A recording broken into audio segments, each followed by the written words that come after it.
The traitors had achieved the destruction of the heavenly demon, or so they thought. Reincarnated, he wakes with memories of blood, betrayal, and hellish power. Playing fair and moving to the top again, for some reason now everyone calls him a monster. They fear him, respect him, and also try to survive, if possible. Can he reclaim his demonic throne without losing his humanity? Let's find out. The story begins in the palace of the heavenly demon cult, where the heir of the cult said that he understood everything, which means that even such a rare medicine will not help. In front of him stood an old man who bowed and asked him for forgiveness for this. He said that after all, an energy deviation is not something that can be fixed so easily. It is all his fault. He thought that it was all his fault because he was a mediocre disciple. Because of the lower core that was destroyed since birth, and a body that was unable to hold internal chi energy, he devoted all his time to the mystic arts. In this way, he rose to the rank of heir of the heavenly demon cult. All this was done to repay his mentor.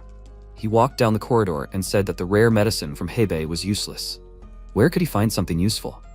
A man approached him and said that the time had come. Was he okay while he, the deputy head of the cult, was away? The cult heir named him Cheon Hujin and agreed, and said that it had indeed been a long time. His journey through their land must have taken a long time. He said with a serious expression that since the cult leader and heir were unable to fulfill their duties, it was his responsibility to ensure the prosperity of the heavenly demon cult. The cult heir walked past him and said with a serious voice that he understood him and was grateful for his efforts. After a while, he said that it was impossible for this snake to just go on a journey to see how humans live, as long as he didn't do something stupid. He didn't have time to finish speaking because he noticed something and said he didn't expect this. He never thought that he would dare to kill him in his own room.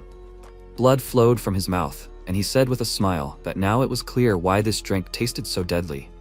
He also noticed a lot of people hiding on the ceiling and asked if they wanted to try it too. He even felt sorry that he had to drink it all alone. One of them loudly ordered to attack, and the heir of the cult asked, even if they slipped him this poison, how dare they attack him in his own room? Several people jumped towards him very quickly and attacked from different sides at the same time. Suddenly, he disappeared, and one of them loudly asked, when did he manage to leave the illusion? He appeared next to them and said that if they were going to kill him in his own shelter, then they should have prepared better. They all quickly ran towards him again with the intent to kill. The heir of the cult looked at them with a serious expression and said that he had warned them that their strength was insufficient. He released several chains with sharp tips, which pierced all the killers at once. A group of several people stood behind him and he asked, is this all they can do after all this preparation? He turned to them and asked with a smile, did they not think that their respected nephews would be disappointed by this? He called out to the elders who were standing in front of him and looking at him with worried faces. Hujin thought with a very worried expression that he had heard that the red crane's beak could melt an entire ox with just a pinch. However, he could still laugh after being poisoned. He was a real monster. The cult heir said that if his body was in better condition, he would have definitely left a hole in his head. What a pity. This traitor said that he also shared the disappointment of not being able to achieve his dreams. He thought that he couldn't just stand by and let a pathetic person who couldn't even learn martial arts become their next leader. All the elders supported him. The others very quickly surrounded the cult heir and took out their weapons. He looked at them with a smile and said that it seemed like their elders were quite timid. They were going to attack a brat like him in a crowd after poisoning him? Hajin pointed his finger at him and said that he could continue talking. If he had just properly fulfilled his role as the successor of the cult, this wouldn't have happened. He said with a serious voice that he should stop saying such nonsense. Who is behind this? He was surprised by this question and asked what he was even talking about. This was a joint decision of the elders and the deputy head of the cult. He looked at him with a calm expression and said that he knew that he didn't have the courage to do such a thing. Was it the master of black spirits and skulls, or the master of thunder and lightning, or maybe the master of demon collector? This was an order from outside their divine cult. He and the elders sold out the cult in order to kill him. The master also ended up in this state because of his actions, right? Hajin became very angry because of this and asked loudly, how dare he blame him for this? He strengthened his hand with energy and ran towards him very quickly. The cult successor looked at him with a smile and said that judging by his reaction, it seems like he was right. He thought that this was probably the price of trusting him. That damn idiot had finally stabbed them in the back. Hajin grabbed him by the throat and slammed his back against the wall really hard. He said that no matter how much he hated him, they still trained under the same master. He was still the current leader of the heavenly demon divine cult. He would end his life with his own hands. He smirked at this and said that he had already planned all of this. Why would he continue this farce? After all, because of his short-sightedness, he had become a puppet of external forces. Hajin became even more angry at this and loudly asked Yan Wenhui, How dare he say such a thing? Apparently, he didn't want a peaceful death. He calmed down and said that he didn't have to worry. He would correct his mistakes and ensure the prosperity of the cult. The heir of the cult with a wide smile began to laugh really loudly at what he said, which surprised everyone present. He said with a smile that they had tolerated him for so long, but still didn't know his true power. Since they had decided to kill him, there was one thing they should remember. Hajin looked at him and said that his tongue had become so restless before he died. He noticed something and asked loudly with a very surprised expression, "Is this the demon dragon sword? Does he dare to cause trouble until his last moments? Does he seriously think he will let him pull his tricks?" There was a sudden surge of energy that sent him flying very far back. He looked at him in surprise and asked, when did he manage to gather so much mystical energy? Wunwi said with a smile that he had put all the mystical power he had into the demon dragon sword, which contains the will of the first heavenly demon. He was gathering mystical energy while defending himself from their ridiculous attacks. One of them said loudly with a very scared expression that they should form a defensive formation and use their internal energy to do so. There was a very strong dark energy coming from his sword, and he said that it was too late. He released a huge amount of energy using the Hellfire technique that burned the soul. They all started screaming very loudly in pain because of this attack. The energy he released was so powerful that it destroyed the building they were in. Wunwi sat on the ground and thought that no matter how miserable his life was, he did not expect such an end. The snow here is the same as that day. When he was a child, some children beat him up and told him that he would spare this freak who sees ghosts. If he says nonsense again like he carries an evil spirit, then what happened will happen again. He heard that he also has a destroyed core. An orphan with a destroyed core who claims to see ghosts? He picked up a stone from the ground and thought that he just told the truth, but all he got in return was hatred. To live in such a disgusting world, he had no right to sit still. They were very surprised by this and started to beat him back. After a while, Wunwi was sitting outside by the wall and said that these freaks don't know when to give up. Just like them, lost souls. When will they finally leave him alone? He was very surprised when a man came up to him and said that he had special eyes. He turned around, crawled back a few meters and thought, when did he manage to come up to him? He didn't even feel his presence. He has expensive clothes and an even more expensive sword. However, he ran quite far from crowded places if he came on purpose. He chuckled and said that he was probably interested in his cursed eyes. He can do whatever he wants. He thought that in a world where hatred and disrespect were natural, he didn't mind his life being split in half. The man walked up to him and asked, "Can he just take his eyes?" Wunwi asked, "He looks like a martial artist. How can he refuse? He doesn't know if these eyes can be useful to him, but he can pluck it out and cook it." The man put his jacket on him and said that these eyes, it's not a curse, but a blessing. Some people like him are born with a blessed upper energy core or a special soul. Such people have always done great things. He has the potential to become more unique than anyone in this world. Wunwi looked at him in surprise and thought that these words were so sweet that they sounded like a lie. However, more than that, he felt warmth for the first time in his life. The man asked, so will he follow him? After receiving the agreement, he asked, does he have a name? He refused, and he asked then to immortalize the moment of their meeting. How about the name Wunwi? He thought that in the hands of salvation he found a reason to continue living. He did his best to help his master. Because of this cursed body, his master was in a state of energetic deviation. Simply accepting death here would be too pitiful. His body would soon turn to dust. No matter what he did, it would not survive. In that case, he had only one choice left. He began to use the forbidden art of Zoroastrianism, rebirth through the primordial divine wheel. It is a forbidden art used by ancient Zoroastrian practitioners to overcome death by transferring their soul into another person's body. Even if the transfer is successful, they are doomed to a short life due to the body's rejection of the new soul. He channeled the remaining mystical energy into the shards of the demon dragon's sword to activate this art. Now he leaves its success to the will of the heavens. He hopes that the master will survive until he returns. After that, he heard someone ask, does he understand his role in visiting the clan head?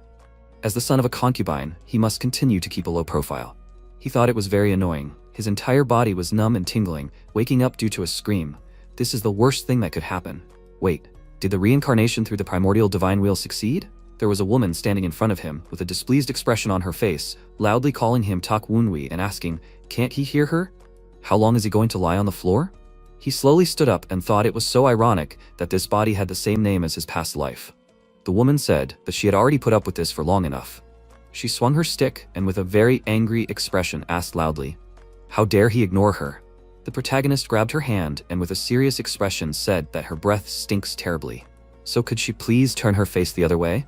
She walked away from him with a displeased expression and loudly asked, did he dare to reject her fair instructions and even insult her? She walked out of the room and loudly said that he shouldn't even dream of leaving until he realized his mistakes. He sat on the edge of the bed and said that he finally got some peace and quiet.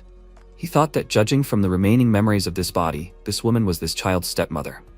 Rebirth, through the primordial divine wheel, only works on bodies that have just died or are on the verge of death. Even though this child was not her biological son, he can't believe that she beat him half to death. He thought his previous life was pathetic, but this guy could compete with it. He began to massage his shoulder and thought that anyway, this body was barely trained and in very bad shape. However, this body had something that he did not have, a lower energy core. If he could develop the lower core and learn martial arts based on the mystic arts he learned with the upper core in his past life, and the power of his eyes that could control the dead, he must cope. Only then will he be able to protect his master and show the freaks who betrayed him and got involved with the heavenly demon cult exactly who they got involved with. The Sichuan Tan clan. This is one of the 6 great Murim clans, and is also the ruler of Sichuan Murim. To the west of here is Tibet, where the Potala Palace is located, as well as Qinghai, the seat of the Kunlun sect. To the south are the Jianhan sect, the Heavenly Dragon Temple, and the Five Poisons sect. Finally, to the north of here is the front line of the central Murim Plains, opposing the heavenly demon cult. The vanguard of the Tan clan troops is led by the Storm Troop. The leader of this troop is known as the Storm Swordsman, Tan Hozan. Together with the Storm Troop, he founded a branch of the Tan clan, the Nine Dragon Division, the economic and strategic center of Sichuan Murim, Nine Dragon County. The head of the clan, the Dark Lord Tan Moonhyuk, entrusted the army to him.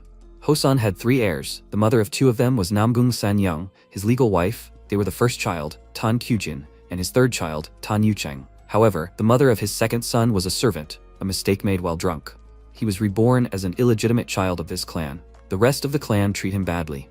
Even though he is an illegitimate child, he is still the son of the patriarch and a candidate for the inheritance.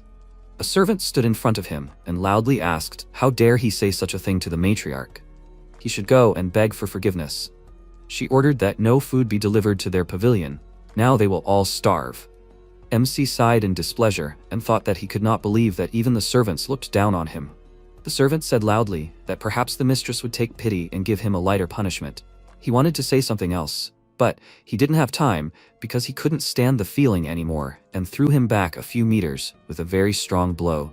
He said loudly with a very displeased expression on his face that he was giving him advice out of good intentions. If he continued, he wouldn't be able to help him anymore.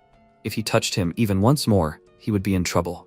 Despite Wenwei's threats, he continued to beat him, which is why he already started begging for mercy. He called him Hinsum and said that he hoped that he would do the right thing since he was his mother's friend. He understood how he felt, didn't he? He agreed with bruises on his face and said that he would never forget his kindness and would serve him and the second lady diligently. He leaned towards him with a wide smile and asked, so he would bring what he needed, right? His expressions scared him a lot and he said loudly that he would prepare everything right now. He bowed and said loudly that he would bring it soon. He looked at his hand that was trembling after the blows and said that he couldn't believe that his hand was shaking so much because of those blows. Just how weak was his body? Not only was his body weak, he also had no allies in the clan. This was partly due to the mistress's bullying. At this rate, he wouldn't advance in the clan. All he could do was accumulate internal energy and show off his abilities. However, there was a problem. The energy of the Tan clan was in this body. Since the cuts of a heavenly demon master were demonic arts, he couldn't use cultivation methods. He thought that, however, there were probably many in the heavenly demon cult who came from the Tan clan and had spent thousands of years there. This would have a bad effect on the upper meridian, and his body was not prepared at all. Remembering about placing the energy in the innately strong upper meridian, he would transfer it to the illusory space and manifest it to its full extent. A suitable space would be the 1,000-year-old secret archive of the heavenly demon cult, the heavenly demon cult's archive. Fortunately, by using divine reincarnation, he didn't lose most of his memories. In his situation, the most suitable cultivation method would be the poison dragon technique. After the Tan clan's poison specializing warrior group was expelled, they became part of the heavenly demon cult. This cultivation method allowed them to learn the demon cult's poison arts. Instead of using demonic energy, they practiced poison energy as well as the Tan clan's cultivation methods as the basis for using demonic arts. While the Tan clan was fighting the demon cult, groups that used poison in a special way would appear within the factions. If he used a demonic art through the poison dragon technique, no one would suspect anything. The problem is that he would have to endure excruciating pain in order to obtain poison energy. In order to replenish this energy, he also needed to absorb higher-level poison. The protagonist smiled widely because his eyes were engulfed in energy, and said that anyway, now that he had used the upper meridian, his dead eyes had finally opened. How long were they going to keep staring like that? He had seen the ghosts of the elders he had killed and said that he knew he was quite attractive in his past life, but he would still feel awkward if they kept staring like that. Hajin called him by his previous name and asked loudly.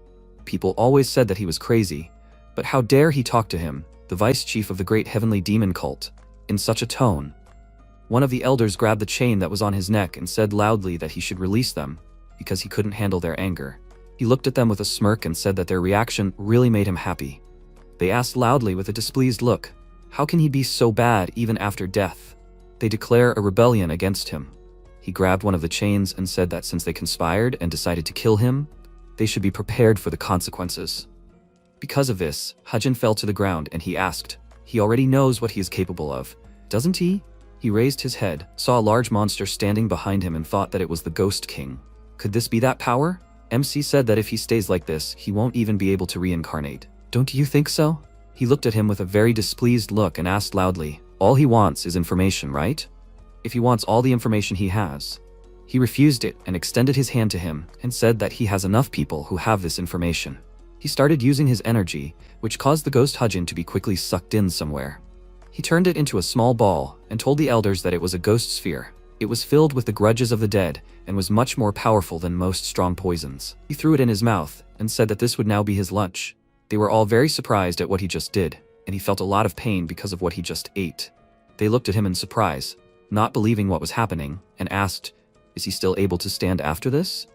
Did he forget how he raised hell even after taking in the poison energy? The MC looked at them with a wide smile and said that now the vice chief of the cult had become fertilizer for his poison dragon, and it was time for them to make a choice. Would they obediently tell him everything, or did they want to be eaten? After that, he held a handful of ghostly orbs in his hand and asked, so they were just following the orders of an organization known as the Association? They loudly agreed and said that it was true. He thought that the organization with no name, the main threat came from their members. One of them loudly said that they really showed them very strange things. He asked them to believe them. He thought that the heavenly demon cult was an unorthodox cult that worshipped its ruler as a god.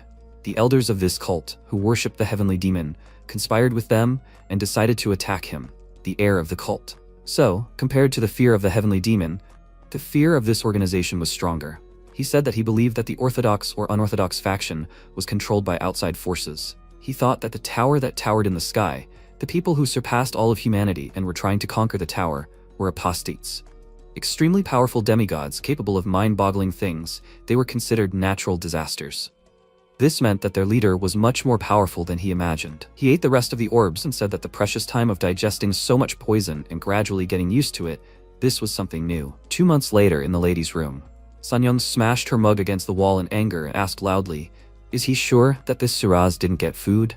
Hinsum knelt in front of her and said that they wouldn't dare to go against her will. She asked loudly in an angry voice, then why is he living as if nothing happened? He was supposed to fall at her feet and beg for forgiveness in less than 3 days. Rumors were already circulating throughout the manor that she had killed him. The leader would be back soon. How was she supposed to look him in the eye when he heard this? Before they continued, what did that freak ask him to bring? He said that he wanted to obtain information about the current situation in Jianghu, particularly the unorthodox and demonic factions. She thought with a dissatisfied expression, that freak had never been interested in such things, but he had changed too much in these 2 months. Could there be someone behind him? Even if he was useless, he was still the son of the clan patriarch. If he made a good impression during the patriarch's visit, he would be able to obtain a position in the clan. No wonder there were so many annoying people hanging around him pursuing this goal. She slammed her hands on the table and loudly said that Kyujin and Yuchan should be wary. You can't let that damn freak get away with this. Another servant came to her and said that her son had come to see her. Sanyong turned to him and said that it meant that he had already finished his training. Hyunsum stood up and said with a smile that he should leave. She said with a displeased expression that if he noticed anything strange about him, he should tell her immediately. Her son entered the room and with a small smile asked how she was feeling. She thanked him and said that everything was fine. He had worked hard, so he should sit down. He had achieved his goal, right? He said loudly with a smug face that although this was not the final result, he had almost mastered the hidden weapon. She was happy about this and said that it was great as expected of her son. He became more serious and said that on the way here he heard about this Suraz. He didn't repent, even after what she did. She took a deep breath and said that talking about him gave her a headache. She didn't know what that idiot was planning. Yu Chang said that he seemed to have someone helping him. She looked at him with a little surprise and asked if he thought so too. He said that he didn't have enough internal energy, he didn't eat or drink anything, he couldn't last 2 months. Someone was secretly bringing him elixirs every night. Sanyeon clenched her hand into a fist and said that she had thought about that too, although she didn't know what kind of idiot was helping him at all. He said with a sly smile that that was why he had to participate in the patriarch's visit. She was a little surprised by this and asked what was the point. He continued to smile and asked if he was playing on a large scale, then his patron would do something too, right? She thought about it and said that it was indeed so. Someone had to bring him the elixir so that it would be strong enough. The person behind him who was claiming praise would definitely show up. He agreed and said that once he showed up, they would capture them all. She asked with a smile. However, if that freak caused trouble, wouldn't the patriarch think that they couldn't even control him? Yu Chang said that it didn't matter. What could that idiot do? If he caused trouble, he would just stop him like a loving brother. Even if that freak tried to do something, the strength of a person who had only studied the Tan clan's energy arts, which even servants could use, couldn't possibly be that high, right? After a while, when we sat in his room and asked, did he say 6 years? Hyun-sam agreed and said that he had heard that the demon cult had been in a civil war for 6 years already. He thought that 2 months ago he had told him to check on the latest developments in Jianhu. It felt like a long time had passed due to the reincarnation through the primordial divine wheel, but it was much more terrible. It was 6 years of complete despair. He said that the heavenly demon had disappeared. It was an evil trick by the demon cult. There was chaos because they didn't know when the heavenly demon would return. The protagonist thought that the master might be alive. At least there was a small hope. Although he wanted to go to Tianshan immediately, he didn't have the strength, information, and means. He was especially lacking in information. It seemed that the traders were using all methods to find the master. Since he couldn't be found according to the available information, he had to look further. He came up with a plan for the patriarch of the Tan clan to visit the Nine Dragon clan. He heard rumors that the Dark Lord Tan Moonhyuk wanted to create a special security unit. If he joined this unit, he would be able to use the clan's spy network. Then his chances of finding the master would increase. While he was practicing, a small spider came to him and said that it seemed like he was on the verge of mastering the 12 strikes of the fierce tiger. The protagonist thought that this was an advanced basic technique taught to wandering warriors. A martial art that uses fists, palms, fingers, and feet as deadly weapons. If one strengthens the body, pushing it to the limit through extreme training, using the poison dragon cultivation technique, taking the spiritual elixir, and purifying the blood and channels, one can achieve this. He looked at the table with a dissatisfied look and asked, "Those pills again?" The spider agreed and said that he couldn't help the young master in any way, since the security was too strict. He said that if he was of no use, he would turn him into a spiritual elixir too. The spider was worried about this and said that he asked to believe him. He had done his best. He started eating the pills, agreed and asked if there was any other news. For example, where is the Dark Lord now? The spider said that he didn't know when he would arrive, and about Yu Chang he had just returned. MC took the rest of the pills and said that the Dark Lord's visit was approaching, so it was logical for him to appear. Is that all?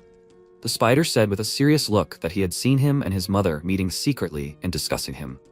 This caught his attention and he asked if they had a secret meeting about him, and what did they talk about? He listened to this and asked, so they will try to get rid of him during the Dark Lord's visit and think that there is a secret patron behind him? Apparently, they read too many dramas in their youth. However, for them to recommend him to the security division. He was thinking about getting there, but they want to do all the work for him. However, he does not like the state of affairs. They still try to humiliate him. Hyun-sam came to his room, knocked on the door, and told his name to the young master. He was a little surprised by this, turned to the door and said that he can come in. He brought a bowl with a strange liquid and said that the lady said that it was a tonic for him. Woon-wee was confused by this and asked, didn't she say not to give him anything to eat?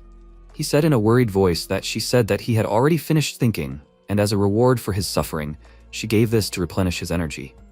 He chuckled at this and thought that this old witch was too predictable. He sighed in displeasure and said that he could leave it here. Hyun-sam said with a worried look that she wanted to see him drink it. He started drinking it in front of him and thought that from the looks of it, this crazy woman mixed poison in it. However, since he had already mastered the poison dragon cultivation technique, it wouldn't work. He was surprised when he tasted it and thought that this was actually 100-year-old ginseng, mixed flowers, and a small amount of madness poison. There were even purification pills. This elixir was so wonderful that just one dose would help restore energy and even enhance it. But with such a large amount, the elixir would infect the brain with toxins.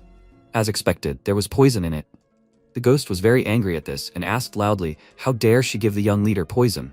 This fool from the Namgun clan must be crazy. The spider asked loudly, how dare she slip such a thing to the master?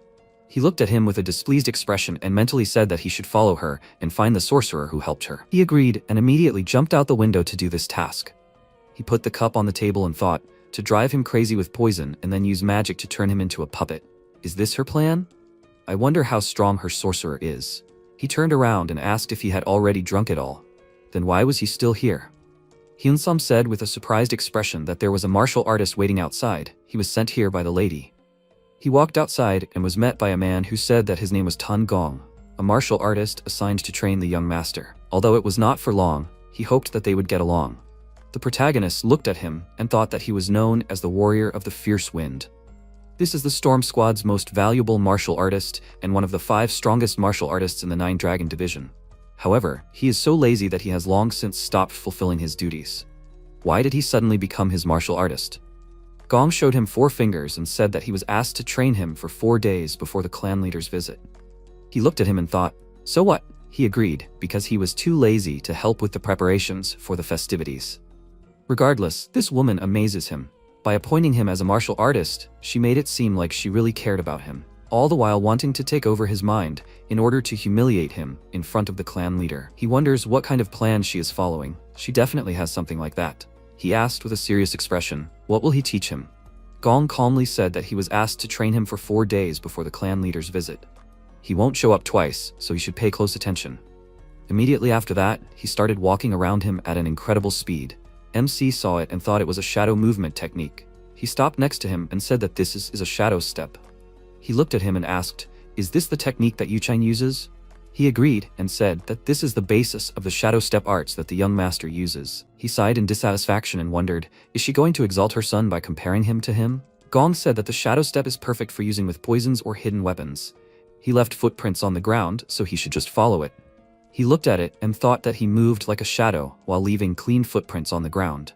He deserves the title of the Furious Wind Warrior. He was about to leave with a small smile and said that he showed him how to do the shadow step. Now he should try it again. He was about to say something else, but did not have time because he said that he had already learned everything. He looked at him with a calm expression and said that he had already learned the technique. This surprised Gong, and he said that he didn't think so. After all, he had never studied martial arts and the shadow step was quite difficult. It took about 10 days for the new recruits of the storm troop to just learn the form. Even a genius like him needed 5 days, and to truly understand the meaning of the form, it took 3 months.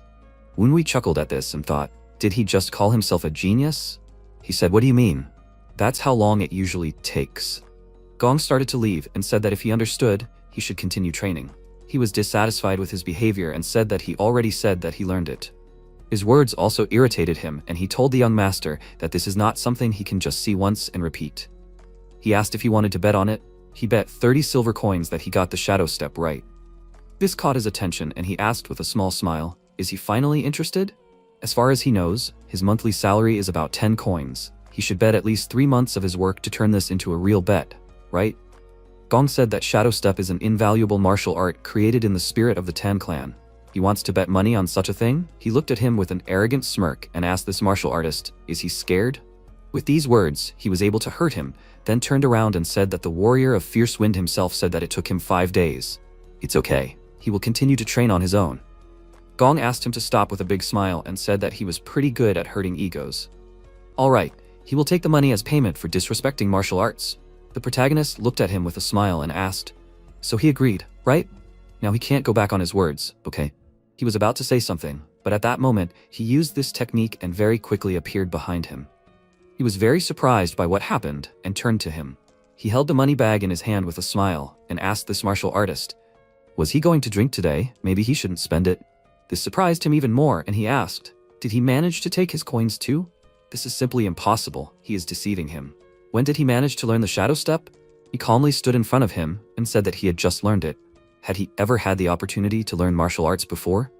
Gong asked with a shocked expression, is that true? But how could he do this after only seeing it once? He looked at him with a satisfied smile and asked, does he really not believe in him that much? Does he want him to show it again? Or does he not have any other techniques to learn?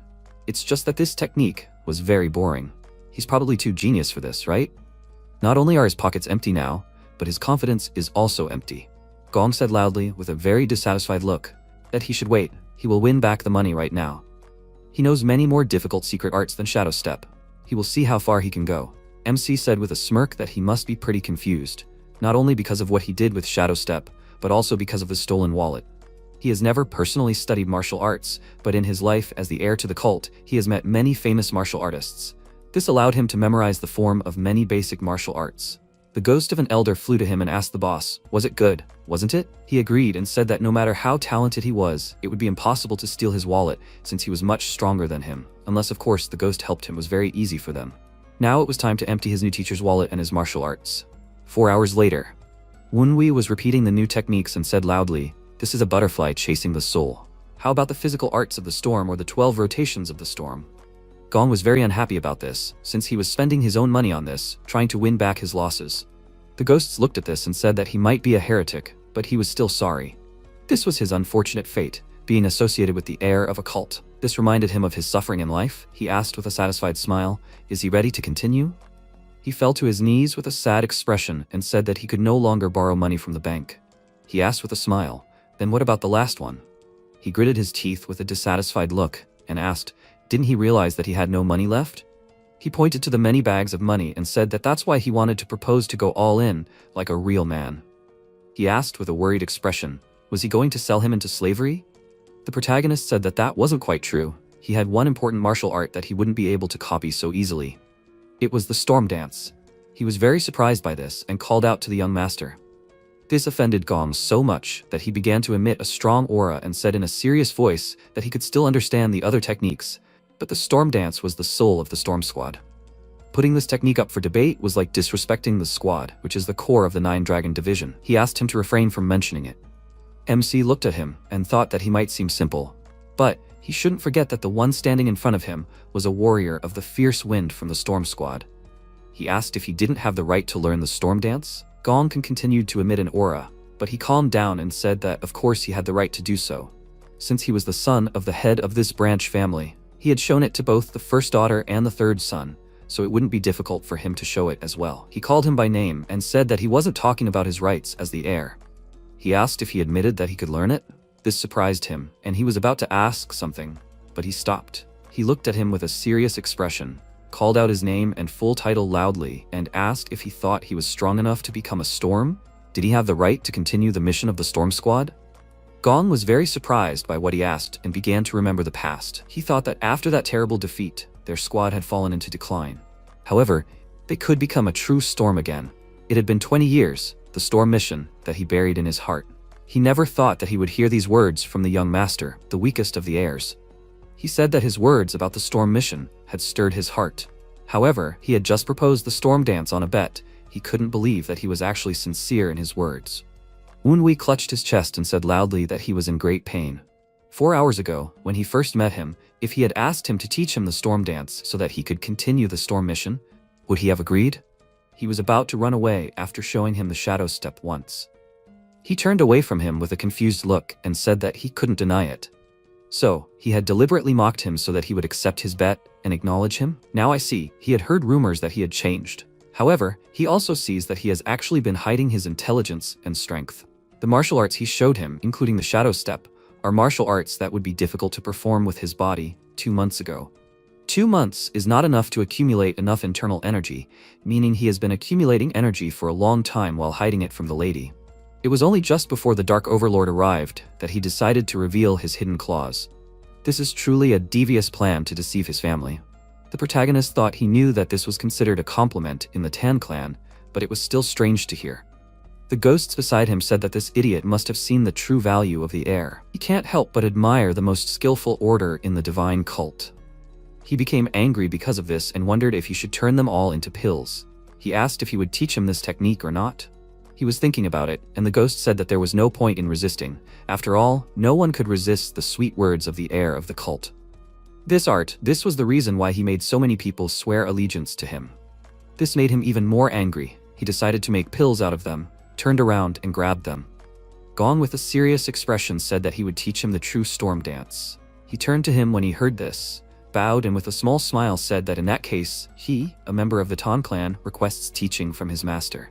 A smile appeared on his face because of this. He bowed too, and said that he, a member of the storm troop, the warrior of the furious wind, accepts his request. He began to use the technique and said that unlike the previous martial arts, the storm dance would be difficult to learn so quickly.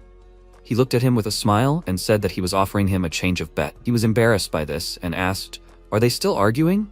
He said with a big smile that they would bet on whether he could learn it by the end of the day. The loser would buy the winner food and drinks. He chuckled at this and said with a smile that he would owe him dinner then, since he was confident that he would win this time. Now he had to watch carefully.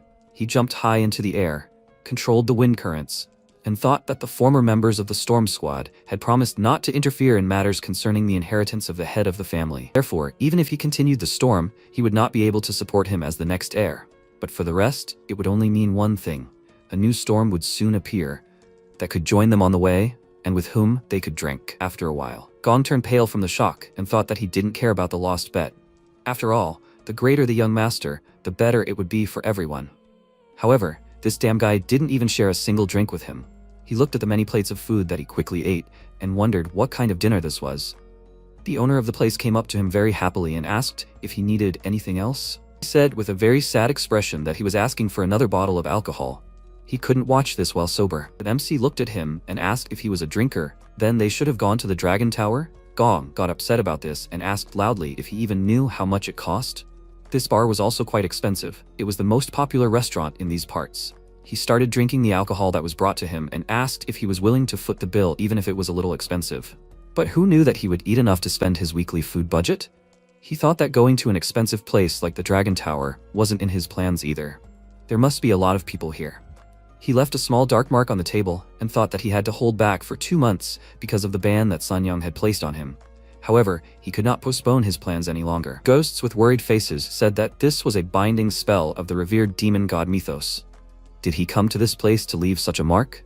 He thought that he needed to let their comrades, who were currently in despair, know that he, the heir of the cult, was still alive. After some time, a spider sat on a branch and said that it had already been 10 days since there had been any suspicious encounters. How much longer should he sit and watch? He noticed a person walking into the building and asked, "Isn't this the uniform of the Qingcheng sect? What is she doing here?" "I see, this woman must be the clan's first daughter, Kyujin. How will things develop if she meets the daughter of the Namgung clan? He hopes that this child is okay. Now is not the time to worry. Need to make a good impression on the young master and ask him to be more lenient." He jumped on the wall of the building she entered and heard Sanyang ask loudly, "Is she going to break her mother's heart?" Kyujin said loudly that it was nothing compared to the pain she was causing Wenhui. This time, she locked him in a room and forbade him to eat. She said with a calm expression that she doesn't have to worry about him since someone is secretly taking care of him. She needs to focus on the Dark Lord. These words made her even more angry. She slammed her hand on the table hard and asked in an angry voice, "Is this an excuse to treat him badly?" She's sure that she didn't even know about the assistant's existence before punishing him. Didn't she try to kill him? Sanyang became worried about these words and asked why she was so angry about which illegitimate child. Is she even her daughter? Kyujin looked at her with disgust and asked, "She never forgets to remind of his illegitimacy, right? Then she will reveal the truth to her." She started to leave and her mother became very worried about this and loudly asked her to stop. Her daughter didn't stop, and she said with displeasure that she had always been too soft since she was a child. But it got worse once she joined the Qingcheng sect. How was she going to take her father's place in this case? The spider looked at this with a confused look and asked, "How should I report this to him? This family, is it a complete mess?" Sanyang slammed her hands on the table really hard and said loudly that it was all because of that freak. She didn't need to wait for the Dark Lord to visit. There was someone there, right? She had to leave immediately. The spider looked at her and asked, what was she planning to do with the young master? She must be going to see a sorcerer. At the same time, the protagonist was practicing in the square and thought that it had been 10 days since he had made his spirit follow her, but there was no news. There should have been connections through the revered demon god Mythos, even in the Nine Dragon District.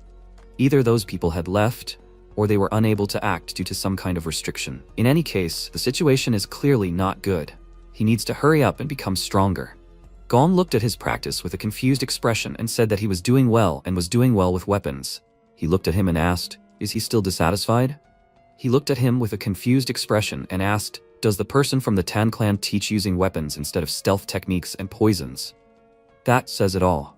Why did he learn the storm dance in the first place?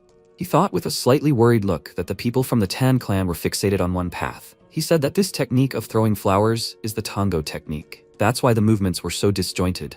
He looked at him in surprise and asked, "Did he notice that?" MC said with a smug look that he was a capable student after all. He asked with a dissatisfied look, if he was such a good student, then why hasn't he learned to be humble?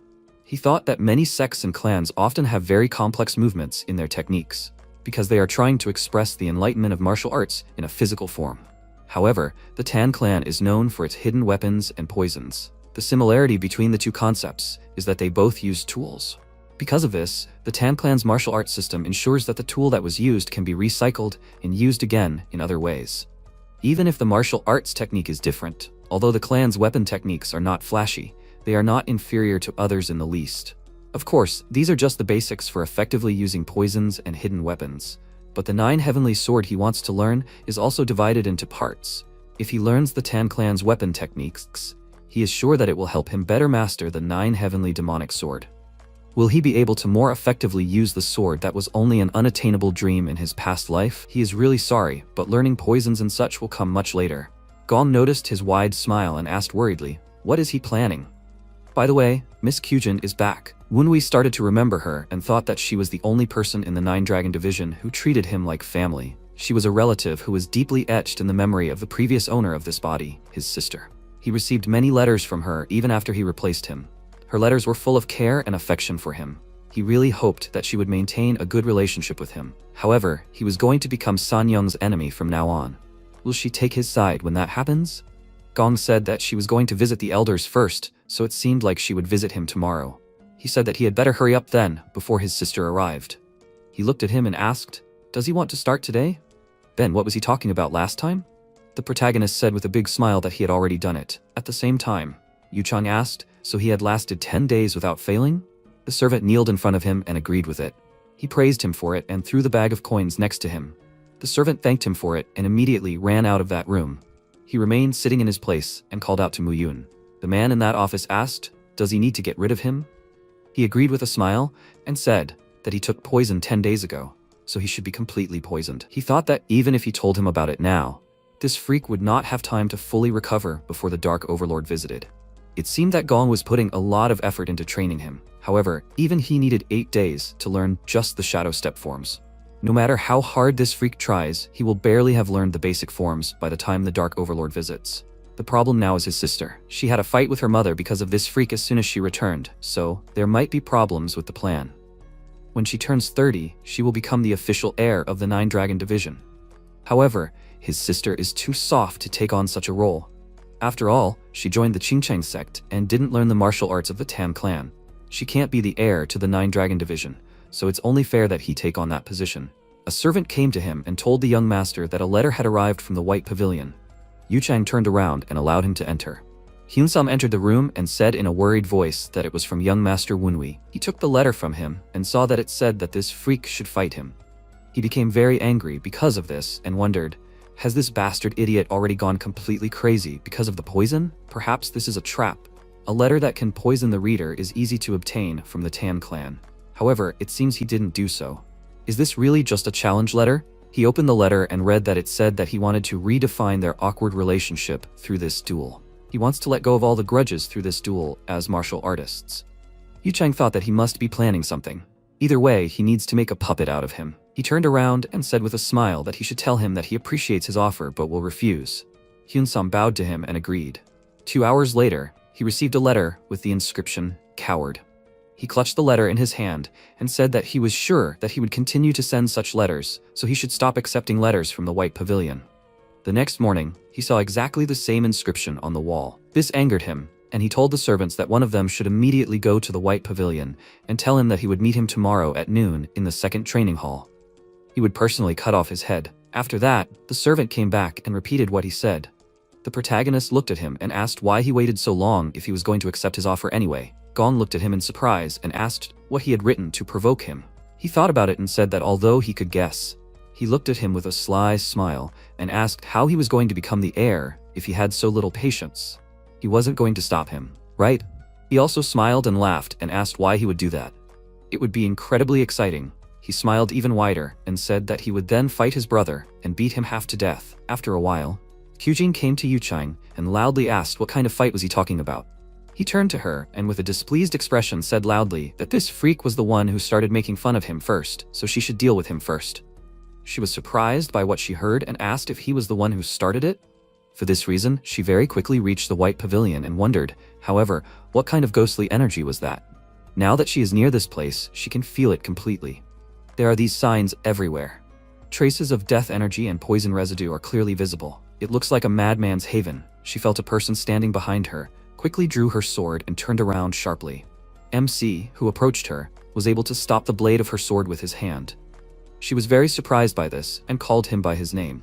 He called her sister with a calm expression and said that it was a rather cruel greeting. She suddenly stepped back, apologized and said that she was going to stop, but did not expect him to try to block. He thought that she attacked him when he used the poison dragon technique, which is why he reacted late. If she reported his poison level and fighting ability, then his plan would be over. If Sanyong sent her to scout him before the battle, he didn't have time to finish his thought because Kyujin said with a kind smile that she was very worried about him because of Mother. She was very glad that he was okay. He thought that she looked at him like his master, the only one who cared about him. He grabbed his head and said that it did not look like she was sent by his stepmother. She asked worriedly, however, what kind of energy was this that was coming from him? He hadn't gotten involved in any dark deeds, right? When we began to concentrate the energy in his hand and asked, did she mean the poison arts he had been training in? She covered her mouth and asked, was this ghost energy and poison energy, was that possible? He agreed and said that it was a cursed poison. He thought that he had actually just combined the mystical energy with the poison to make it look like that. It would be difficult to hide his death energy from people's eyes, so he had to pass it off as something else. She looked at him with a surprised expression and asked, why did he need a cursed poison art? He said with a calm expression that it was the only poison he could use without the help of his family. It seemed that she wouldn't believe it. Is it unnatural for a member of the Tan clan to neglect morals in order to achieve greater power? He took a fighting stance and said that if it was a problem for her, she could try to stop him on her own. Jin was surprised by this and said that it seemed like he had changed a lot. He thought that he couldn't let her continue to protect him like she did with the old owner of this body. Even if their relationship suffered, he needed to set a clear line. She covered her face with her hand and said that that was right. Everything had changed now. She removed her hand with a wide smile and said that now it was clear why Yu Chang's mother was so worried about him. His words awakened an extremely strong thirst for battle. She began to emit a strong energy, and he wondered, is this energy and the desire to kill? She laughed and said with a satisfied expression that he really exceeded everyone's expectations. The protagonist looked at her with a serious expression and thought that from what he understood, this energy was the soul stream, the seed of the barrier breakers. In the middle of them, there was most likely a heavenly ghost stream. For a while, he had doubts about why she, the first in line to inherit the Nine Dragon clan and the most promising of all the youth in the clan, would join the Qingcheng sect. Soul streams, which grant their owner unrivaled talent, are considered one of the conditions for becoming a barrier breaker. However, as the name suggests, soul streams are rooted in the soul itself, so they evolve along with the owner, as befits the traditional Qingcheng method, which prioritizes training the heart.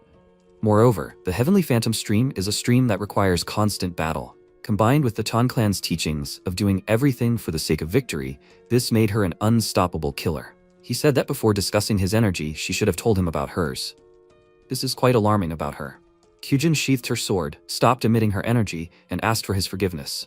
She bowed and said that she forgot why she came here in the moment. It was rude of her to point a sword at him and interrupt his training. MC looked at her and thought that it was so easy to remove the bloodlust caused by the heavenly ghost stream. Qingcheng's training was taking its toll, but she herself was quite strong. After that, they went to drink tea. She really liked the taste and said that she often drinks tea in Qingcheng, but she had never tasted such a delicious one. He said with a wide smile that this tea came from Heavenly Eye Mountain. She said with a satisfied expression that she didn't think he was so good at it. She started looking for something and said that she brought him something. It's Tangulu from Meishan. He likes it, right? He thought that he didn't like it very much, but he should probably thank her instead of the previous owner of the body. He ate it and said that it was really delicious. She was happy to hear his words, but he kept seeing the silhouette with the evil smile behind her and thought that he couldn't get used to it. He really found it hard to believe that she was the same person who had such a strong killing intent before. He asked what brought her here. If she was here to interfere with his fight with Yuchang tomorrow. Kyujin looked down with a thoughtful expression and said that it was partly true. However, she came to apologize since she knew how they treated him. He asked if she thought that instead of their apology, he would accept her and just forgive them, right? She agreed and said that however, she still wanted to apologize. She was truly sorry. Wunwi took a deep breath and said that he was still going to fight him. She said that she was worried that he was pushed into this, but now she sees that it's actually part of his plan. However, is he sure about this? She understands that he is quite strong now, but Yuchang is no pushover either. She has also heard that he is planning something else. He thought that she seemed to know about their evil intentions, but she didn't know the details. He calmly drank his tea and said that he also had an ace up his sleeve. He thought that since they slipped him the madness poison, they thought that activating their sorcery would break him as planned. Hyujin said that even if he wins, he must not forget about their influence in the house. If he loses, Mom will do everything to make sure that no one finds out. He said with a smile that she is worrying too much. After all, it was he who suggested it. She can come to the second training ground tomorrow. She didn't understand why he needed this, but she still agreed. The next day, at the second training ground, there were many people walking around selling various delicacies. Some of them were taking bets on the winner of the fight that was to take place today. Kyujin looked at the scene with a worried look and said that now she understood what he was counting on. The protagonist walked up to her and said with a big smile that she would definitely have trouble hiding this news. Moreover, their dear brother seemed to be nervous, so he set up an arena where he could have fun. Gong was also in the stands and said with a smile that there were so many people here. A member of the Wind of Justice squad, Tan Tae and Tan Jin, came up to him and said that young Master Wunwi had certainly worked hard on this. He looked at them and asked if they had come to watch too. He said that they had come here for work. There was a huge crowd gathered to watch this battle. They were here to keep order. He smiled and asked, anyway, who did he think would be the winner? Jin stood next to him and said that it was obvious. He may have trained the young master, but it had only been 10 days. Tanta said that it was clear that young Master Yuchang would win. Gong looked at them with a wide smile and said that he was sure that everyone here thought the same, but he wasn't the one who initiated this duel. Isn't he curious why he did this? At the same time, Yuchang looked at the servant who bowed to him and asked, is that all? He agreed and said that the young master spread news of the duel and even opened the doors, so anyone can come and watch. He said with a dissatisfied expression that he was just teaching him a lesson. It looked like all the slackers in town had come to watch this. The protagonist looked at him from the other side of the arena and asked his dear brother, what's got him so upset? Is he worried because he lost his mother? Why doesn't he go look for her so he doesn't have to worry so much? He can wait for him. He said with a dissatisfied expression that his mouth was as dirty as his mother's. He should shut up, since he doesn't want to be contaminated by his filth. He started teasing him and said that a mama's boy should only listen to praise. This made Yuchang even more angry, and he said that he should shut up. The MC repeated after him in a mocking tone, which made him very angry. He suddenly stood up from his chair and insulted him loudly. He jumped into the arena and loudly said that he should come here. He will bury him and make him shut up forever. The audience looked at him and asked, did he come first? Wasn't his brother the one who initiated the battle? He calmly walked up to the arena and said that his brother was so easily angered. Everything was going in his favor so easily. They stood in front of each other. He bowed and said that he, Wunwi from the White Pavilion, came here to receive a title, but still wished him a successful fight. Yuchang looked at him with a wide and evil smile and asked, is he trying to show respect? Did he get scared as soon as he entered the arena? Kyujin watched them from the side and thought that it looked like he angered him with the private whisper technique, but he should have kept it to himself. The spectators who were standing nearby said that the second master was mindful of his manners, unlike his opponent. She thought that his behavior made it seem like he was the one accepting the invitation to the duel, and not the other way around. In any case, what really matters is the outcome of the battle. He looks confident, but Yuchang is a rising star at home and is considered a genius. He shouldn't underestimate him. They came closer to each other and he said with an evil smile that he was sure that these insults were all he could do. The protagonist also smiled and asked, is he just here to talk? These words hurt him again, and he said with an evil look that it was time for them to begin. He doesn't know what kind of dirty trick he has prepared, but he may not even count on winning. He threw something on the floor with a sharp movement of his hand, causing a fog to appear in the arena. The people looked at it in surprise and asked, what kind of smokescreen is this? Because of this, nothing can be seen. MC stood still calmly and thought that he didn't expect this. Using a hidden weapon without any cover would be meaningless. However, he doesn't recklessly attack him, and even considering him weaker, he didn't hesitate to attack from behind. He expected nothing less from the Tan clan. He used his skill to dodge the attack, and a surprised Yuchang asked loudly, was that a shadow step? He stopped very quickly behind him and asked, did he really forget that Gong taught him this technique? He tried to attack him again, but Wunwi dodged and asked with a smile, did he really forget about it? He turned around with a dissatisfied look and asked loudly, "Did he learn this too?" He was still his father's son, even if his mother was a simple servant. He got into a fighting stance and thought that, however, the shadow cover step was just skillful foot movements that created a shadow chi cover. He would show him the true shadow chi cover. He calmly stood in place while Yuchang ran around him very quickly and thought that this was a technique that did not allow the opponent to hear and see him, a real dissolution into the shadow. Now I understand why he is called a genius. It will be difficult to track him in this smoke. He delivered his blow, but missed, and turning around, he saw the protagonist standing in place. He started to attack him many times with his hands, but he couldn't hit him, and he thought that, unfortunately, his mastery of the shadow cover chi wasn't high enough to hide from his dead man's eyes. Moreover, he was oozing with bloodlust so much that he could track him down even without using his eyes. Jin looked at this and said that he didn't think that he was already that good at the shadow cover step.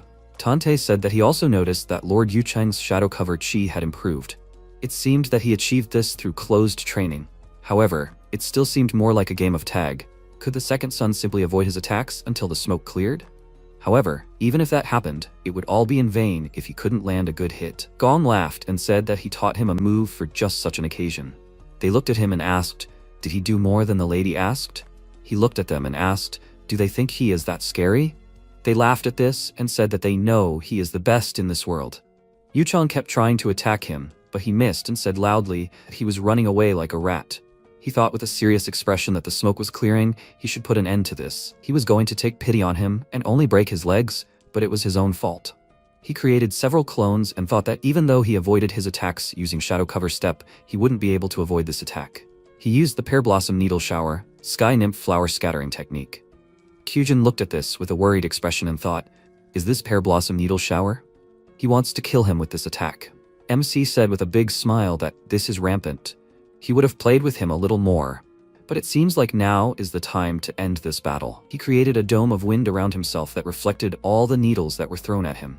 The audience was very surprised by this and asked loudly, "What kind of wind was this?" She immediately realized that it was a storm and thought that it was the technique he learned yesterday. Even she couldn't see it clearly because of the ghostly and poisonous energy. Now she realized this was the kind of fighting technique he was training. It was the storm dance. Yuchang was also surprised when he realized this and said loudly that it was impossible. He learned the storm dance, something that his sister and he couldn't learn. Wenhui said with a smile that fortunately, someone provided him with an excellent teacher. He should thank him, right? He ran up to him very quickly and delivered a strong punch to his opponent's stomach using the storm full punch technique. This attack sent him flying to the side very hard and he hit his back against the wall. The audience was very surprised by what happened and asked, "Did the young master just lose in one hit?" It was indeed a good blow. Jin was very surprised by what happened and asked loudly, "How did he use the storm dance?" Gong said with a calm expression that he had warned him that he had everything he needed. He was still shocked and said loudly that this was not some trifle that he could brush aside. He agreed with this and asked with a smirk, "What do they think now? Is his wind different from the one they once served?" He asked, "Does he mean to say that the young master has the same talent as the clan head?" He looked at the arena and said that it was too early to say so, but he learned to create a storm in 10 days. This is still a hasty conclusion, but shouldn't we keep an eye on him? It may be just words, but he said that he would take care of the storm squad. How could he not start to have hopes? By the way, why is he still creating wind? The protagonist called out to his sister who was standing next to him and asked if she would fight him. She was shocked by this proposal and looked at him. People looked at her and asked, "This girl, is this Kyujin, the heir of the 9 dragon family?" He returned from Qingcheng to meet the Dark Lord. So many years have passed that he did not even recognize her. Does this mean that the young master who learned the storm dance and the strongest recruit of Sichuan are going to fight? This battle will be more interesting than his battle against Yuchang.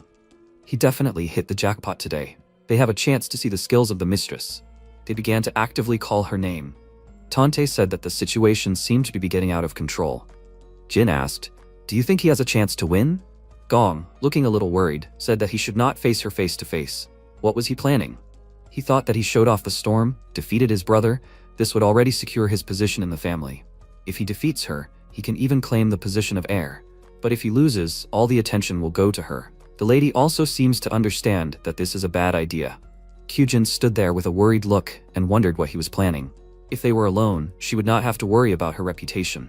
However, in this situation, refusing would bring shame on their family name. Spirit started laughing behind her and asked what she was worried about. After all, he was the one who proposed it to her. Her heart demands a fight. She should trust her desires. She refused and thought that now she should worry about his position in their family and apologizing to him for treating her like that. MC called her again and asked if something was bothering her. Was she worrying too much about a fight that did not even lead to death? She should just enjoy it. These words helped her make up her mind, and she said that she could hardly hold back. Immediately after that, she jumped into the arena, and the audience loudly said that she finally got up into the arena. Kyujin suddenly turned around, bowed, said her name, and said that she is the heir of the 9 dragons of the Sichuantan clan and a swordsman training under the Qingcheng sect. She was trained by the Blade Master, Wu Huo, and specializes in the technique of the Alone in the World and Lightning Slashing Blade. Her peers from Jianghu bestowed upon her the title of Thousand Petal Beauty. She hopes to have a good battle. Wunwei also bowed, stated his name, and said that he was the second successor of the 9-dragon family of the Tan clan. His teacher was the strongest storm knight, Gong, and he also learned the storm dance. Today, he asked for her mentorship. The audience was very happy about this and said loudly that the challenge was accepted. He said with a small smile that she seemed to like it. She agreed and said that she had not been this excited for a long time. His smile widened, and he said that he was also a little excited. She took out her sword with a big smile and said loudly that her dear brother wanted to fight her. He got into a fighting stance, began to create wind around himself and asked, "Is she ready, right?" Kyujin agreed, ran towards him very quickly and said loudly that they should begin. He looked at her with a little worry and asked, "Aren't beginners given the advantage of 3 strikes?" He used the storm dance technique, the early wind blade seal, and their attacks collided. She looked at him with a wide smile after slashing with her sword, and said that it was the early wind blade seal that stopped her sword that day. She quickly jumped away from him and asked, "Does that mean she can swing her sword as much as she wants, right?" She ran to attack very quickly and said that he was the one telling her to enjoy the battle. Then what advantage is he asking for? The protagonist looked at her with a serious expression and thought that she was fast. He used the art of shadow cover, shadow body drift. She looked at him and asked, "Does he even know Yu Cheng's skills?"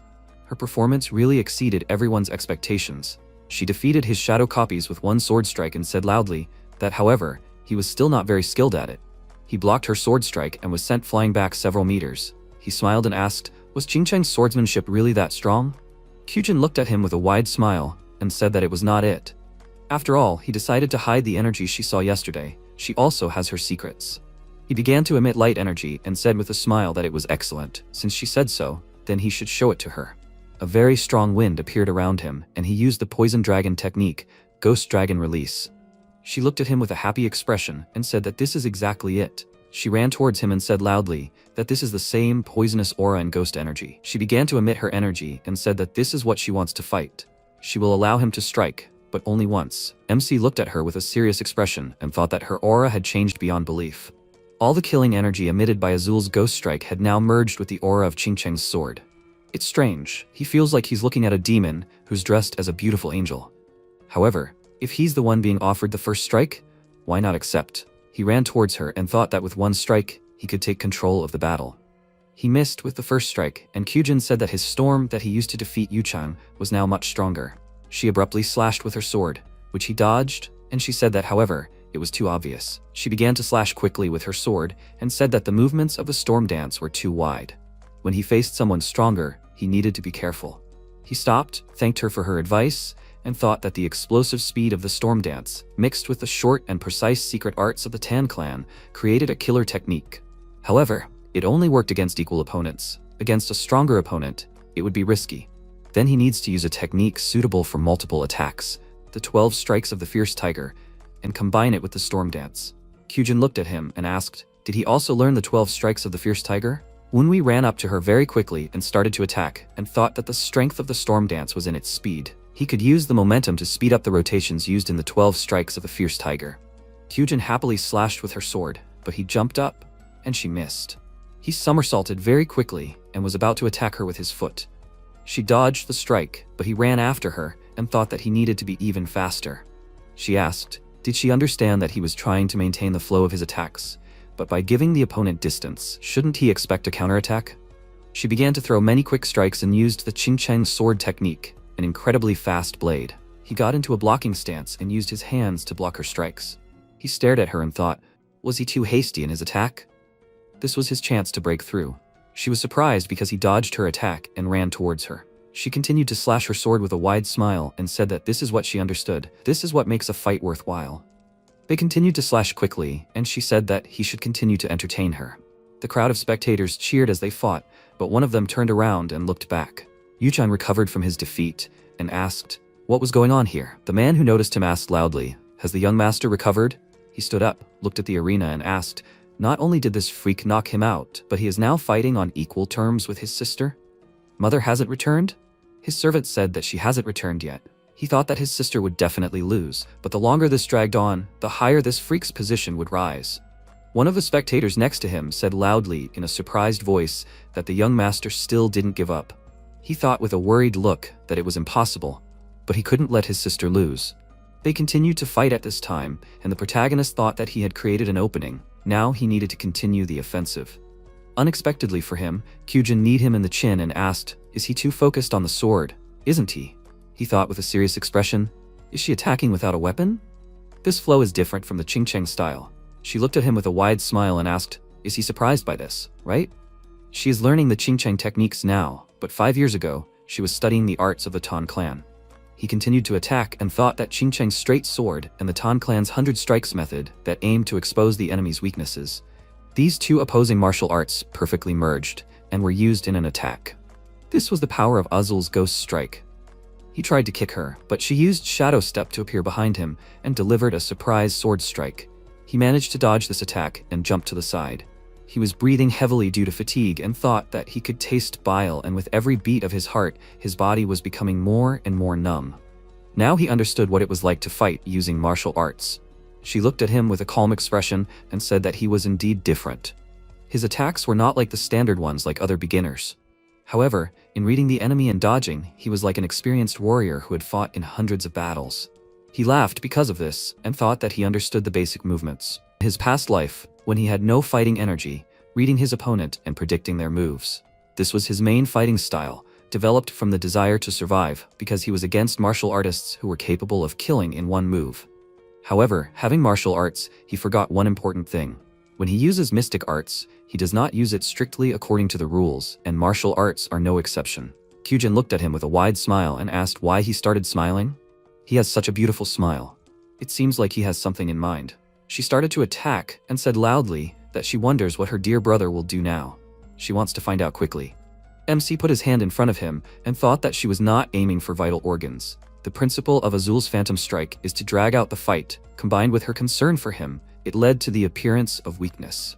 He is grateful for the good intentions, but he has no reason not to use it against her. He used the technique 12 strikes of the fierce tiger, ripping tiger claw. Kyujin was pushed back by this attack, and she said with a slightly worried look that it was not bad, but he was repeating himself. She was surprised when she felt the wind currents and thought that the wind deflected by this strike was circulating in front of him, restricting her movements. He learned to use the height of the storm in such a short time. She noticed that he swung his fist filled with a large amount of energy and thought that it was dangerous. He struck very hard and released this huge amount of energy. What happened really surprised all the people watching this fight. Wenwei stopped in the arena and raised his head with a serious expression. Jin and Tante looked at Gong with surprised faces, who was himself shocked by what happened. They asked, "Is the lady okay? Did he notice it too?" He was also looking at the arena and thought that they were all very surprised, not only because the young master was much stronger than they expected, but also because of the glimmer of light that was just now. He called his sister with a serious expression and asked, "Is this fair?" Kyujin stood in front of him in a cloud of dust and asked, "Did he see it?" She wanted to hide it until she figured out his trump card. She pointed her sword at him with a smile, laughed and said that however, since he noticed, it can no longer be hidden. She released her energy and the surprised spectators loudly said that this was sword chi. She had already entered the early peak. No wonder she was the heir of the 9 dragons. Yuchang was very happy about this, started laughing loudly, and said that she was good. Her brother had always believed in her. He thought that now this idiot had no chance of winning. She said with a crazy smile that he probably already understood that since she had started using sword chi, she could not let the fight drag on. The protagonist agreed with a calm expression and said that dragging out a fight with someone weaker than her would be considered extremely impolite. She said that she was very sorry. She wanted to enjoy the fight even more and see what he was hiding.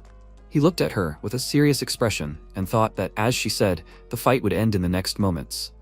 His early wind sword seal that had blocked her blade until now could not block Ching-Cheng's sword entwined with chi. Since he could not use his mystic arts, he only had one option. She looked at him with a happy expression and said that it seemed like he had come up with something. He looked at her and asked if she really thought so. She agreed and said that she could feel it. His heart was beating incredibly fast. He said with a small smile that he was probably a little excited. In such a situation, only a man obsessed with martial arts could. She didn't understand him and asked what he meant. Only those who are crazy about martial arts can call themselves real fighters. MC was a little surprised by this and said with a small smile that he understood her. He was a fighter after all. He thought that after being reborn in this body, he was too focused on mastering martial arts faster. But the life of a fighter he envied is not like that. The emotions he felt while fighting her, how will he be able to express everything he has learned so far? How well will martial arts work on his opponent?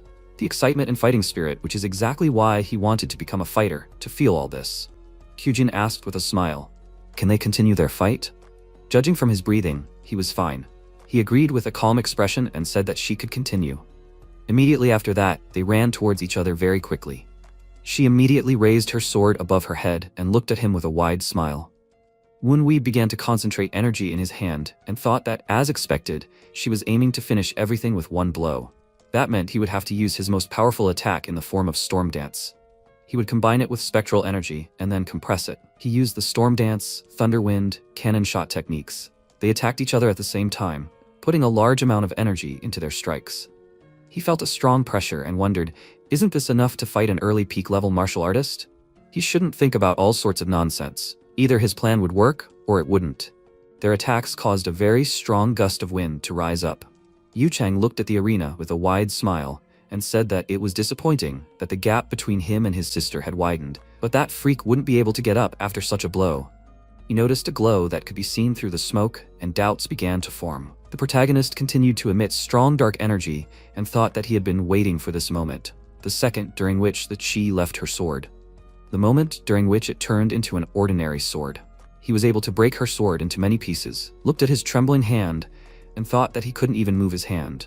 Usually you can win by simply breaking the swordsman's weapon, but that's not the end. She, the owner of the ghostly Flow Azul, will never stop because of such nonsense. Of course, this also applies to him. Kyujin got into a fighting stance, and he immediately jumped towards her, concentrating dark energy around himself. He thought that he would put all his remaining energy into this one strike. He used the technique of Storm Dance, Thunder Wind, Cannon Shot. She started laughing loudly with a big smile and said that he was really the best. She also started concentrating energy around herself to attack and used the technique of Rising Dragon method. Rising Dragon Strike, Waterfall Hiding in the Rising Sun. Tante said loudly with a worried look that they were getting too carried away. Jin was also worried about what was happening and said loudly that they would both get seriously injured. They were about to stop them, but they noticed something and stopped with painted faces.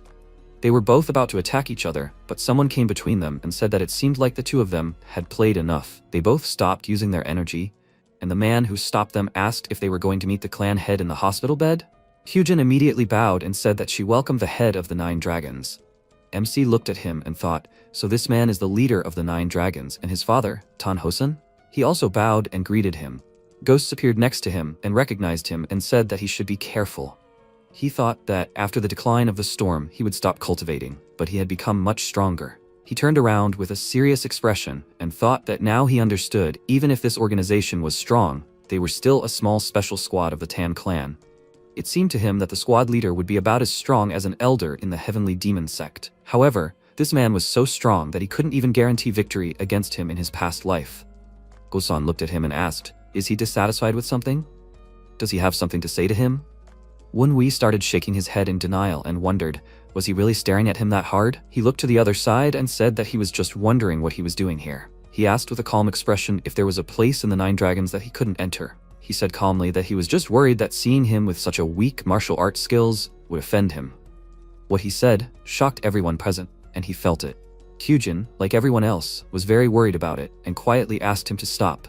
He thought it was a reasonable reaction to such a response from the leader, especially from an illegitimate child who basically means nothing. However, after seeing the residual memories of the body, he realized that his father was a man with a capital letter. Busan smiled because of this, turned around, agreed, and said that he did not feel anything while watching his fight. The protagonist looked at him with a slightly dissatisfied look and thought that these were the words of his real father. He stopped and said that anyway, he heard that he had changed a little. It turned out even better than he expected. He looked at Yuchang, who was standing next to the arena, and said that however, he was disappointed with someone else. He called Gong, Jin, and Tante, who immediately jumped down and knelt in front of him. He said that they were too slow to react, so they needed to continue to work on themselves. They agreed with him, and he said that they should disperse and take care of the others. He looked at his sister, who was standing next to him, and asked why she looked so depressed. Kyujin said that she felt like they weren't good enough to gain their father's recognition. She looked at him and asked him what he thought about it. He said with a calm expression that this was how he was. However, the father suddenly became interested in the child he had always ignored. At the same time, he easily turned away from his son who did not live up to his expectations. She apologized and said that she shouldn't have asked that. MC didn't care about it and asked if she was hungry by any chance. How about having a drink since they finished the duel? After a while, she drank from a small cup and said loudly, with a happy expression, that this was the real life. He looked at her with a small smile and said that she felt like she'd been starving for several days. They don't feed her in Qingcheng? She said with a dissatisfied expression that they feed her quite a lot, but only vegetables. She's growing now, so she should eat meat and also drink whatever she wants. That's what she doesn't like about Taoists. He understands her, right? He agreed and said that she could have another glass. She handed him the cup, and he poured her some liquid from the bottle. He looked at her with a small grin and asked, "By the way, what kind of person is her senior training brother?" She became embarrassed because of this and asked why he suddenly asked about this. He asked with a sly grin. She mentioned him several times in the letters. How can he not be curious? He began to list what she wrote, which embarrassed her even more, and she loudly asked him to stop.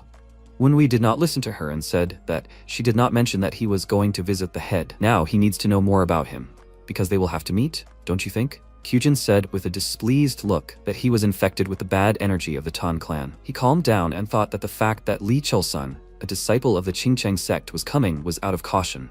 On top of that, the reason for the Dark Overlord's visit was that the Dark Overlord was rumored to be trying to create another special force like the Storm. If this was true, all the sects and clans in Sichuan would try to do something about it.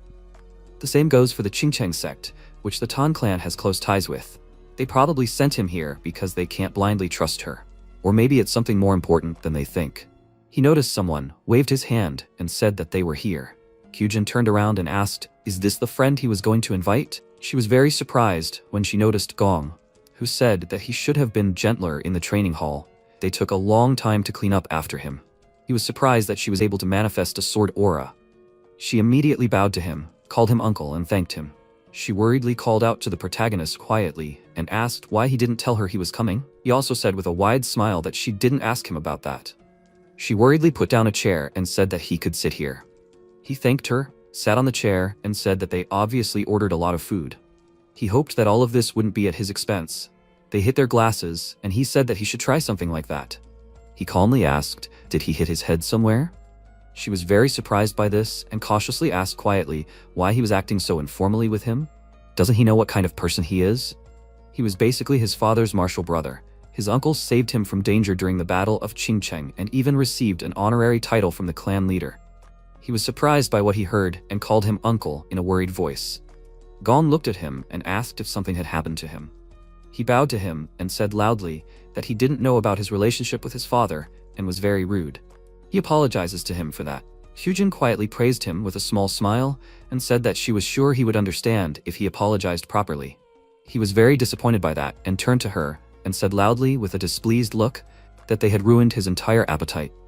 Did she make him do that? MC sat down in his seat and asked what he thought of the old storm troop, the Righteous Wind troop. He took his hand with a smile and asked what he thought he would give them. He held out an empty cup to him with a big smile and said it was a 10. He poured him some from the bottle with a disappointed expression and said he guessed right. It wasn't interesting at all. She offered him a drink, and he watched from the side and thought that through this fight he had attracted the attention of the old storm squad. Now the next problem appeared. It was unknown what Sanyang was going to do before the Dark Lord arrived. At the same time, the spider was sitting on a carriage that was traveling in the mountains and said that he did not think it would be so far. If they went too far, he might kill them, thinking that they had escaped. The carriage stopped and he asked, "Have they arrived?" Sanyang got out of the carriage and said that they came without warning. I wonder if the temple master will be there. The spider jumped off the carriage and said that the sorcerer who poisoned the young master probably lives here. He senses a strong dark energy. Who is he really? A hooded girl came out of the temple gate and told the Namgung follower that she was grateful for coming. The temple master told her to meet her. Sanyong looked at her and asked how he knew she had arrived. His insight impressed her. The girl took off her hood and said that he was waiting inside, she should go there. The spider saw her and said with surprise that this was a Jiangshi, a corpse that retained its memories and was able to think critically. He was using this creature, which was difficult for even the most capable alchemists to control, as just a servant. This did not look like a sorcerer's dwelling. He did not know if what they had said so far was enough. But too much was not enough. He jumped over the fence and said that he needed to fulfill the young master's order for him to listen to his request. The master of this temple sat in the middle of the temple and said that he asked for more prophecies and to send him bright oracles. The Jiangshi approached him, bowed and told the Stormlord that Madame Namgung had arrived. He, without turning to her, said that she should let her in. She came closer to him and greeted him politely. He said that as he could see, she was here because things had not gone according to plan. She was full of greed. Their god showed mercy to those who regularly turned to him, not to those who only asked for things. Sanyong waved her hand with a calm expression and asked that if it was the one who contributed more to the temple than anyone else, what would he say to that? Her servant brought out 2 boxes filled with resources, and the master said with a wide smile that of course he would show mercy to that person. He started examining the pearls and said that this was his favorite. However, it still needed a little more. She said that if everything worked out, she would add another box. He said that as expected of her, she knew how to gain their god's favor. So, how could he help her? She asked. He remembered the request she had made last time, right? He said with a smile that the concubine's child's brainwashing was still in effect. She shook her head in refusal and said that the situation had changed. He needed something faster and more reliable. She thought that she had thought that he was just a pawn that could be used and discarded, but the thoughtfulness of his actions, coupled with Kyujin's attitude, would cause her a lot of trouble. She asked in a serious voice if he could turn him into a Jiangshi. He laughed and said that she seemed to be very angry. The spider looked at this from the side, thought that they were crazy freaks, jumped out of the building, and said that he must notify the young master. If that freak, the Stormlord, is capable of creating Jiangshi, then the young master will have a hard time dealing with him right now. He noticed the many monsters that were blocking his path and immediately realized that they were Jiangshi beasts. He said with a worried look that the fact that he could create these monsters so easily meant that he was a sorcerer from the Blackbone Ghost Valley. The Maoshan sect faction had turned into a heavenly demon cult. The master heard the sounds of the monsters and laughed and said that it seemed like she was being followed. Their ghosts were very unusual. The patron behind the concubine's son might be more problematic than they thought. Sanyong sighed with a dissatisfied look and said that she would add another box. This news made him happy, and she said that since she had increased the fee, he should reveal the identity of the puppeteer and also turn the concubine's child into a Jiangshi. The master laughed and agreed to it and asked, however, why should they look for his patron when he himself had kindly come to them? Another Jiangshi ran up to him very quickly and asked his master, did he call him? The master turned to him with a smile and said that he should capture the escaped ghost and find the sorcerer who was behind him. The monster immediately jumped onto the roof of the building and said that he never thought that the Jiangshi beasts had not caught him yet. He looked into the distance with a serious expression and whistled loudly. The spider continued to run away and said that he felt an extremely unpleasant energy. The spider continued to run away from the crowd of monsters with a serious expression and tried to warn his master of the danger before he died. At the same time, in the white pavilion, the training room, Wunwei asked, is she really not leaving? Kyujin said with a smile that the weather is fine today, she will leave when she sobers up a bit. He looked at her and thought that Yuchang, who had suffered a severe defeat, and San Young, whose plans had been put to an end, would try to harm him without a second thought from now on. She knew it too. He started to leave and said that she should just stay out of his way. She agreed and said that he could not worry about her and train. The ghosts next to him said that for someone from the Qingcheng sect, she certainly had a conscientious character. How could someone with such a character be the child of Hosen and a girl from the Namgung family? He hit them and asked in his mind, would they shut up or did they want to turn into ghost pills? He began to examine the staff in his hand with a thoughtful look. This attracted the ghost's attention and one of them asked the young master, is there some kind of problem? He mentally said that something had changed in him after his training today. A ghost asked if he could find out how he felt. The protagonist said in his mind that before, when using martial arts, there was a delay between his thoughts and actions, something like a malfunctioning mechanism. He felt like it was because he was still a beginner in martial arts, even though there was a slight delay now, but he definitely felt that it had decreased. The ghost said that he was a senior mentor in the heavenly demon cult.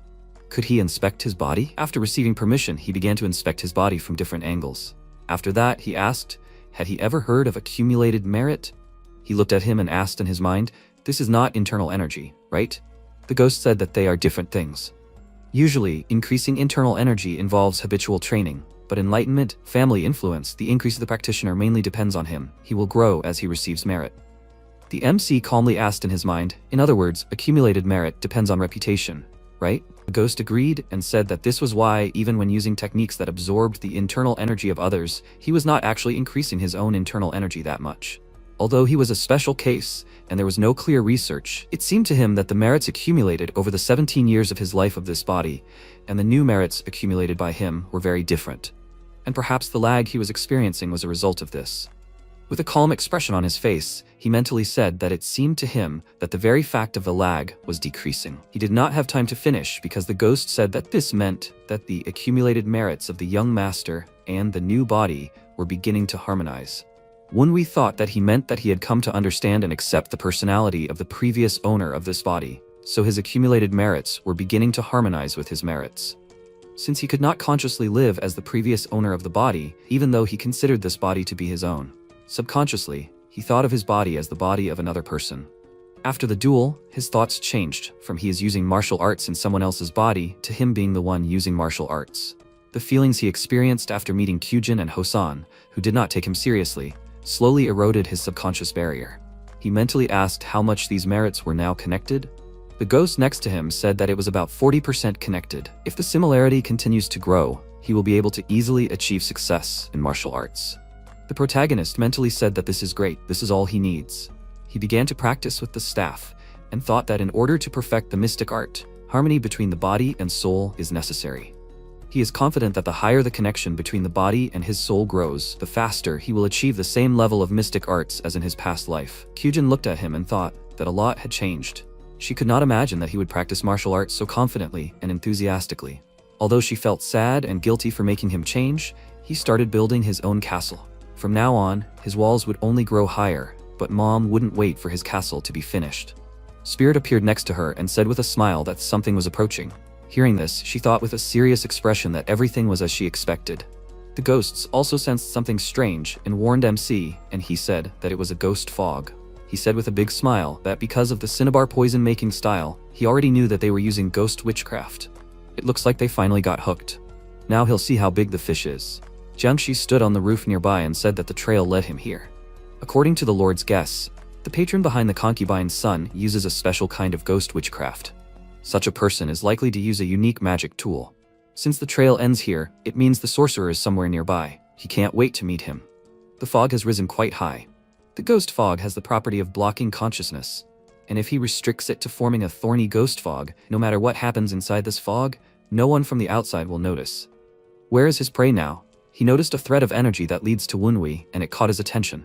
He wondered why this thread leads to his second target, the concubine's son. It turns out that he covered his tracks. Apparently, the sorcerer did not use ghost sorcery himself. Instead, he used the concubine's child to activate the mystic arts technique. He noticed this monster and asked with a sly smile, what kind of fog was this that he could not see anything in? Jiangxi walked towards him and thought that his opponent was a puppeteer who was smarter than he thought. However, since the concubine's child was also his target, if he attacked him, the puppeteer would definitely show himself. In any case, he can't sense anything around him because of the ghost fog. If he stands still, it will turn him into a Jiangxi, even if all his limbs are intact. He looked to the other side and saw Kyujin walking towards them while emitting a powerful aura. She ran up to that monster very quickly, dealt a very strong blow, and loudly said that he was caught. MC turned around with a smile and said that it was a big fish after all. He never thought that they would send a deadly swordsman and Gu Diao here. The ghosts next to him said that they were definitely from Black Bone Ghost Valley. However, this guy looks like a deadly swordsman of at least rank 3. Is everything going according to plan? He started searching for something in his inner pocket and said that a Taoist from the Qingcheng sect would hardly lose to a Jiangxi of the same rank. But the problem is that this monster is an assassin sent by San Yang. Is his sister in control of the situation, or is she simply doing her duty as a Taoist to eliminate evil? He ate a pill while she was fighting and said that he could only trust her determination now. Jiangxi tried to break free from Kyujin's grip and wondered, is this Qingcheng's sword energy? This is a Taoist arriving in the Nine Dragons district. This girl must be the daughter of the Tan family, but why is she here? He was able to break free from her grip, jumped away from her, and was about to say something to her. She ran up to him very quickly, swung her sword and said loudly that she would not listen to pathetic demons. This vile Jiangxi must die again. His hands were shaking from her swift sword strikes and thought that he could not handle her. Even if he achieved his goal, he could not fight with his full strength lest he injure her, otherwise Lady Namgung would break the contract. If that happened, the Lord would become furious and torture him. Kyujin very quickly began to attack him with her sword and asked loudly, what was he thinking about? She used the sword art of Qing Cheng, cutting the blade incredibly fast. She struck many swift sword strikes and said loudly that he should stop thinking and just die. Blood was flowing from the wounds of this monster, and he thought that he could really die here. He was thrown back and thought that since he was going to die anyway. He said loudly that he pitied her because she was Lady Namgung's daughter, but it was her own fault for not listening to him. He took off the bandages that were wrapped around his hands, and a very strong energy engulfed him. His body grew very large, and blades came out of his hands thanks to the technique of ghost transformation. Kyujin looked at this huge monster who was standing in front of her with a surprised expression. He struck a very strong blow with the blade on his hand, but she was able to block this blow with her sword. Zhangxi looked at her and said loudly that if she retreated, she would not be hurt at all, and it would be easier for both of them, because his mission was Lady Namgung's request. She continued to hold back his blow, despite the fact that she did not have enough strength and thought that she should not hesitate. She already knew that this was all her mother's plan. Her eyes lit up with energy, and she thought that she had to defeat him, find out who was behind him, and convince her mother to turn away from this path. She pushed his hand away, and he asked loudly, "Is this anti-demon energy? How prim and proper she is, and really very stubborn." He threw a very strong punch, but she managed to jump aside. He thought that if only she weren't so stubborn. If the battle continued despite the thorny ghost fog, the Wind of Justice squad would discover them. He didn't know when the puppeteer would appear at all. He would be at a disadvantage if the battle continued. The ghost fog would weaken soon, so he had no choice but to use Gudiao. His target was still the concubine's son. A monster was flying above them and let out a very loud cry. The ghost looked at this and said to the young master that he would not allow Gudiao to release more ghost fog. Wenwei looked up with a smile and said that he finally used Gudiao. He almost fell asleep from boredom. The ghost said that it would be better if the stubborn girl fought Gudiao and the deadly swordsman came. The flying monster flew towards him very quickly with its mouth wide open. He stood still calmly and said that it was so noisy at night. He looked at it with a serious expression on his face and said that he had to bow down before him. He used the first stage of Purple Eyes, tormenting evil ghost. The monster was frightened by this and crashed into the ground after flying close to him. He looked at the monster that crashed into the ground and said that he didn't mean so low. The ghosts examined this monster and said that the surprising thing was that it didn't even bend its neck. Gudiao seems to have a sturdy body to begin with. A huge amount of resources and time must have been spent on creating this guy. They just had to attack him. The protagonist looked at this with a confused look and said that this is not even his ability, but he is so excited. He must get up immediately. Gudiao, who was stuck in the ground, suddenly came out from under the ground and looked at him with a frightened look. He sat calmly next to him and said that he will give him two options. Either he will fight with that Zhangxi or with him. Because he looked at him with a wide and scary smile, the monster immediately flew away from him. Gudiao began to attack that monster, which confused him, and he loudly asked why he was attacking him. Did that guy really take control of him? He thought that the puppeteer's ability was enough to take control of Gudiao. What's more dangerous is that it means the enemy is somewhere nearby. Kyujin jumped behind him, swung her sword, laughed, and said that by turning the other way, he was tempting her to cut him. With this strike, she cut off the arm of this monster. He looked at her and wondered why she just cut off his left arm. He asked with a worried look, what did this mean? She could have killed him with this attack.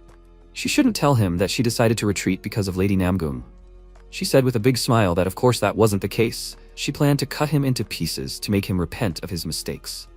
Then she would slowly save his soul. He called her crazy in a worried voice and asked if this was how Taoists acted when they tried to help others. Gudiao flew next to him and slashed his face with his claws. Zhangxi turned around to look at this monster and loudly called it a mindless bird. Kyujin thought that she didn't know why the Zhangxi beast that released the ghost fog was acting like this around her brother, but she needed to get rid of the remnants of the ghost fog.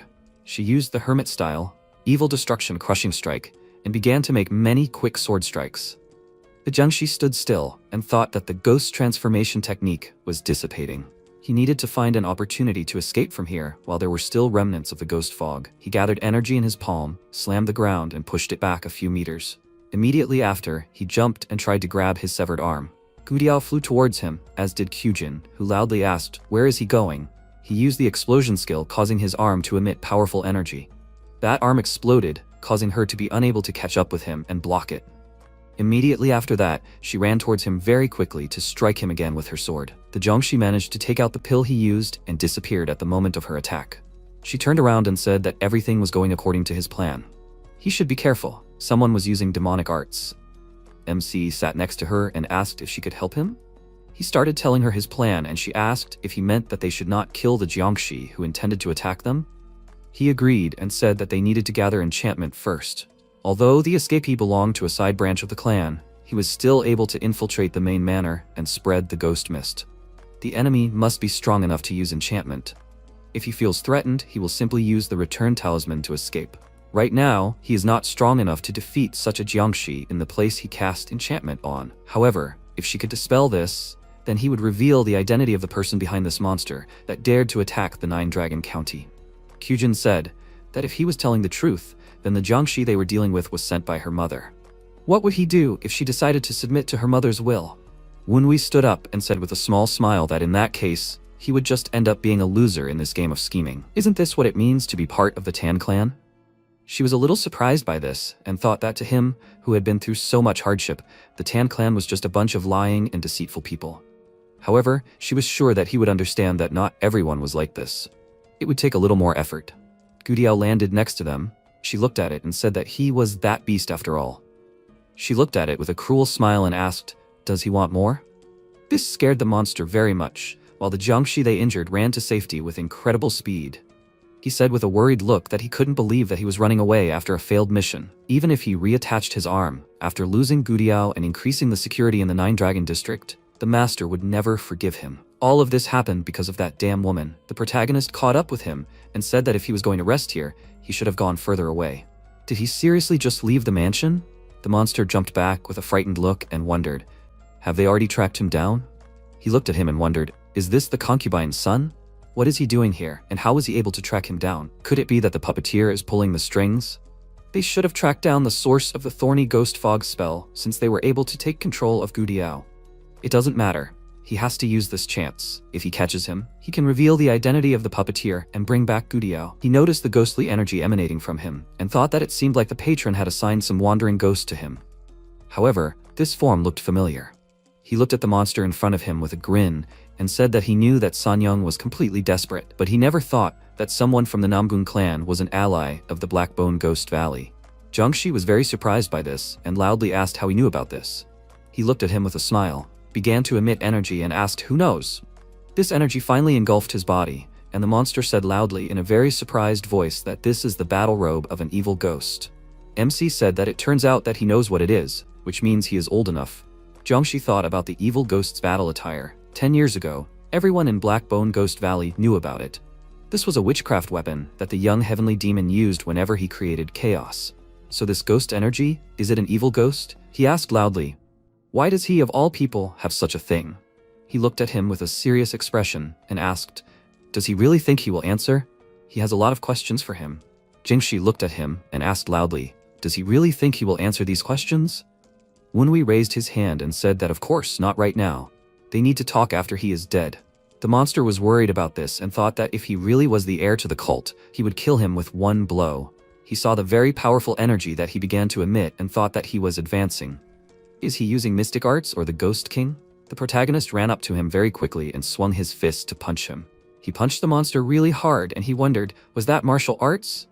With this attack, the Jiangshi was sent flying back a few meters and hit his back on a tree. He fell to the ground and thought that this was the secret art of the Nine Dragon Clan, the Storm Dance. The enemy uses martial arts instead of mystical arts? A wide smile appeared on his face. He laughed loudly and said that he is not the cult heir.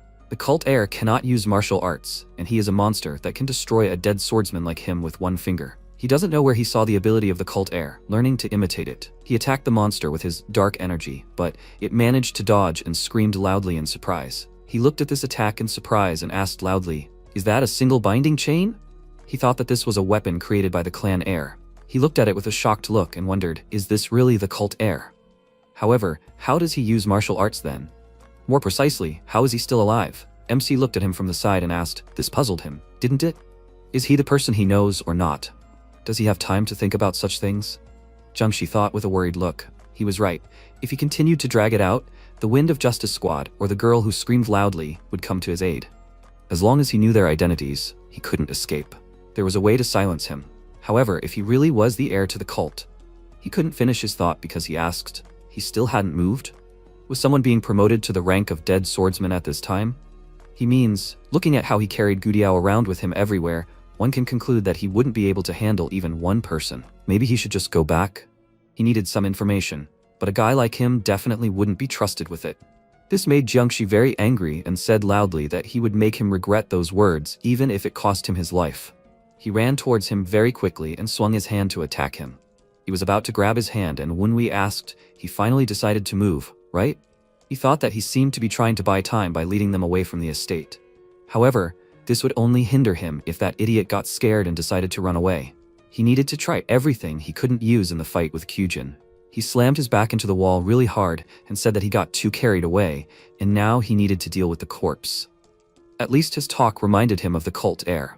Unexpectedly for him, the protagonist grabbed his hand and said that he finally felt relieved now. He pulled his hand away from him and said that if he didn't want to rest, he should have at least moved further away after using the return talisman. How was he going to deal with his corpse with such attacks? Jiangxi became worried about this and wondered, was this really the cult heir's evil ghost battle robe? He pulled his hand back and said loudly that this was simply impossible. He tried to attack him from different directions but couldn't injure him and thought that he had strengthened his attacks by loading up on demonic essence, but still it had no effect on him. He looked at him with a calm expression and said that even turning him into a corpse with such attacks would take him a year. The monster became very angry about this and insulted him loudly and swung his arm to hit him again. He threw a strong punch, but MC stopped him with his hand and said that the battle robe's durability test was complete. It was time to test it out. He delivered a very strong punch to his body and sent him flying very far. The Jiangxi survived this attack and thought that this blow confirmed his thought. He was weaker than him. These blows would not cause him fatal wounds. He would be able to defeat him when the evil ghost battle robe disappeared and the mystic energy was exhausted. He ran up to him very quickly and asked, what kind of laughter was that? Was he laughing because his attacks were weaker than he expected? Did he hope to defeat him when the battle robe dissipated? You should listen to him. He came here knowing that he was a Jiangxi from Whitebone Ghost Valley. Did he really think that he was not prepared for this? Does the brain also decompose when turning into a Jiangxi? The monster looked at him with a serious expression and said loudly that he was only so pompous because he was wearing the evil ghost battle robe. He should show him what he was capable of in a fight against him. He started to try to hit him with his fist and said loudly, before he runs out of mystical energy to maintain his attire? He tried to hit him, but he disappeared, and the monster immediately realized that it was an illusion art. Unwi appeared behind him and kicked him hard in the head. The monster tried to attack him and said loudly that he was as agile as a rat. He looked at him and thought that this attack didn't cause a deep wound either. It seemed that he couldn't break through the dead swordsman's defense now. He would have a lot of work to do. However, unfortunately, it was time to end. He started to emit strong energy, and Jiangxi asked loudly, he still hasn't figured it out? His attacks were useless against him. He gave a strong punch and ran behind him. He turned around to face him abruptly and said loudly that it tickled. Unlike his battle attire, his body wouldn't wear out. He had to keep attacking him, and it wouldn't be long before he got his comeuppance. The protagonist stood calmly with his back to him and said that he was worried that if he dodged all the attacks, it would drag on. However, he tried his best to get it all to hit him. He still thought that the brain does not decompose during the transformation. Jiangxi looked at him with a smile and said that he must have gone crazy being cornered. He would see how long he could move his mouth. At that moment, blood suddenly came out of his mouth. He was surprised by this and asked, are these symptoms of poisoning? However, how could he poison him? He looked at him and said that normal poison wouldn't have worked. He looked at the energy from the poison emanating from his body with a shocked look and asked loudly, is this really the poison of lost souls? MC looked at him and said that since he took all the hits with his naked body, he made sure to hit every part of him. He should enjoy it. Jiangxi swung his fist and asked loudly, the lost souls dared to try to eat his body? They should stop touching him. He released a powerful wave of energy and the ghosts around him disappeared. However, this caused him to run out of strength and he fell to the ground. He walked up to him and the monster said that he just had to answer his last question. He was the heir to the cult, right? He sat down next to him and said that he would not die here. He took out a chain made of his energy, and Jiangxi asked with a worried look, what was he planning? His battle form made of energy began to disappear, and he told the elders that he had to go. They should train the newbie properly so that he would listen to him. Immediately after that, the ghosts of the elders appeared around the monster and agreed to it. Wunwei walked away from them into the forest and said that it wasn't that easy.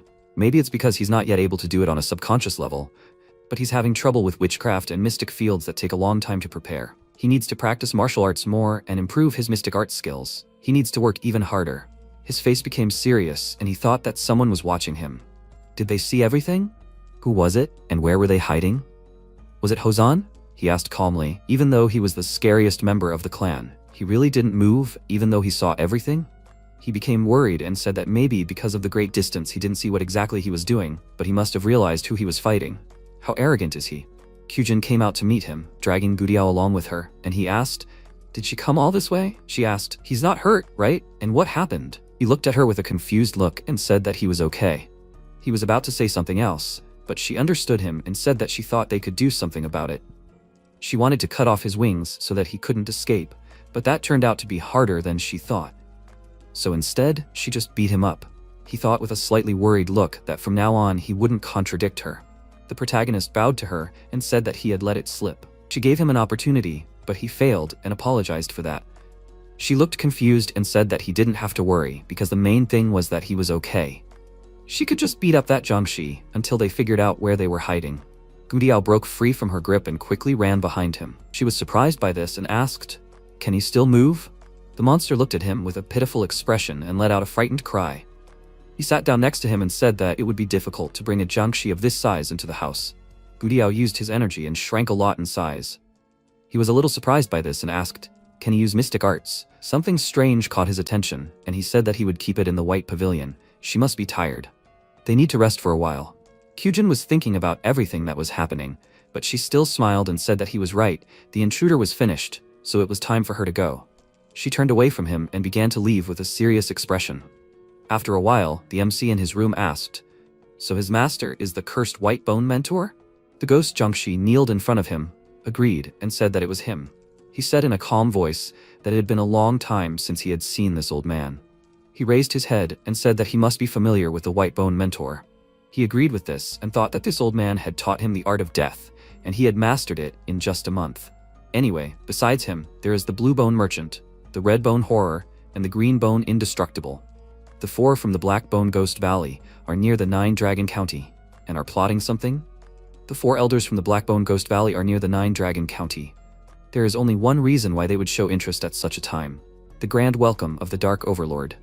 Moonhyuk, the Dark Overlord and one of the 10 greatest martial artists, led the new special squad. In the opinion of the divine cult, they can't just watch as Sichuan's defense is strengthened.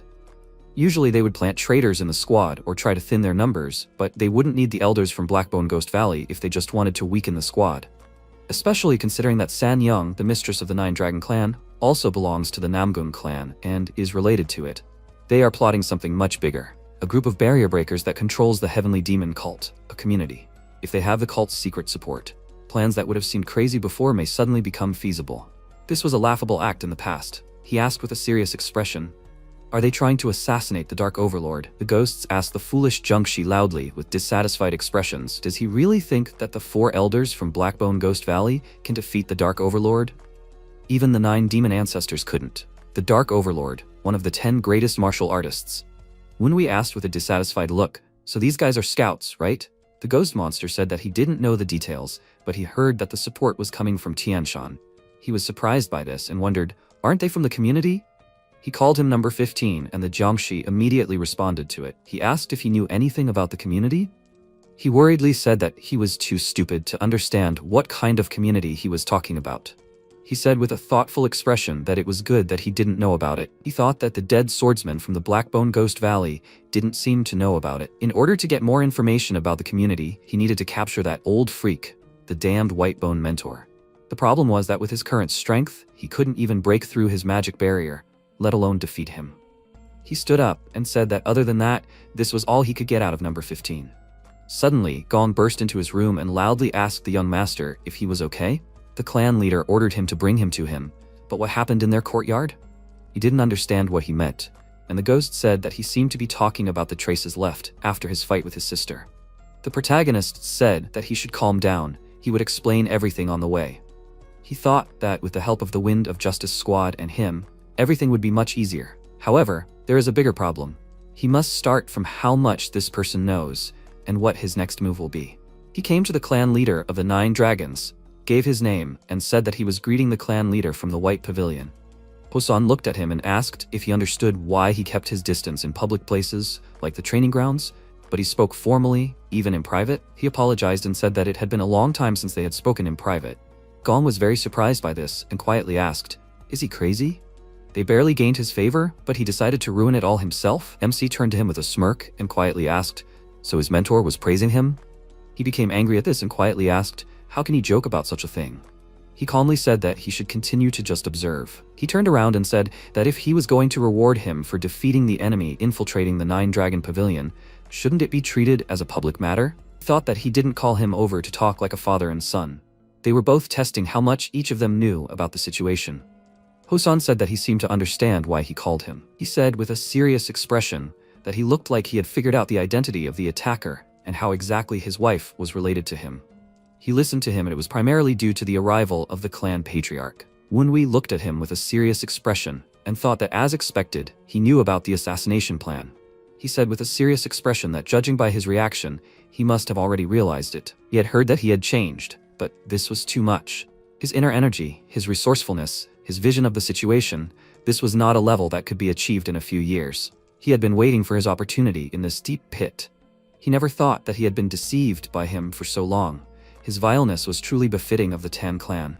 He bowed to him and said that he was grateful for his praise. He thought that it sounded like an insult, but in fact, it was the best compliment one could receive in the Tan clan. Hosan looked at him with a very serious expression and said that then he should not cross the line. He raised his head and was about to ask something about it, but he interrupted him and said that he would not interfere in their disputes with San Young, but he should not touch those behind her. The protagonist thought, he lets his son fight his wife to the last, but wants to leave the divine cult? What is this snake planning? He agreed to it and thought that it would be difficult to strike the white bone at once. Hosan passed by him and said that he told him everything he wanted so he can go back to his place. He turned to him and said that before leaving, he should reward him for defeating the intruder. He turned to him abruptly when he heard this and asked, does he want a reward? Since he was trying so hard to get it, it must be something he couldn't get on his own. He could tell him what he wanted. MC said with a calm expression that he wanted to train in the monster forest. He thought that in the special environment of that forest, teeming with poisonous insects and mystical beasts, he would have a way to quickly restore his mystical power to the level of his past life. Hosan said with a calm expression that only the clan patriarch could give him permission. He could only ask him for it when they met, but he wouldn't promise anything. He stood quietly by his side and said that he understood that.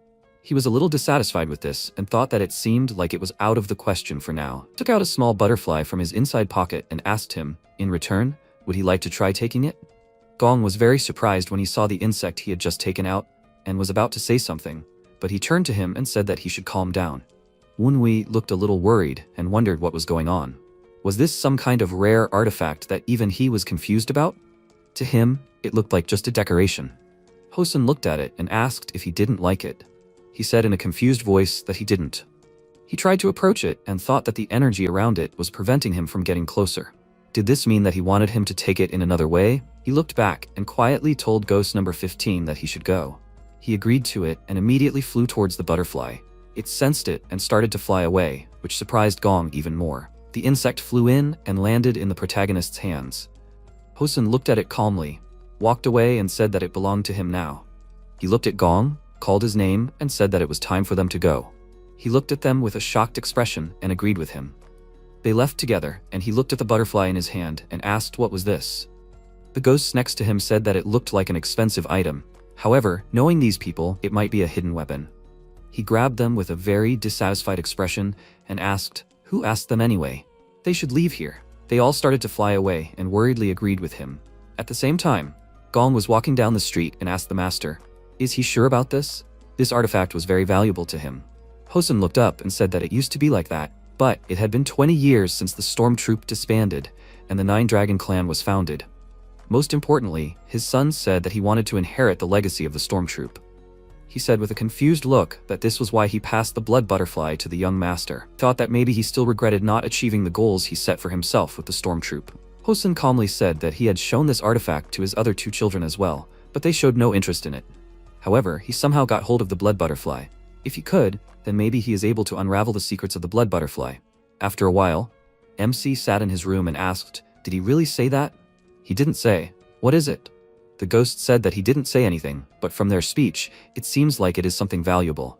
This so-called artifact absorbs a huge amount of spiritual energy every time it moves. From the look of it, it might be a demonic tool.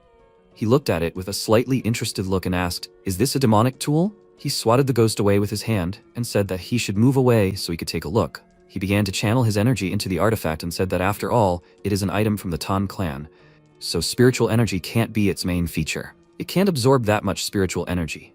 The butterfly flapped its wings, and all the energy he channeled instantly disappeared. He got angry about this and started channeling even more energy and said that it should stop resisting and making him look bad. This didn't change anything, and he asked loudly, "What if he tried this?" After a while, he lay down on the bed and said that he was so upset about the blood butterfly that he couldn't sleep properly. He would deal with it later. He thought that although if the damned Master of White Bones found out about yesterday's failed attack, he would definitely make a move. Hosun's warning forbade him from acting recklessly. However, isn't there a way to disrupt the enemy's plans without fear of Hosun's interference? He doesn't think such an opportunity will appear right away. Maybe he'll have to wait. Gudiao jumped onto his desk and started making strange sounds. Wenwei looked at him and thought that he had just interrupted his reasoning. He may be strong, but he's not strong enough to fight several dead swordsmen. If he's going to use it, he'll have to make it even stronger. He clenched his hand, released the blood, which he began to control with his energy, and thought that by using his blood as a medium, using the eye of the dead man, he would turn it into a refined artifact containing the knowledge of the Ghost King. He would call it the blood of the Ghost King. The ghosts said loudly that this was the famous blood of the Ghost King. He never thought that he would ever envy someone's inheritance. They must maintain dignity. Even for ghosts, such behavior is unworthy of them. Since this contains the knowledge of the Ghost King, this blood is an unrivaled medicine for those who use demonic arts. The protagonist held out his blood and asked, "He wants this, right?" Gudiao began to jump and make joyful sounds. He asked, however, why should he give it to him? What did he do to deserve it? Perhaps if he tells him the location of the Jianxi Beast Farm in the Blackbone Valley, he will give it to him. What does he think of this? He immediately began to nod his head in agreement. He saw this and gave him his blood and said that it was very good. As soon as he swallowed the blood and his body was filled with very strong energy, his appearance began to change, and the ghosts said loudly in surprise that this was incredible. He was reborn. This must be a mythical bird that announces the advent of the demonic army. MC looked at him and asked with a small smile, "How does it feel to be reborn?" "It looks like he will be more useful than a spider now." The soul of one of the elders appeared in Gudiao's body, which surprised him very much. The ghosts looked at him in surprise at what happened and asked, "Isn't he Elder Huang? Wasn't his soul destroyed?" He turned around and asked the heir of the cult in surprise, "Why did he bring him back?" He raised his hand and said that there were 3 reasons. First, it is a reward for his loyalty. Most of his subordinates cursed his name when they were on the verge of death, but he distinguished himself. This also ties into the second reason. He still clings to the hope that he will protect his daughter. He doesn't even know her name or face. He said with a smile that he has to find her himself, with his own strength. Finally, the third reason is simple. Ghosts are easier to control than idiots. The elder looked at him and thought that he could leave the third reason unspoken. He said that it seems like he will finally get rid of his chains, but now he realizes that he won't be able to escape from it. He remembered the past and thought that after he lost his wife, his daughter was the only reason for living. She is his treasure. So since Chon Hojin kidnapped his daughter, he was already dead. He betrayed the cult leader and the cult heir for her, but was still unable to protect her. Who would have thought that he would get another chance? Huang said with a serious expression that he swears allegiance to him. He will devote his soul to his cause, and his fate is now in his hands. He will follow his orders without hesitation. Wenwei looked at him and asked, "He retained his memories, right? Does he remember where the farm is?" He started emitting energy with a serious look and said that if he gave the order, he would fly there right now and tear them apart with his new claws and beak. He extended his hand with a serious look and said that he must destroy the farm and show the traitors the superiority of the divine cult. He agreed to this and immediately flew out the window. He looked at the other side and thought that if he started destroying the farm, the Master of White Bones would be distracted from him. This would give him time to think about everything. After a while, Sanyong said that she was so tired after the night trip. She noticed a note on the table and wondered, "Is this a report from Mu Zheng?" Considering the corner is folded, it means it is some kind of urgent matter. She started reading it and wondered in surprise, Yu Cheng and Suraz had a duel and that freak won? He even fought with Kyujin, but it ended in a draw? While the clan leader was watching them? At that moment she came to her, called her mother, and asked where she was. San Young turned to her with a worried look, called her by name, and asked what brought her here so early in the morning. She had some urgent matters. She said that it meant something so urgent that she couldn't tell her. A jiangshi sent specifically for Wunwei had entered the manor at night. She pretended to be surprised by the news and thought that it meant that the one she saw yesterday had dealt with that freak. She didn't like that the jiangshi's intrusion had been noticed, but for now, everything was fine. Hyujin said that she had fought him. This surprised her very much, and she asked what she had just said. Why did she do that? She hadn't been hurt, had she? She said with a calm expression that she was fine. That monster mentioned her and hesitated, not daring to attack her. Sanyong, with a very displeased expression, wondered what those idiots had done. She called her name and said that everything she was doing was for Yu Chang and her own good, that illegitimate child was just a nuisance. She asked with a serious expression, did she hate him that much? So much that she was willing to use the jiangshi to help her when her daughter, part of the Qingcheng sect? She was very worried about this and wanted to say something loudly. She didn't listen to her and started to walk away and said that if she didn't intend to turn away from the path she had chosen, she would have to stop her, even if she had to use force. Sanyong, looking scared, stretched out her hand towards her and called her name loudly. She said with a displeased expression that she didn't understand how he felt. How could she not understand? She fell to her knees and thought that this was all because of that freak. She should have taken care of this earlier, before things got this bad. She needed to go to the temple immediately. She had to do this for her daughter. At the same time, Gong was walking down the street and said that he had plenty of courage. Did he really need to walk around here after what happened last night? The protagonist said that he could come back if he was going to complain. He looked at him with a serious expression and said that he needed to follow orders. They came to a building, and he said that this was Lu Bang's forge.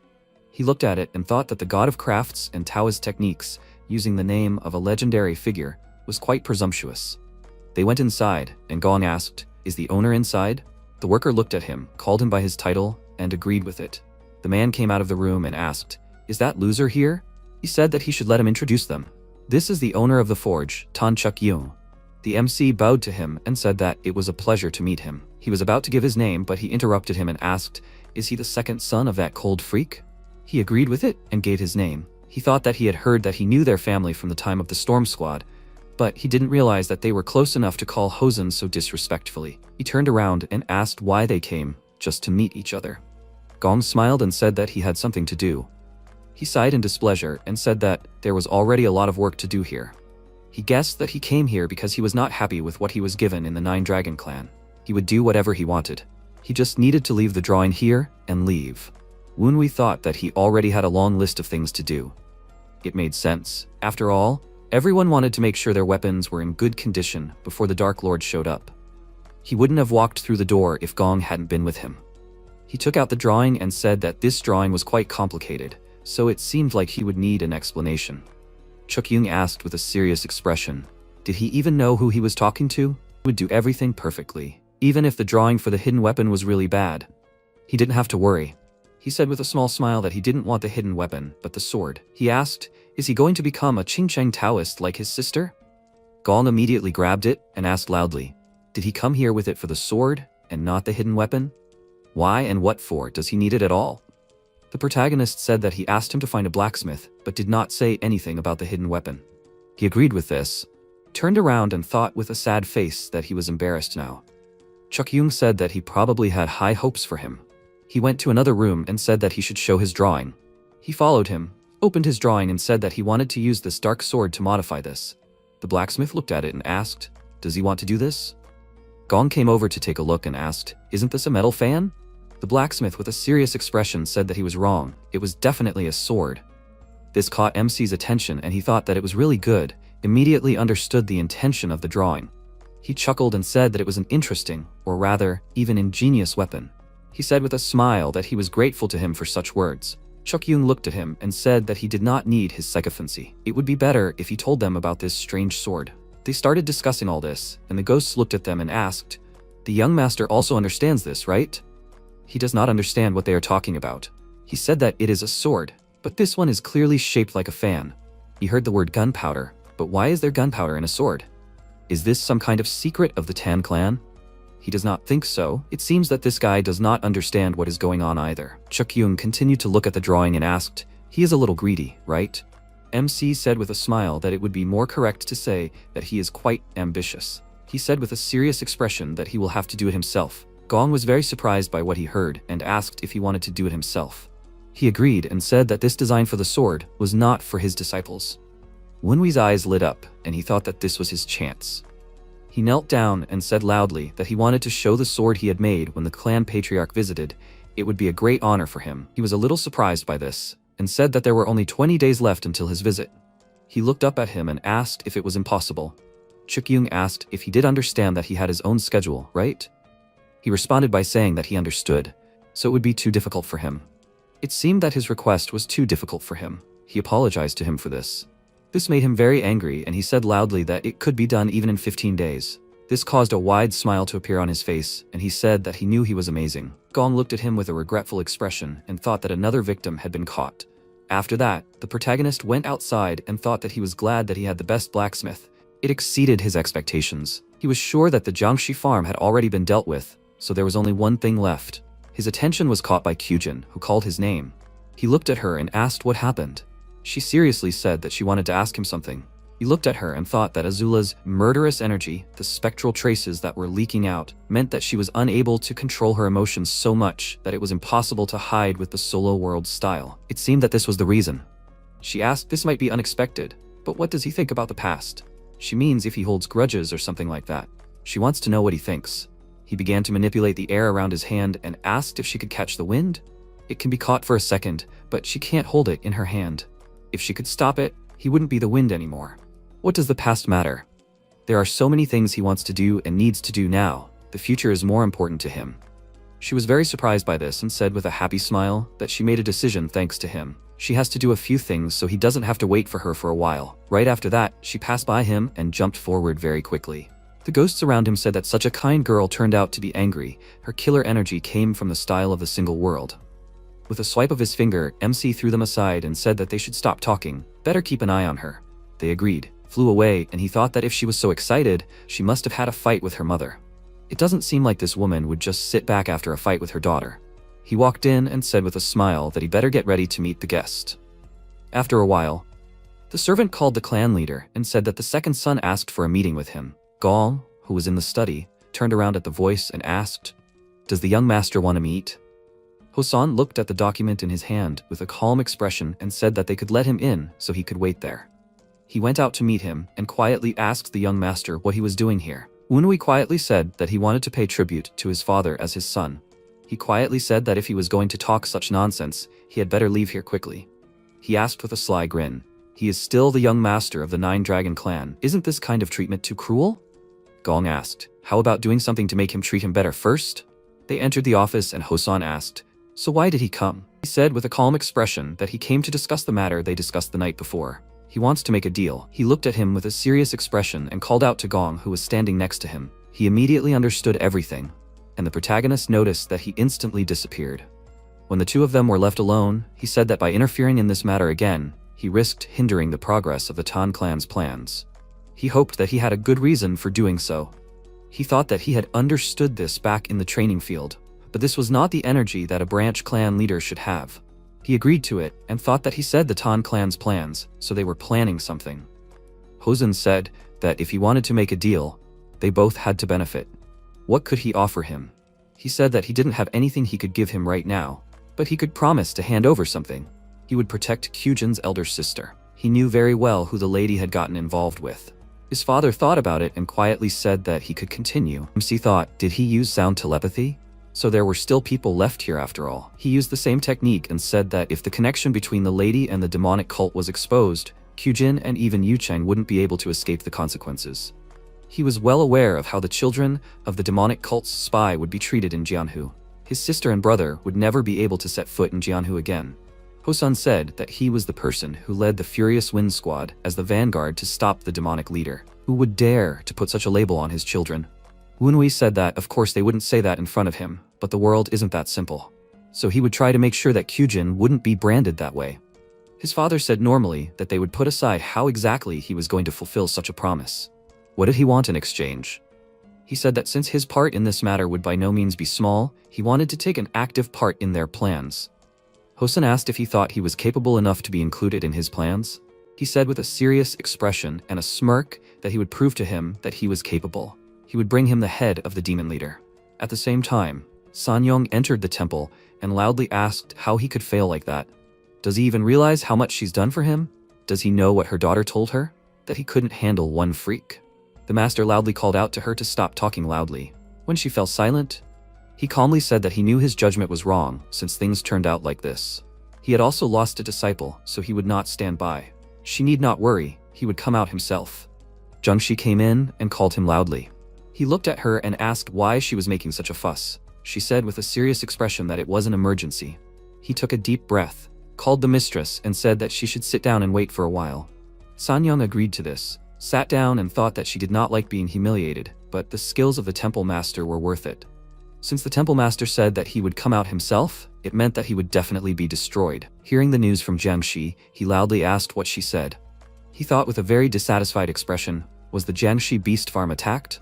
The farm of his pets who had been secretly working in Sichuan province for decades. So it turns out that Zhu, with similar energy to Gudiao, his creation, destroyed them all? She continued to sit next to him and asked what was going on. Unexpectedly for her, he quickly walked up to her and grabbed her by the throat. He slammed her to the ground really hard and asked loudly, did she decide to deceive him? There is a high-class sorcerer with enough authority to take the parasitic crow he created and evolve it. Does she seriously think he will believe that he is on the side of some kid from the Tan Branch clan? This is just absurd. She conspired with this sorcerer to stab them in the back, didn't she? Sanyong looked at him with a frightened expression and said that she didn't know what he was talking about. He began to emit powerful energy and asked loudly, did she not understand, or was she just pretending? Was she underestimating them, the Blackbone Ghost Valley? She looked at him with a very scared look and thought, did he say Blackbone Ghost Valley? Isn't that a demonic cult? Does he mean that this place is part of a demonic cult? Master looked at her and thought that she definitely didn't know anything, judging by her reaction. It seems like the Namgung family used her until she became useless. He let her go and said that there must have been a misunderstanding. He sees that she really isn't involved in this. She thought with a very scared look, did she get involved with a demonic cult?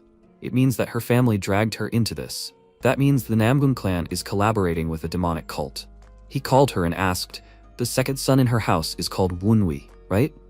Now that he thinks about it, even his name is similar to that freak.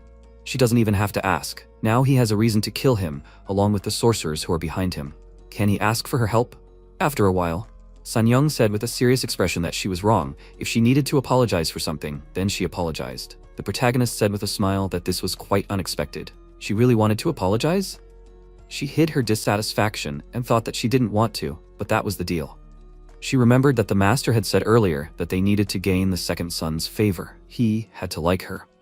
She felt embarrassed by this and asked why he needed this.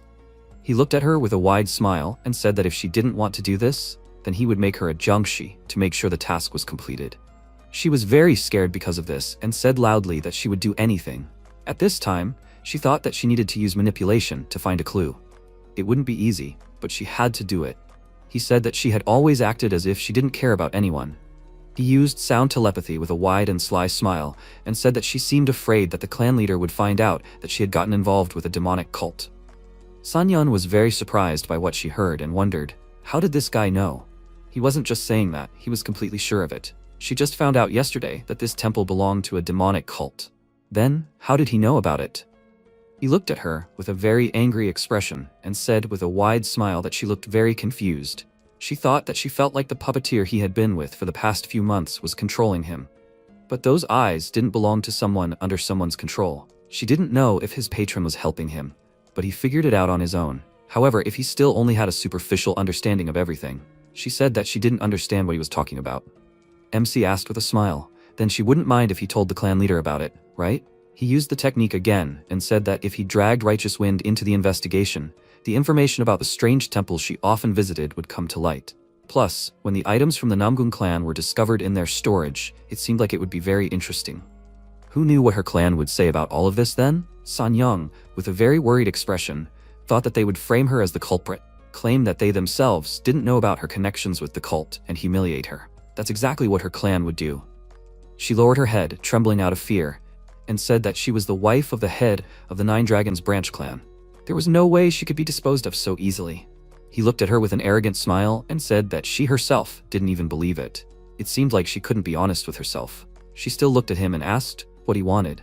He extended his hand with a sly smile and said that he was quite a greedy guy. Over the next week, she brought him all sorts of jewelry, a wild silkworm robe, and other jewelry. In an attempt to get these rare items, she did not have time to think about anything else. After that, Woonhui asked what else could one expect from the famous Namgung clan. They have a lot of money. The ghosts looked at him with admiration and said that he had gotten hold of real treasures. He was sure that she was already ruined. This is what she deserves for what she had planned against him. He said with a displeased look that it was not for them to talk about it. He took out an object with strong energy from his inside pocket and said that these things were useful, but this was the most important of all. The ghosts looked at it and said that it had a very terrifying poisonous energy. What is it? He said that it was a pill made from a 1-to-1 mixture of the poisonous fire herb, dogwood fruit, and a certain type of bacteria. They said that it looked like an ordinary poisonous pill. Is he trying to reach the 6th level of the poisonous dragon cultivation technique? The protagonist agreed and said that he would open his middle dantian and reach the highest level. Bacteria are used as an ingredient in miracle medicines like this. However, if it is used incorrectly, the wrong poisonous bacteria can multiply and begin to destroy the body. Dogwood fruit and the poisonous fire poison herb enhance the poisonous effects of these bacteria, creating this incredibly poisonous pill. This is the best option for him, as someone who has mastered the poisonous dragon cultivation technique. The ghosts said that they now understand what he is trying to do, but it seems that this poison is too strong. Is he confident that his body can handle it? He said that was why he had this. He took out the Qi refining divine sphere from his pocket and thought that this was a miracle cure that was supposed to enhance internal energy, and it was also created by the divine doctor of life and death. First, he would take this to increase his internal energy. This pure energy was spreading throughout his entire body. It was definitely fulfilling its purpose. Now it was the turn of the poison pill. According to the elders, this poison was very difficult to digest. With his current level in the poison dragon technique, it would be very painful. He ate the pill and felt intense pain, but he continued to absorb the poison energy. The ghosts looked at him and said that they had to look at all this poisonous energy. Master would be okay, right? MC gritted his teeth in pain and thought that the poison was spreading throughout his entire body. He needed to convert the poison into internal energy for the poison dragon technique. He had to concentrate the energy and suck it into his upper dantian. He was able to do everything correctly and was happy that he succeeded, and thought that he had reached the 6th level of mastery in the poisonous dragon technique. The ghosts congratulated him and said that he had reached the highest level in just 2 months of martial arts training.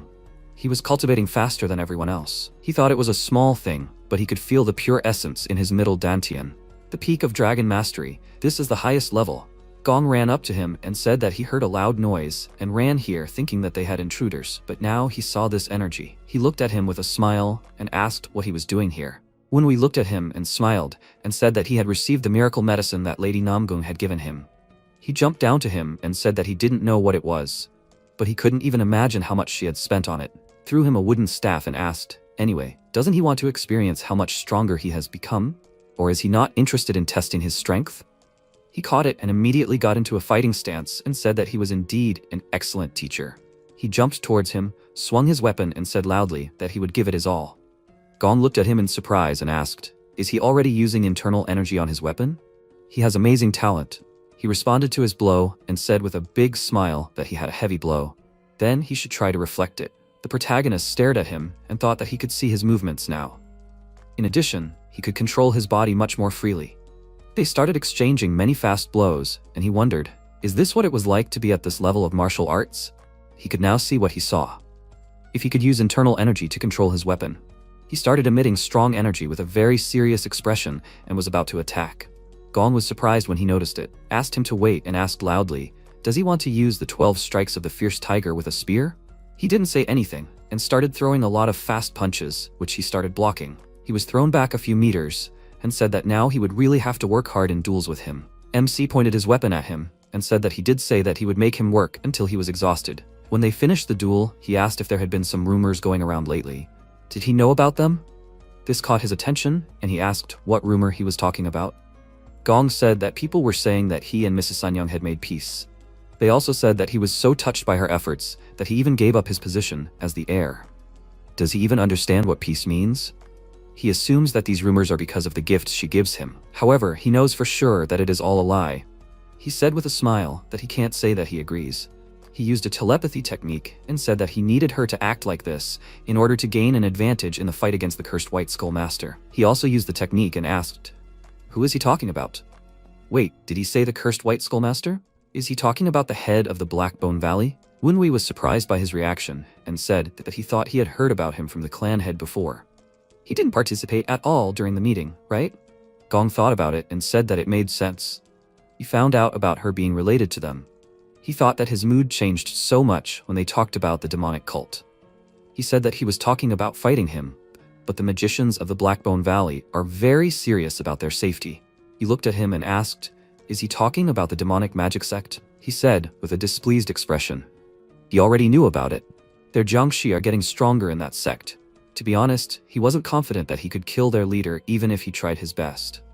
The protagonist said with a little worry that he knew it would be a major failure on their part if he just started a war. He thought that according to Spirit number 15, the forces in the temple now included the 4 death swordsmen and a Jiangshi, whose skills were comparable to the dead swordsman's. He heard that the cursed master of the White Skull had reached a higher combat level after his death. It seemed like the society had helped him. Gong asked what he was going to do and if he had a plan. He said with a confident smile that of course he had almost finished preparing. Earlier that night, San Young had come to his room and begged him on her knees for help. He asked with a smirk, did she come to him in the middle of the night to ask for help? Some would think he wanted to kill her. It seemed like the Namgun clan and the temple were after her. She agreed with a very tired look and said that he already knew what situation she was in. The abbot of the temple promised to turn her into a Jiangshi if she did not lead him to the sorcerer who supported him. She was about to say something else with a very worried look, but she stopped. He continued to smile and said that in that case, a terrible fate awaited her. She said that she would do whatever he said. He asked with a serious expression, could she give up her ambition for the position of heir that she had been seeking for so long for her children? She agreed and said that she would persuade her children to give it up. If he wanted, she would make sure that he would never see her again. She begged him to help. He agreed with a wide smile and said that then she would have to do whatever he said. He would do anything to get rid of that demon. First, he needed to make some preparations. At present, he thought that the final stage of his preparation to defeat the cursed master of the White Skull had finally arrived after a while. Chuk Yung said that he seemed to be in trouble. He didn't look at the sword closely enough because he was too busy with the drawing. However, it would take at least 2 weeks to finish this sword. A demonic weapon made of black steel filled with demonic chi? He wants him to make a sword out of it? This guy was very cunning and outsmarted him. He would have to work without sleep for 2 weeks. His students wouldn't be able to help, given their skill level. Also, he doesn't have a third arm. He should tell him that it would take longer. He heard someone behind him say that he never thought he would end up like this. He turned around at the voice, was very surprised by what he saw, and asked loudly, what was he doing here? The Dark Lord Tan Moonhyuk stood in front of him and asked with a smile, why was he angry? They hadn't seen each other for so long. This made him sad. Chuk Yung said loudly, he should be in the 9 dragons. What is he doing here alone? He said with a satisfied expression that he had sneaked out, of course. His words made him very angry and he said loudly that he was a burden to the others. Moonhyuk asked with an interested look, anyway, what is this interesting thing and who ordered this sword? He said that the customer was Hosen's child. He looked at the drawing and said that although he heard that she was called a genius, but she still. He did not have time to finish because he said that it was not her, he meant the second child. He was a little surprised because of this and said that he heard that he had a weak spirit and even weaker talents. Chuk Yung said that he was surprised too. He is very cunning, so he wants to use one weapon to switch between 2 techniques. Also use hidden weapons if the enemy creates a distance. Moonhyuk said with a smile that this is a typical weapon of the Tan clan. He shook his head in denial and said that he could do it in time if that was all, but there is one more thing. He has to look at this material. He wants him to make a sword out of it. It's a demonic weapon made of black steel. He said that he was studying sorcery to use the cursed poison. He started looking at the material and asked with an interested look, so he wants to use the cursed poison on the sword, is there anything else? Chuk Yung said that, besides all this freak is that lazy guy's disciple. This caught his attention and he asked, does he mean that Gong took a disciple? He said that he also somehow convinced that idiot to inherit the storm dance. This means that the guy doesn't just want a weapon, but also the ability to use the storm and cursed spells. Does he understand what he is now? Moonhyuk agreed with a smile and asked, he said that he didn't have time to fulfill this order, right? He raised his hand with the same smirk and said that he was curious how he would use this little toy. After a while, somewhere in the forest, Sanyong said that the preparations were completed as he requested. However, will there only be 2 of them? MC said that his master will be here soon. He is finishing up some business. He noticed Gong, who ran up to them and said that here he is. He landed next to them and asked if they really have to leave at such an inconvenient moment. He looked at him and said that now is the best time. He said with a serious expression that he got rid of Mujung as he asked. She was surprised by this and asked why they did that. He said that he was a spy for both the Namgun clan and the temple. Sanyong, with a displeased expression, said that her family members should hide their spies better. She thought that she was hiding him, but he already knew about everything and more. He is fooling everyone. Gong asked, so there are only 3 of them? Wenhui gave him a mask with a human face, agreed, and said that there are only 3 of them for now. He picked it up and asked, do they really need to wear it? He had already finished putting on the mask and said with a smile that they needed to do it or they would definitely be recognized. He turned around and said with the same smile that it was time for them to get started. The 2 of them started driving the carriage and said with a technique that the fog was getting thicker. That meant they had entered their territory. He could feel it, right? The protagonist agreed and thought that they might be hiding in the ghost fog, but he could see them perfectly, thanks to the dead man's eye. Those were all Jiangshi beasts. He guessed that they had tightened their guard because of the attack on the farms. Besides, it was no lie that the damned white bone master was able to reach a higher level of martial arts. It was much better than the spells he had used before. He felt a flow of magic and said with his mind that spirit number 15 should show up. It immediately appeared next to him and notified him of this. He asked with a serious expression. White Bone Master took his spellbook, right? The ghost was surprised by this and said that he didn't know all the details. However, he heard that many things were lost when the 12 black spectra passed through their old pavilion. The other ghosts asked loudly, how dare those stupid Jiangshi do this? He thought that everything would be lost with the art of the soul-burning flame. It seemed that there was something left over from when he was organizing the Ghost King's texts. Using sorcery against an enemy who already knows how the sorcery works is like trying to open a door with a key inside. He had to be careful what spells he used until he reworked the Ghost King's techniques. They arrived at the temple and helped Sanyong out of the carriage. A Jiangshi came out to them and said to the disciple of Namgo, welcome. What brings her here today? She said with a serious expression that she brought that freak's things as the temple master requested. She stood at the entrance and said that they were on high alert, so she would carry the boxes. Her companions could wait here. Gong used a technique to ask what they should do, just start fighting? He also used a technique and said that he should wait. She said with a calm expression that they didn't know if the items were imbued with witchcraft. She had heard that mystical power worked differently when it came to the dead. Are they sure that everything would be okay if she carried them? Jiangshi thought about it and said that they could enter. She stopped in front of the temple, called the master, and said that Namgung's follower had brought the things he had asked for. He was pleased by this and said loudly that she should come in. Sanyong walked inside and greeted him. He turned to her with a big smile and asked loudly, had she finally brought his things? She said that she couldn't tell which items were imbued with magic, so she brought most of the things that were in his room. He laughed and said that she did a great job, even better this way. She turned to them and on her order, they put the boxes with the things on the floor. The master with a big smile reached out his hand to these boxes and said loudly that he hadn't even opened the box yet, but he could already feel the mystical power. She did very well. He opened the first box and was surprised when he saw what was inside. He looked inside and asked, is this explosive? He turned to her and was about to ask something. MC and Gong grabbed Sanyong and quickly started to carry her away from there. A fuse was burning behind the wall of the box, while the shocked master wondered, what the hell is going on here?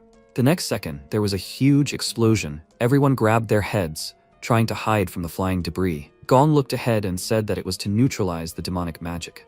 The protagonist replied that it did not mean that the mystic arts were completely destroyed. He asked, does he mean to say that the cursed master of white bones survived that explosion? He replied that he was a Jiangshi.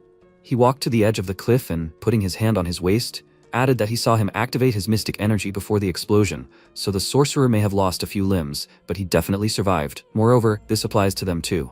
They looked up at the sky and saw swordsmen approaching them. The next second, they landed on the ground, and Dong screamed loudly, how dare he do this to the sacred land? The protagonist turned around and said, how rude. He only destroyed one house. The dead swordsman behind her said that one of them was the fierce wind warrior Gong. In terms of strength, he was considered the second most powerful in the 9 dragons. Behind him was Wenhui, the second son of the 9 dragon family. Their presence here meant that the Tan clan had learned of their plans. Gong turned to the protagonist and asked if he could really handle it without him. He replied that he should take care of himself first. The dead swordsman said that they needed to find out how much their plan had deviated from the course. The goal was to capture them alive at any cost. Dong, preparing to attack, gritted her teeth and said as he commanded. The next second, a powerful attack was aimed straight at the dead swordsman behind her. She noticed a splash of blood and turned around. At this moment, Gong came down to them and asked how they dared to pretend to be humans. Dong looked at him and thought, even if it was a surprise attack, he killed the dead swordsman with one blow. This is a martial artist who has reached the pinnacle level. At this moment, the protagonist pushed off the edge of the cliff and flew forward, saying, "It's nice to have him with him, but now, see you later." The dead swordsman shouted, "Damn, where is he going?" Dong told them to ignore him. He is not a threat. She thought, right now. She told the others to use everything they have to defeat the mustachioed one. Dong sneered, "Are they going to take him prisoner? They have to try, damn Zhengxi." Meanwhile, from the collapsed building, Zhengxi was trying to climb out of the rubble and shouted, "This fool dared to betray them?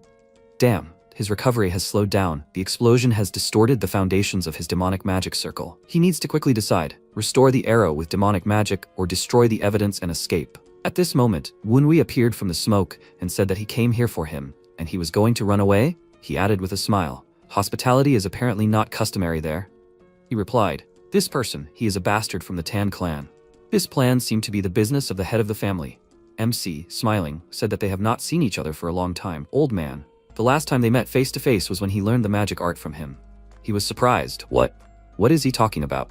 The protagonist asked, has he already forgotten? Although they specialized in different things, but he was his teacher for a month.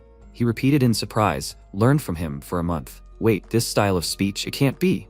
The protagonist walked up to him, concentrating energy around himself, and added, he did not recognize him after stealing his mystic arts. He is quite upset. At this moment, the spirit of a powerful being appeared behind him, and Zhengxi, perplexed, shouted, "Evil spirits? He is the heir of the Wenwei cult." He then concentrated the energy in his hand, sending a powerful energy upward, and MC noticed that he had become stronger. It would be dangerous if he did not destroy his demonic magic circle. Zhengxi screamed, and then pressed his hand to the ground, creating a powerful explosion.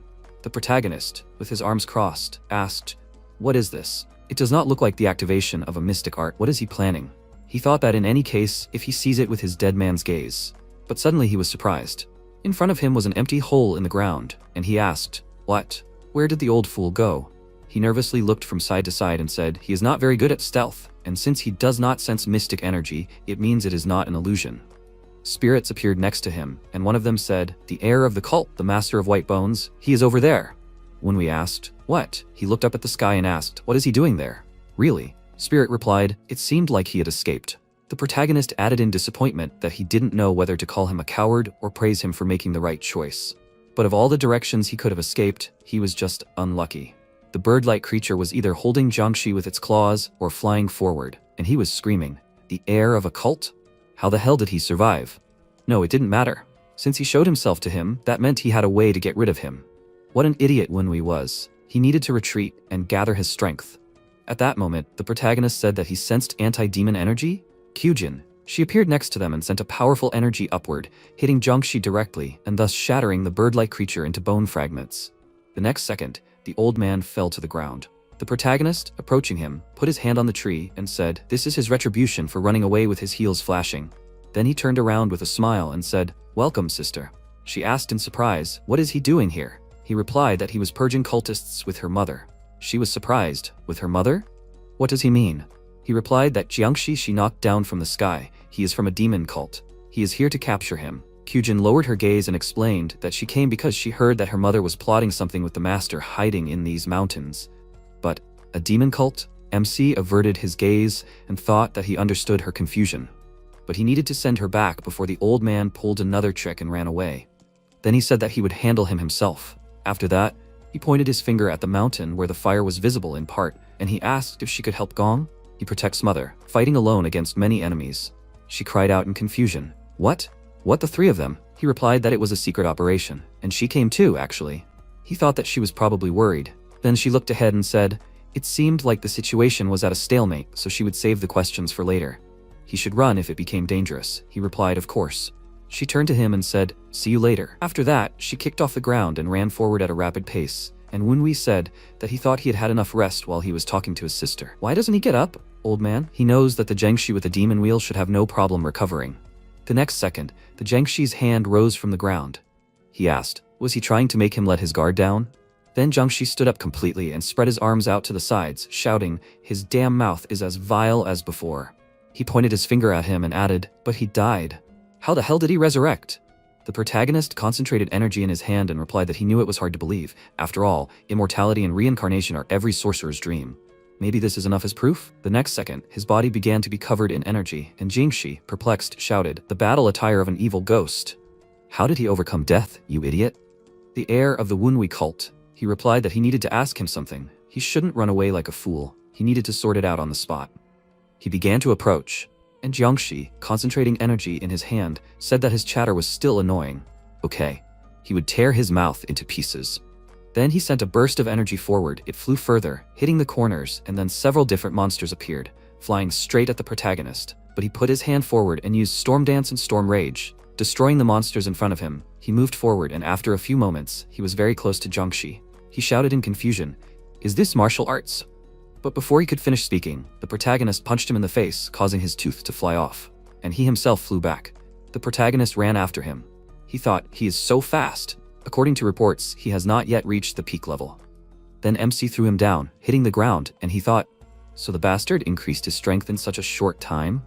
What an idiot. Now he even uses martial arts? This is impossible. Then he shouted loudly. The power of his shout sent the protagonist flying backwards, skidding to a stop on the ground, and turning to the old man said, "Does he still have any trump cards up his sleeve? If this is over, then it is truly disappointing." Then Jiangxi raised his hand forward and shouted that he should shut up. The same attack again? He thought, even if he is stupid, there is no way he would repeat it again. Jiangxi clenched his fist and shouted, "Bang!" Many monsters appeared near the protagonist. He asked, "Burning a corpse? Too obvious." The next second, the monsters began to explode, and the old man, trying to escape, said, "Damn, to think that he had to waste his valuable Jiangxi like this, but this should give him enough time." At this moment, Wunwei appeared at his side and swung his fist, asking, "Where are you going, old man?" Then he punched him, knocking him back. Jiangxi, rising on his knees, thought that his mystic arts formation was broken, so he did not have time to use a larger move. He was completely busy rebuilding his body. The protagonist, approaching him, said that he stole his mystic arts scrolls, and this is all he can do? He shouted back that it was all his fault.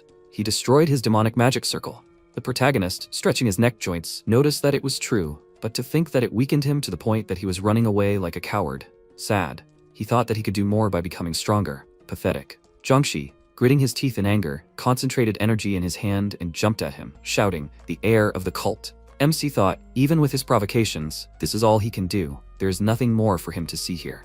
He grabbed the old man's hands and he shouted, "Idiot." His hands trembled, and then the protagonist threw him to the ground.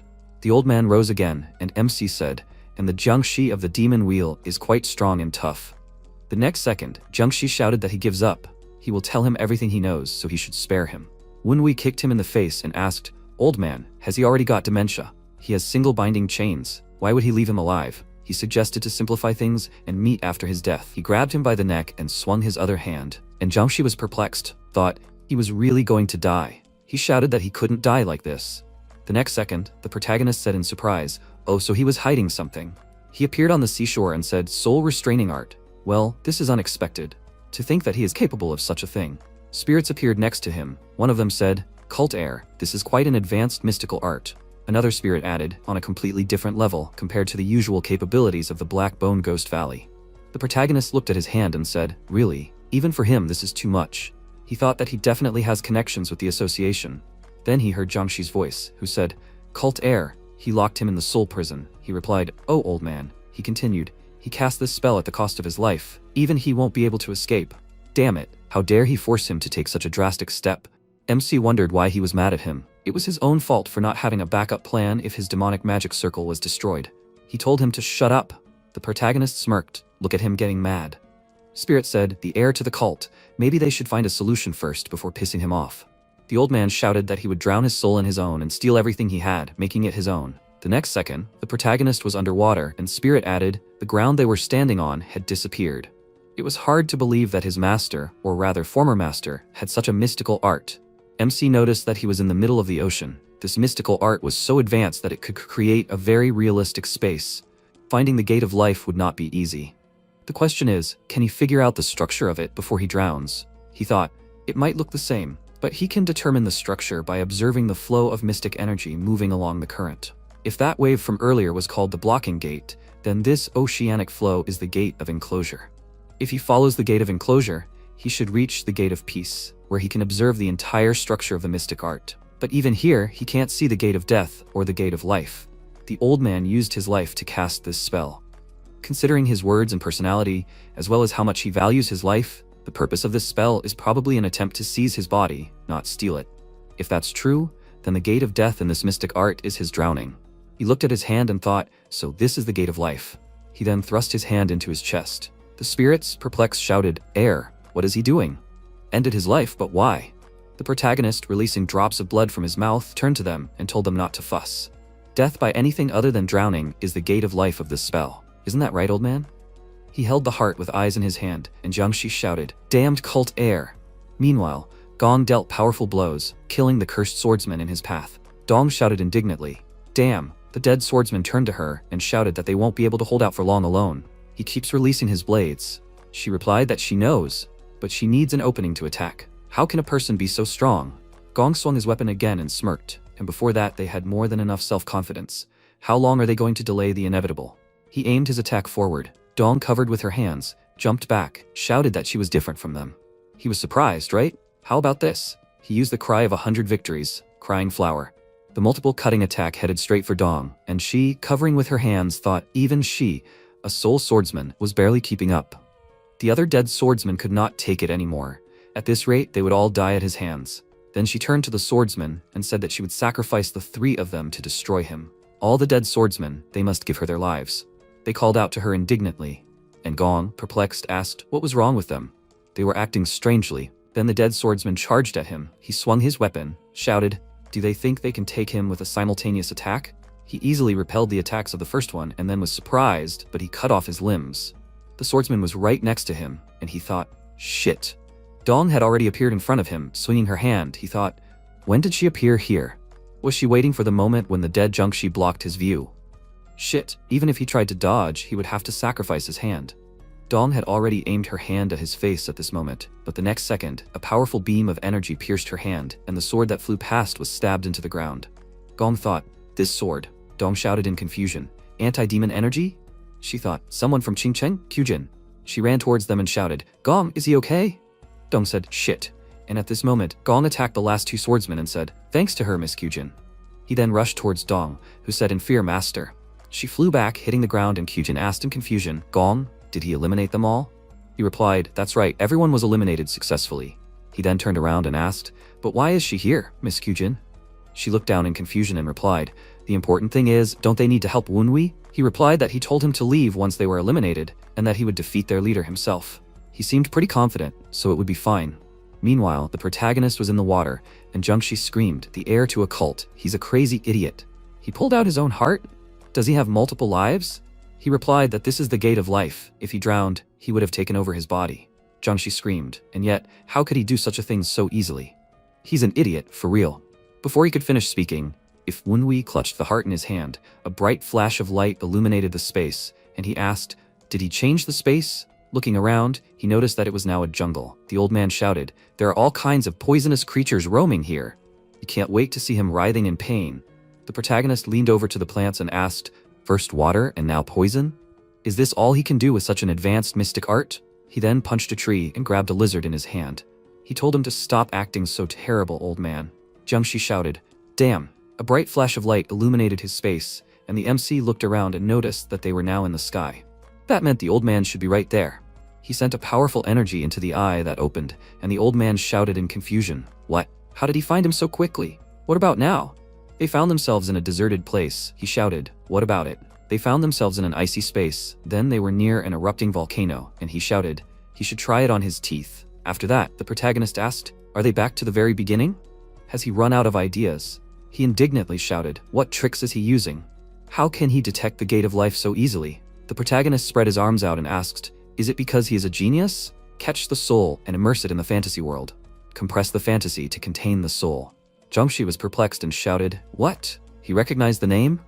He replied that he used one trick too much, old man. He figured out the structure of this spell thanks to him. The name of a mystic art is not just a title. Unlike martial artists who announce the name of their arts in greetings to make it more widely known, sorcerers try to hide the name of their spells. A mystic art becomes more effective the less the opponent knows about it. The name of a spell is a short explanation of the mechanism of the spell itself. A spell whose structure has been analyzed can no longer serve its role as a prison. Wunwiu slammed the ground and Jiangshi shouted, this is impossible. He gave his life for this spell. The space began to break into small pieces and he shouted, the heir of the cult. After a while, The MC sighed and said that he was back in business. He grabbed Jiangxi by the neck and said that thanks to him, he learned an interesting spell. His soul broke out of the body, and he, clutching his head with his hands, asked, "Did he really die?" The protagonist asked, "Is he not happy to stay with him even in death, old man?" He answered, "The heir of the cult. How did he reincarnate? If he tells, then he will tell him everything he knows."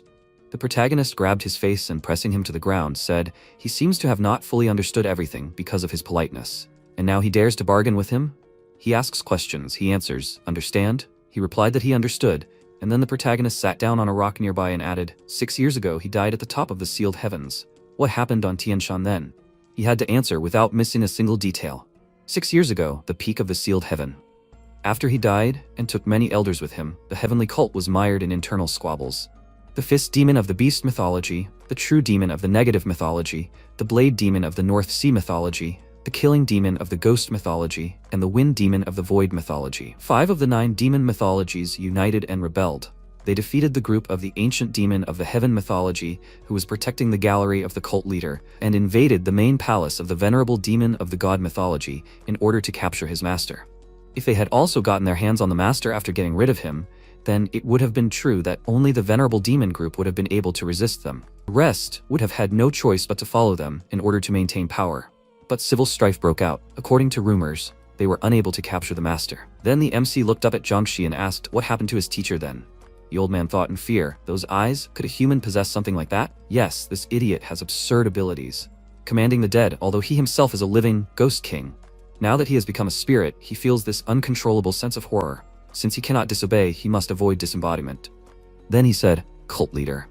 Suddenly, they felt a terrifying energy, and the protagonist, looking to the side, said, "Something is approaching." The old man asked in surprise, "Ah, really?" An aura began to thicken around them, and one of the spirits shouted, "Cult heir, something is wrong." Wenwei jumped back, and Jiangxi, reaching out his hand to him, shouted, "Cult heir, he must help him, he will tell him everything he knows." Suddenly, the creature closed its jaws, absorbing Jiangxi's spirit. The protagonist asked in confusion, the soul of the cursed master of white bones was absorbed. What kind of creature is this anyway? Spirit shouted, "The heir of the cult, he thinks it is better to keep your distance." Another added, "This creature is dangerous." MC thought, is this a creature called to keep the secrets of the association? Attacking. We must. Then he was surprised to see that the creature disappeared into the ground, leaving behind only a small hole. He asked in surprise, escaped, appeared out of nowhere, only to devour the soul of the master of white bones? One of the spirits said, "The heir of the cult," he had heard this before from the master of white bones. "I think it is called a wish." He clarified, "A wish?" He answered, "It is not exactly a monster, more of a phenomenon of sorts, an anomaly shrouded in mystery. It grants great power to those who make a contract with it, but if not handled correctly, it can absorb the soul." The protagonist said, "Absorb," meaning the contract with the wish takes precedence over his abilities as a ghost king. Spirit replied that it seemed so. The protagonist, putting his hand on the ground, said, "Dare to take away the soul that he bound with the power of the ghost king. What nonsense." He needed to know so much. He clenched his fist with sand in his hand and added, "And he lost such a significant source of information like that." He thought that this was not the end. There were still remnants of the white bone master's ego. He moved his hand forward, concentrated the energy, and thought that he would take possession of his knowledge, even if in pieces. The memory that arose in the head of the white bone master at the moment when he was consumed by desire. This thought should have remained the most vivid. It will surely be connected with the association and the time when he made a contract with desire. This is the cavalry of the head of the heavenly cult. The elders of the Blackbone Ghost Valley and the White Bones are similar. He found the right one. He thought that even in the memories such a strong pressure remained, so this bastard from that very association, divergent. The face is not visible. This is the memory of the White Bone Master. He will not be able to see what he himself has not seen. However, one detail is firmly ingrained in his mind, the eyes with inverted yin and yang. This is all he can get here, from his residual memories, but a hint can help him determine the opponent's ability, already significantly, especially if these abilities exceed his Phantom King chains. Then he raised his gaze and said that there is nothing more to catch here. It is time to finish. Suddenly, he looked at his hand in surprise, which was painted red, and thought, this. The crack from which desire crawled out. Red energy was rising up his hand, and he thought that this was becoming dangerous. While investigating the memories of the White Bone Master, the Lord of Desire smelled him. At this rate, he will also learn of his existence. No, perhaps he is capable of worse. He needs to get out of here. Blood gushed out of his mouth. He raised his hand and swiftly jumped back. One of the spirits asked, "Is he okay?" Another added, "He instantly broke out in cold sweat." The protagonist, breathing heavily, replied that everything was fine, they should not fuss, he almost got caught, but he got critical information. One of the spirits said, as expected of the heir of the cult, incredible. Another added, he pulled out information about their enemy only from residual thoughts. Wunwi looked forward resolutely and thought, no matter how hard they tried to cover their tracks, he would dig them all up, they just had to wait. Association. At this time, Hosan was studying the piece of paper. Gui Jagal Tan Gun, the advisor of the Nine Dragon clan, came up to him and remarked that he must be worried about the protagonist. He had not been able to concentrate on matters ever since he learned that young Master Wunhui had taken him and his wife outside the territory. Hosan sighed and said that he seemed quite agitated. Jagal happily remarked that the protagonist might return with the head of the White Bone Master. What could be more curious than that? He wondered if he honestly thought that was possible. The advisor replied that he thought he could do it. Hosan asked with a calm face why he thought so. He explained that his recent achievements indicated that he could. After 2 months of rumors that he had changed, Wunhui defeated Yu Cheng. He then held his own against Miss Kyujin for a moment, and he also defeated the intruders together with her. And he also brought his foxwife to her knees. Because of him, so many variables were introduced into his plan. Thanks to which, the response of the White Bone Master and his wife allowed him to more easily monitor the secret movements of the demonic cult and the Namgung family. However, this was all he was able to calculate. Hosan added that this was until Wunhui said that he was going to attack the White Bone Master. Jagal agreed and asked if he knew how much his head hurt when he heard that. He asked why he didn't stop him then. The advisor chuckled and asked happily, how could he do that? So many interesting things were happening one after another. And right now, he heard something very curious. Did he know where the clan leader was now? Hosan wondered what he had to do with all this. Jagal explained that he was currently at the Lu Ban's smithy. The clan leader hammers away with old man Chuck Yu. They are making a special weapon at the request of a certain comrade. He doesn't know the details. But young Master Wunhui had requested something that had piqued the interest of the blacksmith and the clan leader. So he tells him that the protagonist might be able to bring the head of the White Bone. Hosan noted that there were more than enough reasons. Jagal said that they should think about the future. Should they tell their young master the full scope of their plan? And if so, how much of it should Wunhui handle? Or they could leave him to himself, as they had done before. Hosan noted that he felt he was leaning toward leaving him in the dark. The advisor explained that he always achieved results better than they had ever imagined. The clan leader said that Gong had recently told him something. Like if you leave everything as is, then everything will grow together by itself, and he will only hurt himself by trying to hold everything together himself. Jagal exclaimed in surprise that he dared to say such a thing to his master. It was so rude. In that case, he would assume that young Master Wunhui would defeat the White Bone Master. And he would adjust the plan accordingly. Hosan, looking at the full moon, replied, let him do so. After some time, MC returned to the others. Gong worriedly noted that he was gone for so long, he was about to say goodbye. The protagonist said with a smile that he should have more faith in his student. Kyujin ran up to him and worriedly asked if he was hurt. The protagonist replied with a smile that everything was fine. Gong pointed at the bundle and asked in bewilderment what it was. MC replied with a smile that it was the head of the White Bone. He screamed in fear, let him take it away from him. Why did he take it with him? Does he really want to impale this head on a stake like the followers of the demon cult do? The protagonist agreed and added that it was his merit. He should let people know. The teacher exclaimed furiously that this will not happen. They are still a traditional sect. Where did he get this? Kyujin, watching this, thought that he really defeated the elder of the demon cult. He was not that strong a few days ago when they fought, and now the aura emanating from him has strengthened overnight. His achievements in martial arts are impressive, but what's more important is that he managed to drag Mother into it. What kind of thing did he come up with to lead to this situation? Suddenly, a spirit girl appeared, who noted with a smile that she and this guy are berries of the same field. Kyujin asked if he really had a spectral trace. Spirit replied that no, she did not mean a spectral trace. His talent is not that impressive. She asked in confusion, then what did she mean? And what do you mean his talent is not impressive? He is already so capable. Spirit replied that this is what makes him better. He is a demon, or rather you could call him the Demon King. He devours everything that stands in his way, but he is a human. How can a human be so similar to her? How strange, very strange. Kyujin covered her ears and thought, how much noise? Spirit warned her not to cross him. She wanted to be the one who eats, not the one who is eaten. The girl thought with a serious face that she would never have thought that the spectral trace would react like this. The demon cult has started to act again, and Wunhui will become famous in Sichuan as the one who destroyed their stronghold. His achievements are incomparable to hers, which she only achieved with her limited talent. It is highly likely that he will become the heir to the family. What will Mother do then? Suddenly, MC ran somewhere. Gong asked why he had blown everything up here first, and now he was looking for something? he replied that he should wait. He pulled out one tip from the White Bone Master. The protagonist summoned spirit number 15 and asked where the White Bone Master could hide secret records or his treasures. Spirit pointed to the place and noted that it was somewhere here. There was a room here that only the Master and Dong could enter. He was sure that he would find what he needed right here. The protagonist began to rummage and pointed out that there was some kind of device here. So, there must be something underground. A moment later, a passage to a secret storage opened. They jumped down there and began to study the place. Gong, wildly surprised, noted that he saw that the Master of Records and Treasures had organized well. It looked like a code used by a demonic cult. It would be difficult to interpret it here on the spot. The teacher called out to the protagonist, who stared at a piece of paper. MC picked a letter that said that the three of them apparently belonged to the group of the venerable demon god Mythos. Let the demons capture them before the leader of Mythos showed up. After reading the contents, he wondered what he found. After a while, the protagonist thought that they later searched the room, studied the notes of the White Bone Master about what he did to establish himself here, the letters he exchanged with his superiors, and they took the funds earned by his labors. They also found a box with secret notes, labeled Namgung. Pulling the box outside, MC noted that they should move them before the demon cult, and the Namgung clan noticed and stopped them. They couldn't carry everything at once, so let Gong stand guard. And the two of them should bring people to help them move it all. Hyujin wondered what he would do. The protagonist replied that he would follow the trail left by the White Bone Master. He had obtained some information during his battle with him. He was going to check it out while he could. The girl excitedly exclaimed he wanted to do it alone? What if it was a trap? The protagonist explained that he still needed to check it out. This information could affect their clan's plans. Gong sighed and noted that he probably couldn't stop him.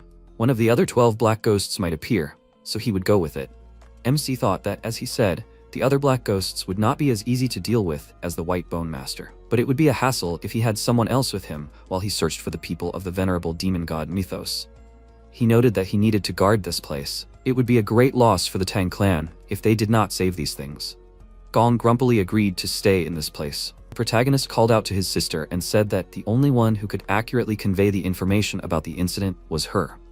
The girl was about to ask when she suddenly looked at her mother and thought that even if Gong or Wunhui went with Sangyan, she would be able to turn things around in her favor. Only she could convey the truth to her father. The protagonist added with a smile that he would leave a trace wherever he went. Let them send reinforcements when they were done with this place. Hyujin sighed, agreed, and asked that she would follow him as soon as they sorted it out, so let him run as soon as it became dangerous, okay? Gong said that he would protect this storage no matter what, let him be careful. The MC noted that they were worrying too much. Anyway, he left. The protagonist set out on a journey and a spirit appeared, who remarked that even from their perspective, no one had ever trusted him as much as they did. Another spirit appeared, who added that he also saw sincerity in their concern for him. The first spirit smiled and remarked that if they were of the same faction, he would be happy to share a cup of any drink with them. The MC agreed with a smile and said that they were indeed good people. He thought that if these two were not in this unfriendly family of the 9 dragons of the Tang clan, his identity as Wunhui would hardly mean more to him than his physical body. And now he has people he wants to save. But this rescue mission is not the responsibility of Tang Wunhui of the 9 dragons, but the heir of the cult, Yan Wunhui. Sometime later, in Sichuan, in Daocheng County, the protagonist asked in surprise, there should be so many people in this place? One of the spirits explained that, apparently, in the county of 9 dragons, all the housing was occupied due to the arrival of the Dark Lord, so the people ran to the nearby county. MC noted that it would take some time to find them. Let them split up and start searching for the survivors of Mythos and their pursuers from the Black Valley. Let them find every trace they could leave. In an instant, all the spirits scattered in all directions to start searching. After that, the protagonist thought that since there were so many people here, the only right solution was to watch from somewhere high above. He noticed the roof of the building and thought that this place would be perfect. After a while, the protagonist went inside and a servant ran up to him. MC asked if there were any seats on the top floor. He replied that there was just one table left. Wunhui paid him and noted that he would sit there. The servant happily led him to a table and said that this was the perfect place to admire the city. The protagonist sat at the table and thought that the demonic people wandering around would be able to hide their aura with ease. Fortunately, the remnants of demonic energy were still present. This meant that they had not yet managed to leave Daocheng County. Suddenly, a spirit flew to him and reported that he had discovered a hidden observer. An assassin was hiding nearby. The protagonist said to let him determine the direction in which he was moving. The followers of Mythos should be there. Another spirit flew to him and reported that he had overheard a conversation. It seemed that these people knew that they were being chased. But because they skillfully covered their tracks, it was not easy for the pursuers to find them. The MC was surprised and asked how many there were. The spirit replied that 3 were mentioned in the report. He asked how many pursuers there were in total while pouring a drink into a cup. Spirit reported that he had counted 9 so far. And he was not sure yet, but it seemed that one of them was a demonic person from the 9 demon mythos. The protagonist wondered in surprise that this was a mythos that would accompany people from the Blackbone Ghost Valley. He guessed that it must be the mythos of the Northern Sea Blade Demon. MC thought that the mythos of the Northern Sea Blade Demon was located in the north, among the glaciers and snowy plains. They were once known as the Ice Palace of the Northern Sea, but after the palace's decline, the remnants of its followers joined the Sky Cult. The cold they wielded was so strong that it froze the ground they walked on. Due to this, they became one of the 9 demonic mythos in an extremely short time after joining the Sky Cult. The precious treasure of the Northern Sea mythos, the Ice Essence, contains an immense amount of yin energy and is a necessary ingredient for the creation of excellent jianqi by the Blackbone Ghost Valley Masters. Because of this, the Blackbone Ghost Valley has sworn allegiance to the Northern Sea mythos Blade Demon and serves as their hunting dogs. This means that the people behind the assassination attempt on the Dark Lord must obey the Northern Sea mythos Blade Demon. MC inquired, "How strong is the person from the Northern Sea mythos?" Spirit replied dissatisfiedly, "They hid their aura, so he can't say." The protagonist thought that someone who can perfectly hide their aura is a master who has reached the highest stage. It will be much more difficult than he expected. He ordered him to determine the location of their followers more clearly. Spirit accepted the order and flew away. The protagonist looked at the beautiful scenery and thought that the sun was already setting. It took longer than he planned to find followers. Suddenly, Hyuk Woogie, a disciple of the Golden Sword sect, screamed, "Like, how come there are no more seats?" MC looked at the place of the noise and saw a servant trying to explain, "Like, how can they see? Today is an extremely crowded day." The guy furiously asked, how dare he make such an excuse? The protagonist thought that these 3, about his age, are wearing decent clothes. Apparently they are children from prestigious families. He can't say anything about the guy, but the 2 girls give off a serious aura. They can probably become as famous as his sister. Woogie furiously screamed, "Doesn't he know him? Just let him in, and he will, politely, ask one of the guests to get out of here." MC thought that he heard about the Golden Sword sect back in the cult. It is a new sect, founded about 30 years ago. It received money and power after establishing trade relations with the West. Suddenly, Yu Sumin, the MA sect's pure moon lady, said excitedly that it was okay. It was a pity that they couldn't try Daocheng tea, but since there was no room, it couldn't be helped. The protagonist looked at the guy's reaction and thought that he wanted to impress the girls, but it had the opposite effect. Suddenly, Woogie noticed him and smiled and pointed out that it was Wunwei from the 9 Dragon Clan. How was he doing? The MC wondered if he knew him. This made things more complicated. The guy walked up to his table and pointed out that there was no room. He wouldn't mind if they sat next to him, right? The protagonist thought that, judging by their attitude, they weren't friends. Well, it was clear that Wunwei didn't have any friends. Normally, he would just kick him out, but he had no time to think about such things. He would leave as soon as the spirits reported the location of the followers to him. The protagonist, with a calm face and holding a glass in his hand, replied that they could do as they wished. Woogie happily called out to the girls and noticed that there were seats available. They sat down at the table, thanked him, and began to admire the aroma of tea. Suddenly, Spirit flew in and reported that they had found followers. As they said, there were 3 of them. Suddenly, the protagonist felt a powerful aura. Bai Doyang, a swordsman from the Lion sect, entered the cafe, pushed the servant away, and said that he had business here, so let them not move. Woogie, in fear, asked what was going on. Spirit irritatedly noticed that their aura and weapons were the same. It seemed that they were swordsmen from the Lion sect. MC thought that, as the name suggests, they are known for their harshness and aggressiveness. Doyang approached their table, called out to Sima Suni, and asked if she was from the Chuna house. The protagonist, with a serious face, asked again, "The Chuna house?" Spirit said that he heard that the Clear Sky Blade Emperor had a daughter at a late age. This lady might be that daughter. The protagonist pointed out that the Clear Sky Blade Emperor is one of the top 10 martial artists, just like his mentor and the Dark Lord. So the daughter of such a person. Spirit added that the leader of the Lion sect, the Lion Blade King, challenged the Clear Sky Blade Emperor a year ago. MC noted that he must have been torn apart. Spirit said that he heard that the fight ended in 10 strikes. The protagonist noted that they wanted to take revenge through the Blade Emperor's daughter. Suni herself wondered what would happen if it was her. Doyang greeted her, introduced himself, and shouted that as a representative of the Lion sect, he challenged her to a fight. The visitors, watching what was happening, excitedly exclaimed that this was the Scarlet Lion Blade. He's so cruel that battles with him always end in bloodshed. Another remarked that he never thought that the second eldest disciple of the lion sect would show up here. Sumin asked with a displeased face if he thought it was too rude to just go and challenge a person out of the blue. Doyang remarked that since she was with Sunyi, she must be the Ime sect leader's junior disciple. MC wondered if the other girl was a young martial artist of the Ma sect. Doyang explained that this conflict was between the lion sect and the Chunha house. He didn't think it was fair for the Ma sect to interfere. Well, since Miss couldn't win on her own, he thought it wouldn't be such a big deal if she attacked him too. Sunyi replied with a calm face that she accepted his challenge. Sumin ran up to her excitedly and tried to calm her down, but the girl seriously told her not to worry. If she continued to avoid such things, she would not be able to call herself the descendant of the Clear Sky Blade Emperor. Doyang laughed and mockingly remarked that this was bold as expected of the Blade Emperor's relative. Should they move to a more suitable location? The backyard of this tea house is quite spacious, perfect for them to swing their swords. Spirit told the protagonist that it looks like it's all over. He agreed with displeasure and added that they had completely wasted their time. Spirit said that the followers ran through the alleys. The other spirits split up to keep an eye on them. The protagonist stood up from his chair and ordered him to lead him to the one who needed help the most.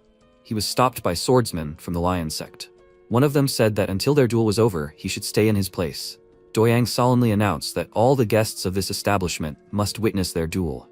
He pointed his finger at the protagonist and added that he in particular, who, apparently, was accompanying Miss Sunyi. MC pushed them away with a serious face and told him to get out of the way. The swordsman put his sword to his throat and asked if he hadn't heard him. The protagonist immediately grabbed him by the face and slammed him into the wall, pointing out that he had told him to get out of the way. Why couldn't he just listen? Spirit said excitedly that they were idiots for picking on the heir just when he was on edge. The swordsman furiously charged and shouted, "How dare he touch a member of the Lion Blade sect?" The protagonist asked irritably, "How dare he?" He took a fighting stance, breaking his opponent's sword, knocking him out with one blow. Suddenly, another one appeared from behind, but the protagonist calmly broke his sword with a punch and delivered a powerful blow to his face. Doyang, watching this, thought that this was an elite squad of the Lion Blade, with the strength of which they rule the entire province of Guizhou.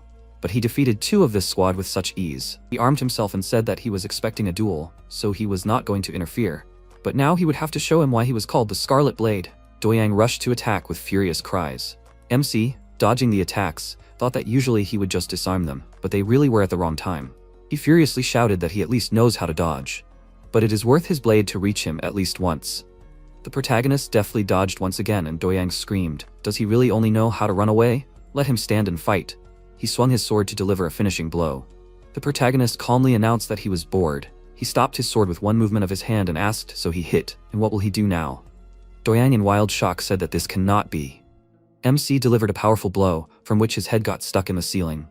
Sumin, watching what was happening, noted in horror that he had defeated one of the most famous newcomers in Guizhou, and so easily. All the swordsmen exclaimed in fear and pounced on him. One of them shouted, "How dare he do this?"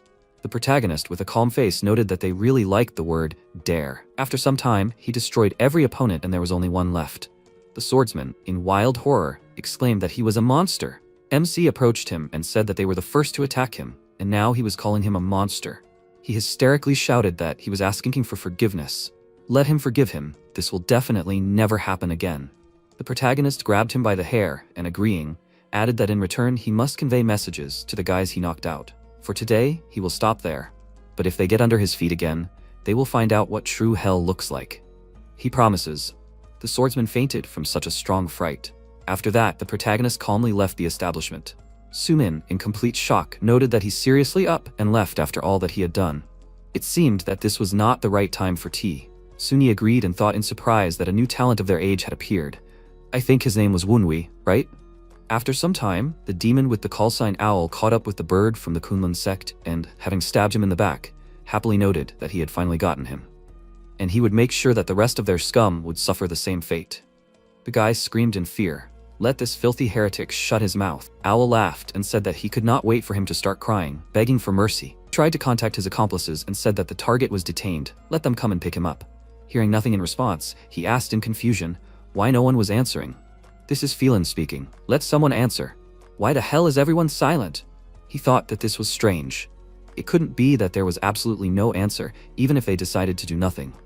The demon armed himself in fear and exclaimed, Really? Suddenly, the protagonist intercepted his connection and asked if he was scared just because his comrades weren't answering him. Phelan began to look around excitedly and asked, was it he who disrupted their communication channel? Who the hell was he?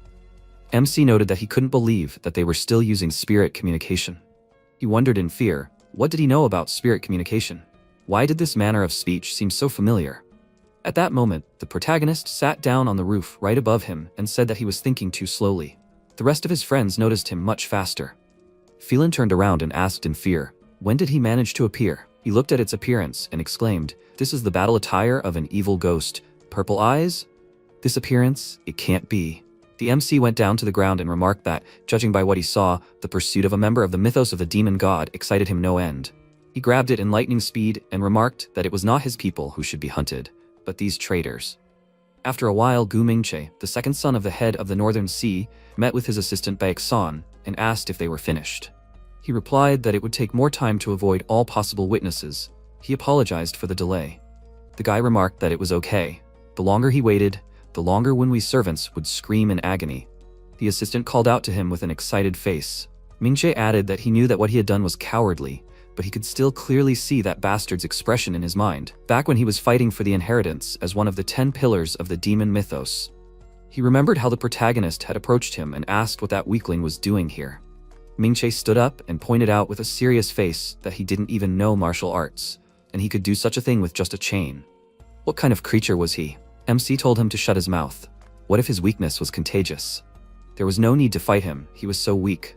Let him get out of here.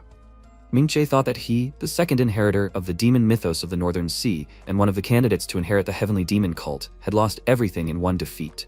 After which, he had barely managed to reach the early perfect stage, and that bastard had just died without even giving him a chance to take revenge.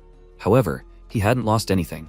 At this time, Mingche asked fiercely that if he were to kill every single one of his followers, he should at least suffer a fraction of the humiliation that he had suffered. No? San replied that he would do his best in his time on this earth. He said that he was grateful to him for that. Suddenly, both of them sensed a trace of magic. Mingche looked at the place excitedly and called out to his assistant. He explained that this was a trace of the sorcery energy of a venerable demon god mythos. There was probably a magic caster among them. Mingche nervously pointed out that at first glance, his abilities were nothing special, but the dead swordsman of the ghostly valley of Black Bone could not handle him. San said that if he allowed it, he would handle it. He gave his consent, and in an instant, the assistant headed to the location of the trace of magic. Mingche thought irritably that this energy was remarkably similar to Wenwei's energy. At this time, MC, holding the demon, asked how he dared to lay a hand on his follower right in front of his nose. He replied in fear that he was just following orders. The protagonist said that of course he understood that he meant nothing here. The demon was excitedly happy and noted that he was infinitely grateful for understanding. Suddenly, the protagonist pierced his body with his hand and said that heavenly punishment overtakes all traitors to the cult. He should not have forgotten this. Let him not worry, soon his comrades will follow him. They will all die. MC made a hole in him in an instant and destroyed the enemy. The follower fearfully noticed that he was wearing an evil ghost's battle robe and had purple eyes. Is this really the heir? The protagonist asked with a smile. Who else? He happily ran to him and hugging him shouted that he was so happy that he was okay. The protagonist replied that he did a great job. The guy tried to say something with tears in his eyes, but he said that there was no need to explain anything. He understood him perfectly. He would have gladly continued their conversation, but it seemed that an interesting individual had visited them. Let him stay away from them. San suddenly came to them, and, after looking at the corpse, remarked that he did not think that there was someone of such a level here. It seems that they caught a bigger fish than expected. MC replied with a calm face that they had not seen each other for a long time. He did not think that the living corpse of the Northern Sea was still standing. It seems that the weakling Mingche is somewhere nearby. How is he doing? San replied with a serious face that his clothes seemed familiar to him. There was a man who treated the young master in such a way. The protagonist replied with a smile that he was sure that he was the one he thought of. He furiously exclaimed that this was the young heavenly demon. The spirits exclaimed in fear, what a colossal cold energy. Let the young heir be careful. San is a blade demon and the protector of the second heir of the demon mythos of the Northern Sea. He knew he was the second strongest among the blade demons, but he never thought he would be this powerful. MC remarked that it was surprising that the ice spirit, who usually lived for 10 years at most, was still walking around. He was about 15 now, right? San replied that he thought he had died 6 years ago. He was quite surprised to see him alive. He had been guiding their followers to hell, thinking that he was there too. Apparently, they had never met him. Suddenly, A follower emerged from around the corner and tearfully said that while he was gone, the second son of the Northern Sea demon Mythos had been possessed by the demon god Mythos. San, creating ice blades from his hands, said that no matter what, it seemed like he had barely managed to survive. Compared to the young master, his chi was too weak. He was no match for him. He couldn't let such an opportunity slip away. MC replied that he seemed to have made a mistake somewhere. He thought that his whole life had been filled with difficulties. This was his life. In his entire existence, he had never known defeat. The protagonist extended his hand and said that he would give him 3 seconds. San rushed to attack and replied that they would see how much longer he could allow himself to talk like this. The protagonist splashed out his powerful energy and, having parried the blow, asked why they still hadn't learned their lesson. San barked, "When did the enemy manage to prepare a sorceress formation?" The enemy was waiting for him to attack? The protagonist asked, was his mind really that clouded with death approaching? What kind of fool would go straight at a sorcerer? San coughed furiously and raised his weapon. He raised his hand and clarified, was this fog a spell of the thorny ghostly fog of black bone? The enemy didn't think that this would be enough to catch him, did he? MC replied that it was not quite so, and San looked in surprise at the mana that appeared. San fell to his knees and yelled that this was not an ordinary spell of the thorny ghostly fog. Did the enemy add something else to it? Wunwei replied that it was exactly that. He developed it especially for them. He thought that it was a network of fantasy of restraining the soul. It is a very advanced spell created using the mystical techniques of the cult. However, it requires a huge amount of energy to activate. At the current stage of development, he does not have enough energy for it. But is it necessary to use the fantasy network normally? The protagonist's purple eyes specialize in activating such techniques efficiently and quickly. MC used them to prevent too much energy from being wasted. He also added the Thorny Ghost Fog spell. Since it works well with a fantasy network, Purple Fantasy Network. San smiled decisively and raised his sword, and noted that it still seemed like the opponent had mixed advanced techniques. However, now they had no energy left to withstand his blow. Wunwei agreed and clarified that he would not let him do it. San was very surprised and instantly coughed up blood. He put his hand to his chin and asked, "Is this poison? When did the opponent manage to do it?" The protagonist replied that he added it to the ghost fog. If San tries to use his chi, it will only get worse. San will have no choice but to hold his breath and start circulating chi to get rid of the poison. MC thought that this wouldn't work either. His ghost poison was special. This poison was so fast-acting that chi circulation alone wouldn't be able to stop it from spreading, especially when it was made entirely of yin energy. San's body was a very good environment for his poison. San covered his mouth with his hand and ordered the freak to stop hiding and asked him to show himself. MC asked, "Is he the freak?" Now that's a compliment. Wunwei appeared behind San in the smoke. The opponent furiously lowered his hand and yelled that he was going to die soon anyway. San resolutely raised his weapon and exclaimed that he would rather take the opponent to the grave with him than give in to this. He swung his sword with great force and used the Ice Soul Blade technique, ice cutting the sky. A powerful stream of air and smoke was sent to the side, throwing stones up. The protagonist calmly said that he knew the formation would be destroyed. He was too hasty with the activation. MC smirked and looked at San, adding that he still couldn't hold back his disappointment. Apparently, the poison had done its job. San angrily clenched his teeth and brought his hand to his bloody chin. San quickly raised his weapon and yelled. The protagonist had closed the distance between them. When was the spell dispelled? MC asked in surprise. Was that the distance? He smiled and covered his head with his hand from the enemy's attack, noting that he was somehow close to activating a new spell. San angrily yelled that this was the battle attire of an evil ghost. But MC shouldn't have that much energy left. Wunwei wondered if the enemy thought that he had taken that into account too? The protagonist had used mystical energy enhancement, the evil demon's indulgence. MC wrapped his hand in mana and thought that he had also changed. San looked at the dark mana in amazement and yelled, "What is this?" Wunwei used the Dance of the Storm, the blizzard of the northern winds, tossed the enemy aside. San tensely flew to the side and asked, "Is this martial arts?" He thought that the protagonist's Dantian was destroyed. He thought that these were not some simple self-defense techniques. Has MC really reached the peak? A powerful explosion thundered around. Wunwei thought that he strengthened his internal energy with the battle attire of the evil ghost and the ghost fog. He used the purple fantasy net to make the enemy use up all his internal energy and weakened him with the ghost poison, and even so, San angrily swiftly struck the enemy, raising a stream of smoke. The protagonist slid back, leaving a trace on the ground. The spirits asked, "Is MC okay?" San should barely be able to stand on his feet after the poison, but despite everything, he continues to attack. His soul is filled with deep hatred for the protagonist. They called out to the air in fear. Wunwei confidently rushed into battle with a smile and thought that it was interesting. It was fun to be able to use your abilities and see the potential for improvement. The world of martial arts opened up new horizons for the protagonist. The real battle clearly shows the shortcomings of the 12 strikes of the Furious Tiger. Insight achieved by analyzing the technique into small parts and segments to find its shortcomings.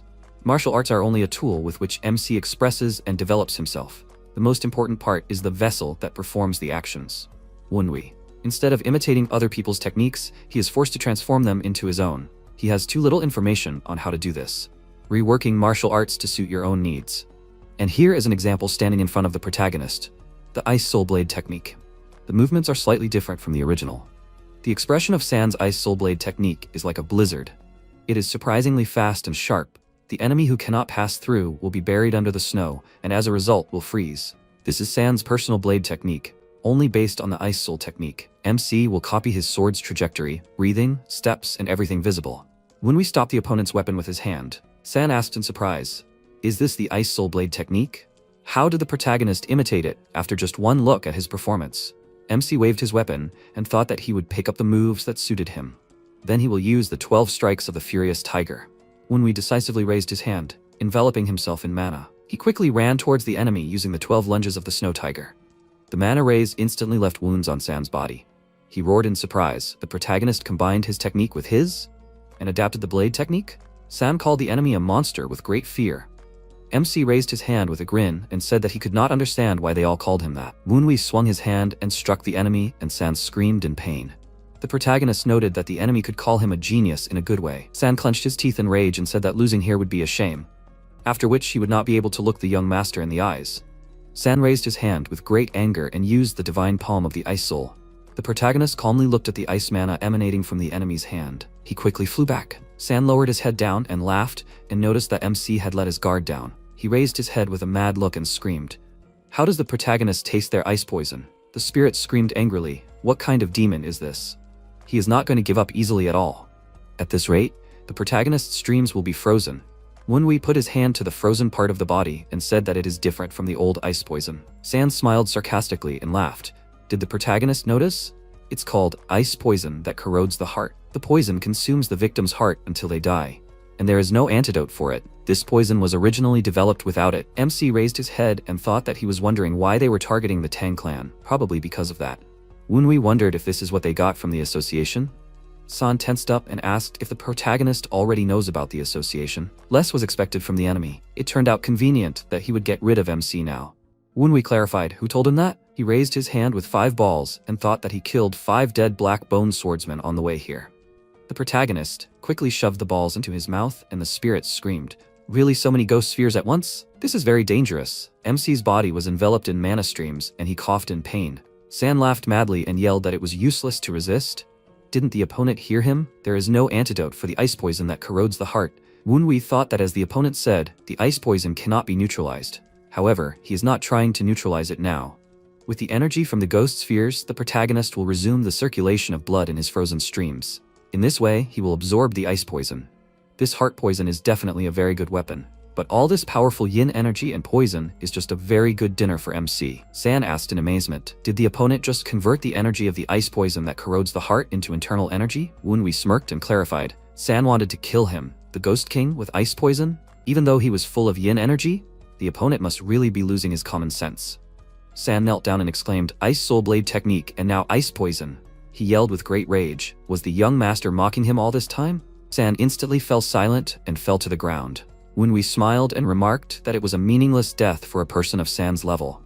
After a while, the protagonist looked at San's corpse and said that he had received the loot. He thought that now he needed to deal with the corpses with the true flame technique so that they would not be traced. The servant looked at MC with admiration and yelled that he never thought that he would be able to see such a thing with his own eyes.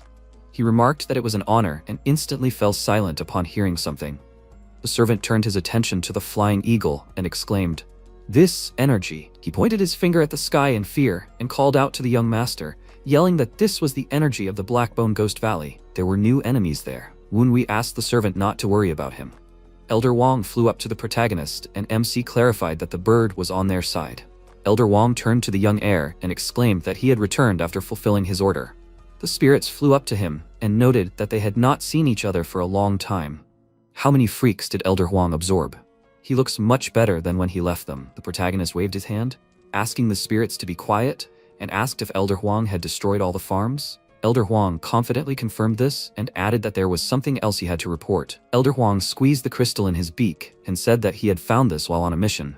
MC took the crystal in his hand and looked at it and noted that they had better hurry. After a while, Mingche jumped and asked Redbone, "Are you sure they are on the right track?" Redbone of the 12 Black Ghosts of the Blackbone Ghost Valley asked him not to worry and said that the bodies of their wild valleys were endowed with the essence of dark mana, so they cannot escape the mournful tracking of the soul. Mingche clarified in confusion, "So why hasn't Redbone been able to catch that damn bird yet, if it is unable to hide from observation?" Redbone yelled that he was interrupted and clarified that it was not their fault. Mingche irritably replied that he did not need an excuse. He ordered to show him the way. Redbone thought that this was an inferiority complex speaking in Mingche. He turned his head to the side and asked to go there. His tracking technique said that the bird has not left this place yet. Redbone landed on the ground and asked, "What happened here? Isn't this the ice energy of the Northern Sea myth Demon Blade?" Mingche replied that he had ordered San to track down a member of the Venerable God myth. Redbone calmly remarked that San must have been a truly capable fighter for them to fight so seriously. Mingche looked at the ice chunks and thought that they were ice poison. And what's more, a heart-corrosive one. A large amount of internal energy was required to activate the heart-corrosive ice poison. That much energy would shorten the user's lifespan. If San, who already had little time left, used it, it meant that. He instantly stopped thinking and remembered the past. Mingche came out of his memories and Redbone remarked that there was only one thing strange. According to the grieving soul tracking, the cursed bird should be.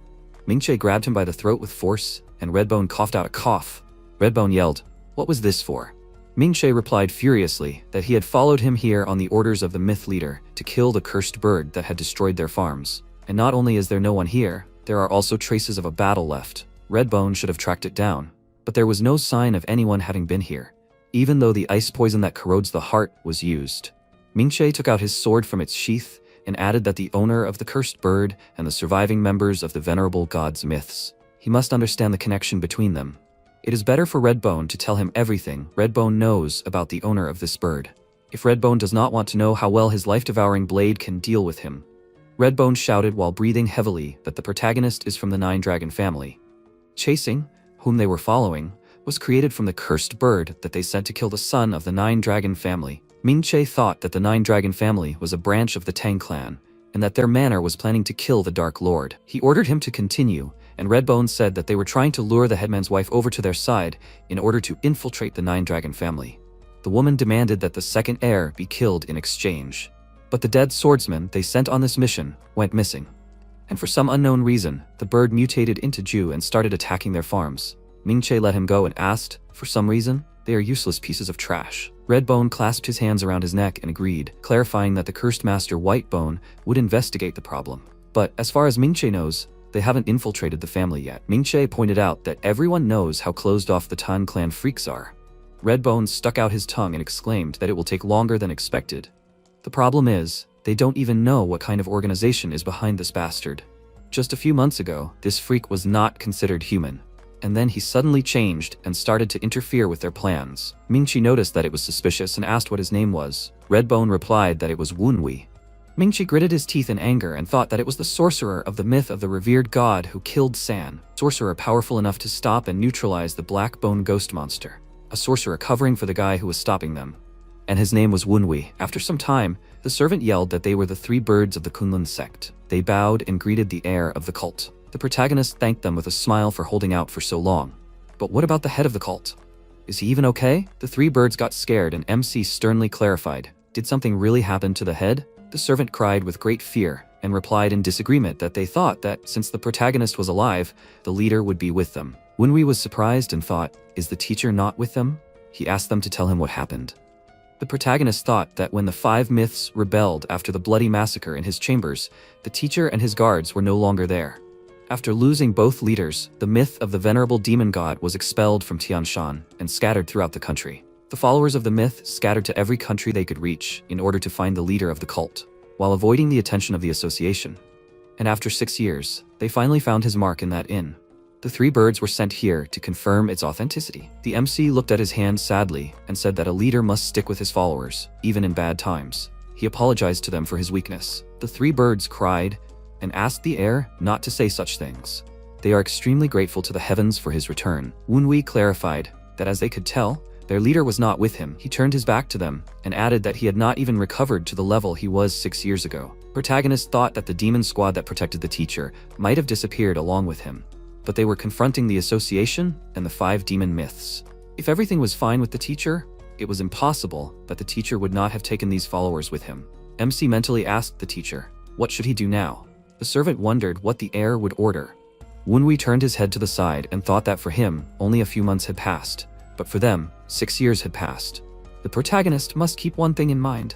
The leader of the heavenly demon cult, in order to be revered, must envelop Sichuan in divine flames. It must reach the very peaks of Tianshan and burn away every single one of their enemies. The myth of the venerable demon god. The MC said in a terrifying tone that all demons must bow before them. He enveloped the space and his body in bright mana. Everyone looked at him in amazement. Wunwei raised his hands and said that he accepted them under his command on behalf of his mentor. This way, they will prepare the throne for the head's return. In the name of achieving the goal, will they trust him once again?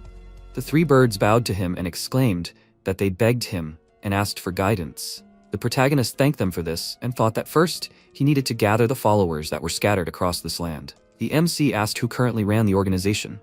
The servant replied that one of the 5 blade captains was a vampire spirit. Wunwei noted that the head of the vampire sect was still alive. The blessing of the first heavenly demon had truly descended upon them. The servant resolutely said that they would immediately return to deliver this joyful news to the vampire spirit. The birds specified that the comrade should stay with the heir. The 2 of them would cope. The servant said that in that case the 2 of them would pass on his words. The protagonist ominously announced that the new head of the venerable demon god myth would be waiting at the Tang clan settlement. After a while, a carriage passed by in the darkness. The pale-skinned MC asked, "Is it that bad?" The spirits replied that his insides were seriously damaged. Wunwei released his energy without even thinking for a second about processing his new knowledge. The chi deviation could befall him at any moment. The connection between the protagonist's spirit and body was unstable. The MC seemed to have overexerted himself, trying to absorb the poison. Elder Wang tensely added that they did not fully understand how the protagonist was still conscious. Wunwei clarified that for the followers, the head of the cult should not just be a leader, but a real god. That's what his teacher told him. Worship is worship of someone who has ascended to the heavens. If his essence falls, then the eyes of the followers will disappear. With no teacher, the protagonist must become the backbone for their followers to rely on, even if the path is unpleasant and lonely. MC breathed heavily, thinking that he had failed to understand his mentor's true feelings the first time he heard those words. Now it seemed he was beginning to understand a small part of that very loneliness. Wunwei put his hand to his chest and said that what was important now was to recover. Elder Wang noted that the protagonist needed at least a month of rest. MC sternly replied that he did not have it. There were only a couple of days left before the Dark Lord would visit them.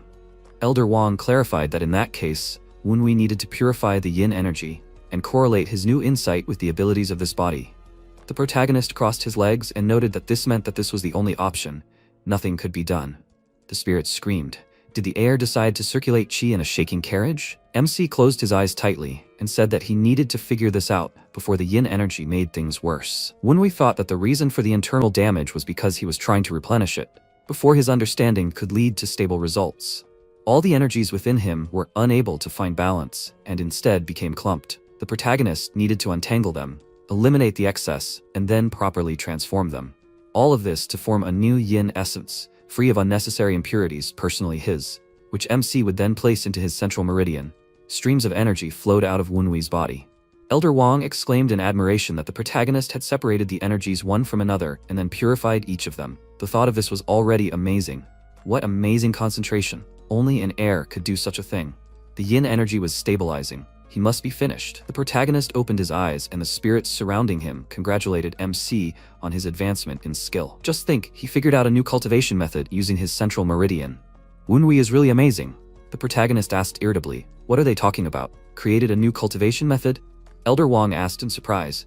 Didn't MC channel all of their chi through the central meridian with a single thought? Wunwei replied that he did, and Elder Wang pointed out that this was the ultimate goal in learning the central meridian cultivation method.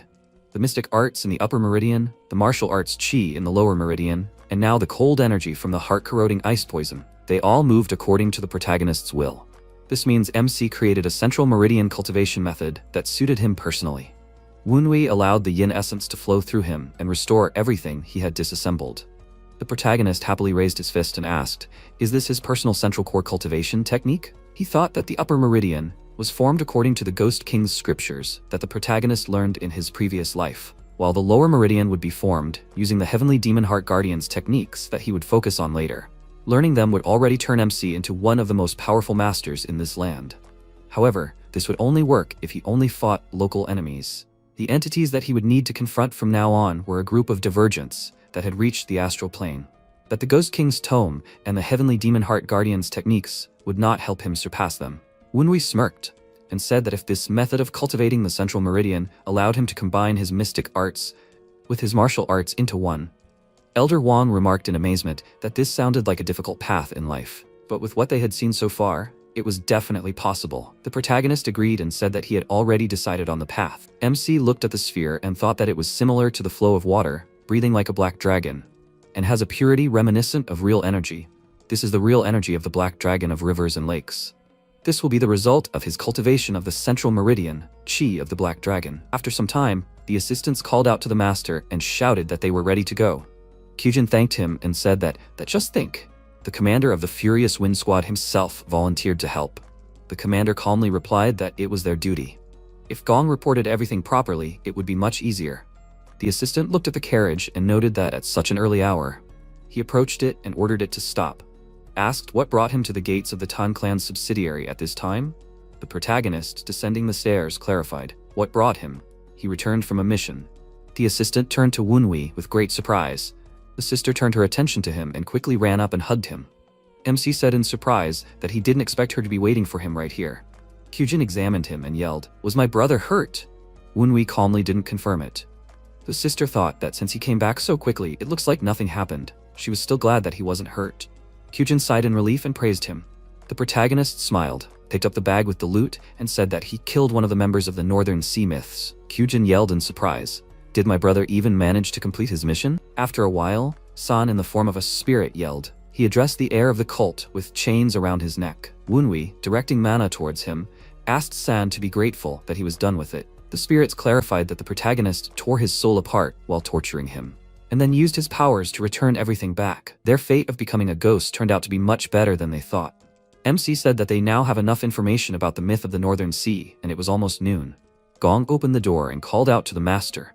When we looked at him and noted that it was just in time, Gong clarified that he heard that the protagonist was in serious trouble. MC exclaimed that he only defeated a member of the demonic cult and exalted their name. Gong irritably replied that he was not talking about the cult. They said that Wunwei beat up the guys from the lion sect. The protagonist remembered this and thought that he had forgotten. They were nothing special. He smirked and asked, "So what now?" They were just jostling for a while. Did the Lion Blade King come here to call him to account, or what?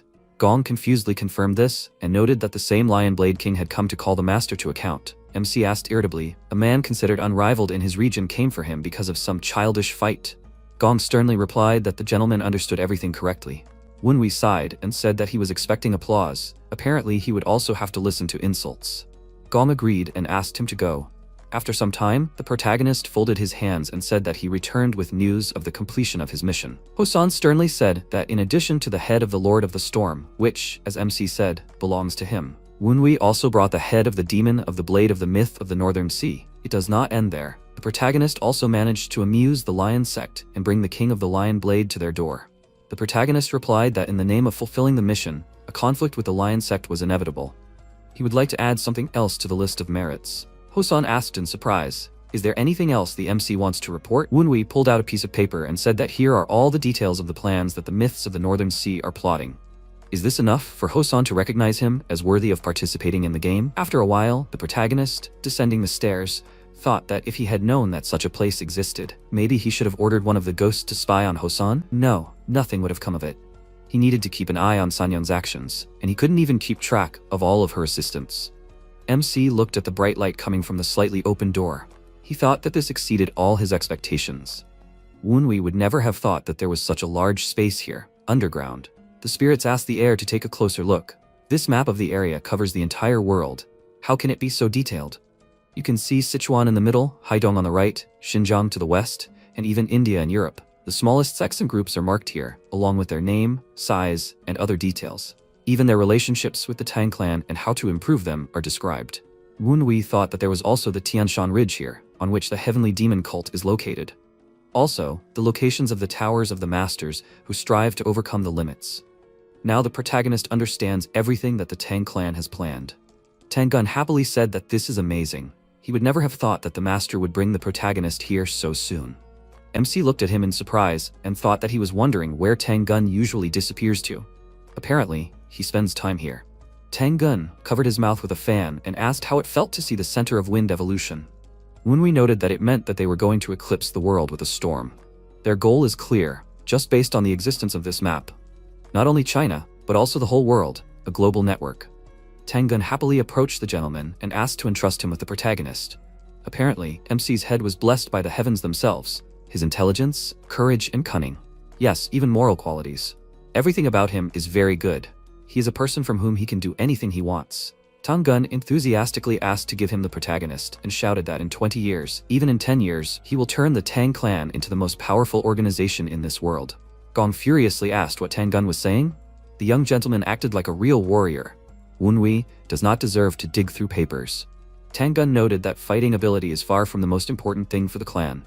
Much more important is the desire to achieve the goal at any cost, which corrodes everything in its path. Both martial arts and strategy are just means used to get what you want. Gong roared angrily. So what, Tang was going to lock MC in a room like his? Leave this amazing talent for martial arts unnoticed? Tang yelled that this is the way of a ruler. Anyone can train martial arts whenever they want, but the talent for ruling can only be nurtured in a position of responsibility for others. Posan ordered them to stop and said that Wunwi would choose his own path. He asked them to put their quarrel aside for later. Posan turned his head to the side and noted that the protagonist's observation was correct. This place was created by the Tang clan to unite the entire world. The people of Wanghu say that their clan is a barrier that prevents outside forces from entering Zhuanghu.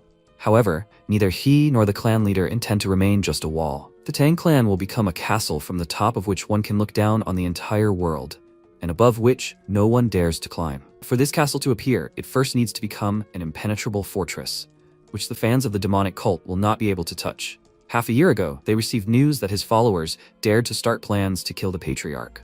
To be more precise, the Namgun clan intended to use the demonic cult for this. Hosen calmly smiled and added that they were going to nip it in the bud, but the patriarch said that if they acted so obviously, they would only end up chasing the latter. And they needed the body of the killer. The patriarch would become bait for the plan. And so the plan to destroy the demonic cult was created. The protagonist clarified that it turns out that they want to use this assassination attempt to get a worthy reason to attack the demonic cult. Considering that he has already entered Wanghu, the Tang clan needs to accumulate strength like never before. MC thought that putting his life on the line for such a thing, the Dark Lord Moonhyuk, is undoubtedly insane. The fact that the ruler was able to obtain this information and moreover make such a decision is definitely surprising. Wunwi sternly said that this plan would not work. He thought that they did not know about the biggest variable in it, about association. The protagonist said that this plan would fail. Hosun said, it would fail. He should explain his thoughts, and he advised him to choose his words more wisely. At this moment, Jagal stood between them and opened his fan and said, he may not be aware, young master, but they are more than sufficiently prepared for this attack. He raised his fan and added, the mechanisms, formations, mystic arts, as well as the actions of the clan leader's guards, have already been planned. The protagonist said, that's right, the resources, strategy, and actions outlined on this table allowed him to understand the Wind Evolution Center's excellent ability to gather information. The advisor asked, then why is he escalating the situation since he saw everything? Then, MC held out a folded piece of paper and said that this is the information he obtained. Jagal, opening it, said in surprise the location and general orders of the members of the North Sea Mythos and the Blackbone Ghost Valley who have infiltrated the Nine Dragon District. Hosen asked how well it matched up with theirs. He started rearranging the dots on the map and replied, it was about 90% similar to what they knew, and about 10% different. That much accuracy suggested that the information must have come directly from the demonic cult. Hosen, addressing the protagonist, he said that these were the complete plans of the North Sea Mythos. He replied, that was exactly it. He placed his hand on the map and said that by doing so, they confirmed that his information was most likely accurate, and he also agreed that their strategy was excellent. So what else did he find that indicated that their plan had failed? He replied that it was simple. It was their assessment of the demonic cult's strength that was the problem. The demonic cult was a level stronger than what they and the Wind Evolution Center believed. Hosan asked if their assumption was wrong. He really believed that the members of the old Storm Squad and he had not encountered the North Sea Mythos in battle. They had even taken into account the possibility that they had become stronger after internal conflicts. The protagonist walked up to the map and added that he was saying that this was still not enough. He thought that, to be honest, he was shocked. This plan would guarantee victory even if we assume that the enemy forces were at the peak of the predicted range. However, this was only applicable to ordinary enemies. Whitebone and Baek-san were significantly stronger than they were 6 years ago thanks to the association. The Soul Containment Fantasy Network required a colossal amount of mystical energy, but it was almost impossible to break out of. And the ice poison, corroding the heart, absorbed a significant amount of internal energy, but there was nothing to be done about it, since there was no antidote. If we take into account these and other measures of assistance from the association, these plans were completely insufficient to stop it.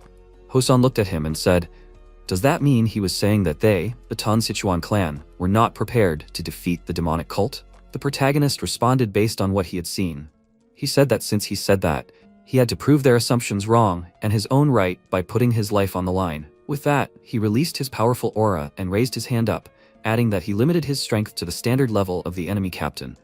Based on the Wind Evolution Center's assumptions, if the demon cult members were really a level higher than they thought, then he should win.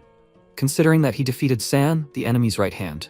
But if they were right, MC finished his sentence for him. Then he would die from the Tan clan's secret technique, the Thousand Poison Hand. Jaegel shouted, "His lord, this is too cruel." Gong shouted, "Young lord, he must apologize, and the clan leader is definitely his." But before he could finish speaking, Wunwei continued, as he thought he had not made a mistake. A powerful aura spread around him from his chest. Gong, perplexed, shouted, "What? But it hasn't even been a week since he unlocked the Central Meridian." Hosan asked, "Where did he go wrong?" He had to give credit to his aura level, but still it was lower than the one he limited himself to. He replied that he was right about that, but the San he had finished off was a level higher than the energy he was currently emitting. Hosan frowned and asked, "In that case, how did he deal with him?" He replied that he thought it would be better to show him in person. With that, he concentrated the energy in his hands and was ready to attack. Hosan pointed his hand at him and noted that he was not revealing all his cards, and that was also commendable. The protagonist then jumped back and forth several times, leaving a trail of energy behind him. Gong at that moment grabbed the hair of the advisor, who was trying to run forward, and shouted, "His research. He must let him go." The protagonist, dodging his father, thought that he was giving him a head start. His eyes followed the trajectory of his movement, but he acted a moment too late. He really limits himself to the supposed strength of the enemy officers. Maybe it's because he wants to prove that the information collected by the Wind Evolution Center is correct, but it's still annoying. He sent out his hand. The father noticed. This is the enemy demon blade martial arts. The powerful energy met, and he thought that this is not just an imitation. It is perfectly combined with his own techniques. He then waved his hand and said that he acknowledged his ability, but it is still not enough to prove his point. Then his hand rushed towards the protagonist's face. He looked at it, and then there was a bright flash and a splash of blood. Gong shouted anxiously, "Young master." Hosan said, "He can't say that he likes it." The moment the poison reached him, he blocked the blood supply, also drew out the blood before the poison spread throughout the body. Moreover, he was ready to receive a blow from the secret technique of the Hand of 1,000 Poisons to counterattack. He extended his hand in front of him, and the protagonist struck it. He continued, "For the North Sea Blade Demon, this would be enough." Wunwei smiled and said that he could afford it, because he saw that he had limited himself to this level. He replied, that was why he didn't like it. Jaegel shouted, "Are they finally done?" It would be better for them to finish him off right away if they were going to continue to destroy the Wind Evolution Center. Hosan, turning to the protagonist, said he was absolutely certain that their plan would fail. Did he have a solution? He replied, "Of course." He asked what it was. After a while, he said that he was deviating. Hosan, looking at the mark left on his hand, thought even if he had limited his internal energy, he still wouldn't have thought that he could poison him. He then turned to the rest and asked what they thought they should do. The advisor lowered his head and said, the research he had spent sleepless nights doing, how much longer would it take to sort it out again? Gong said, his master, he. Hosan interrupted him and folded his arms and said that his opinion was obvious, so he could relax. He shouted, he was too cruel. And he added, when Wunwei revealed his talent and said that he would bear the storm, he already knew that he would be loyal to him. Gong looked at him in confusion, and he closed his eyes and said that he was not going to take it to heart that he put him and Wunwei on the scales. He understood that he was still here only because of the storm troop. He lowered his gaze and said, his lord. He remembered how he gave his word that he would make it so that they could enter this stage. He still had to believe in him. Hosan said that after all, he could not become the leader of the new storm troop. The advisor bowed and told his lord, he should let him know something before he shared his opinion. He plans to appoint young Master Wunwei as his successor? He wondered, what was the point of this conversation? He replied, if he still didn't trust Wunwei completely, then he shouldn't let him anywhere near a position of power. If he doubted him, then he shouldn't involve him. However, if he wanted to use him, then he shouldn't doubt. The riskiest thing one could do in this world was to rely on someone he didn't trust. He shouldn't hire someone he doubted, and he shouldn't doubt the person he was working with. An old saying, right? He waved his hands and added, if he didn't trust the opinion that young Master Wunwei had provided, then he just needed to continue to let him do things his way as before. They would stop the demon cult's attack based on their own preparation. However, if he was going to trust Wunwei, then he had to trust him completely. He approached him and raised his finger, saying, moreover, Kyujin was not interested in the inheritance from the beginning, and Yu Chang is not worthy of it. He replied that he already saw that he was trying to provoke him. Then he lowered his gaze and thought, believe. He remembered when the protagonist smiled and said, it's simple, he should rely on him. He will take responsibility for this plan. Then he closed his eyes and said that he had made a decision.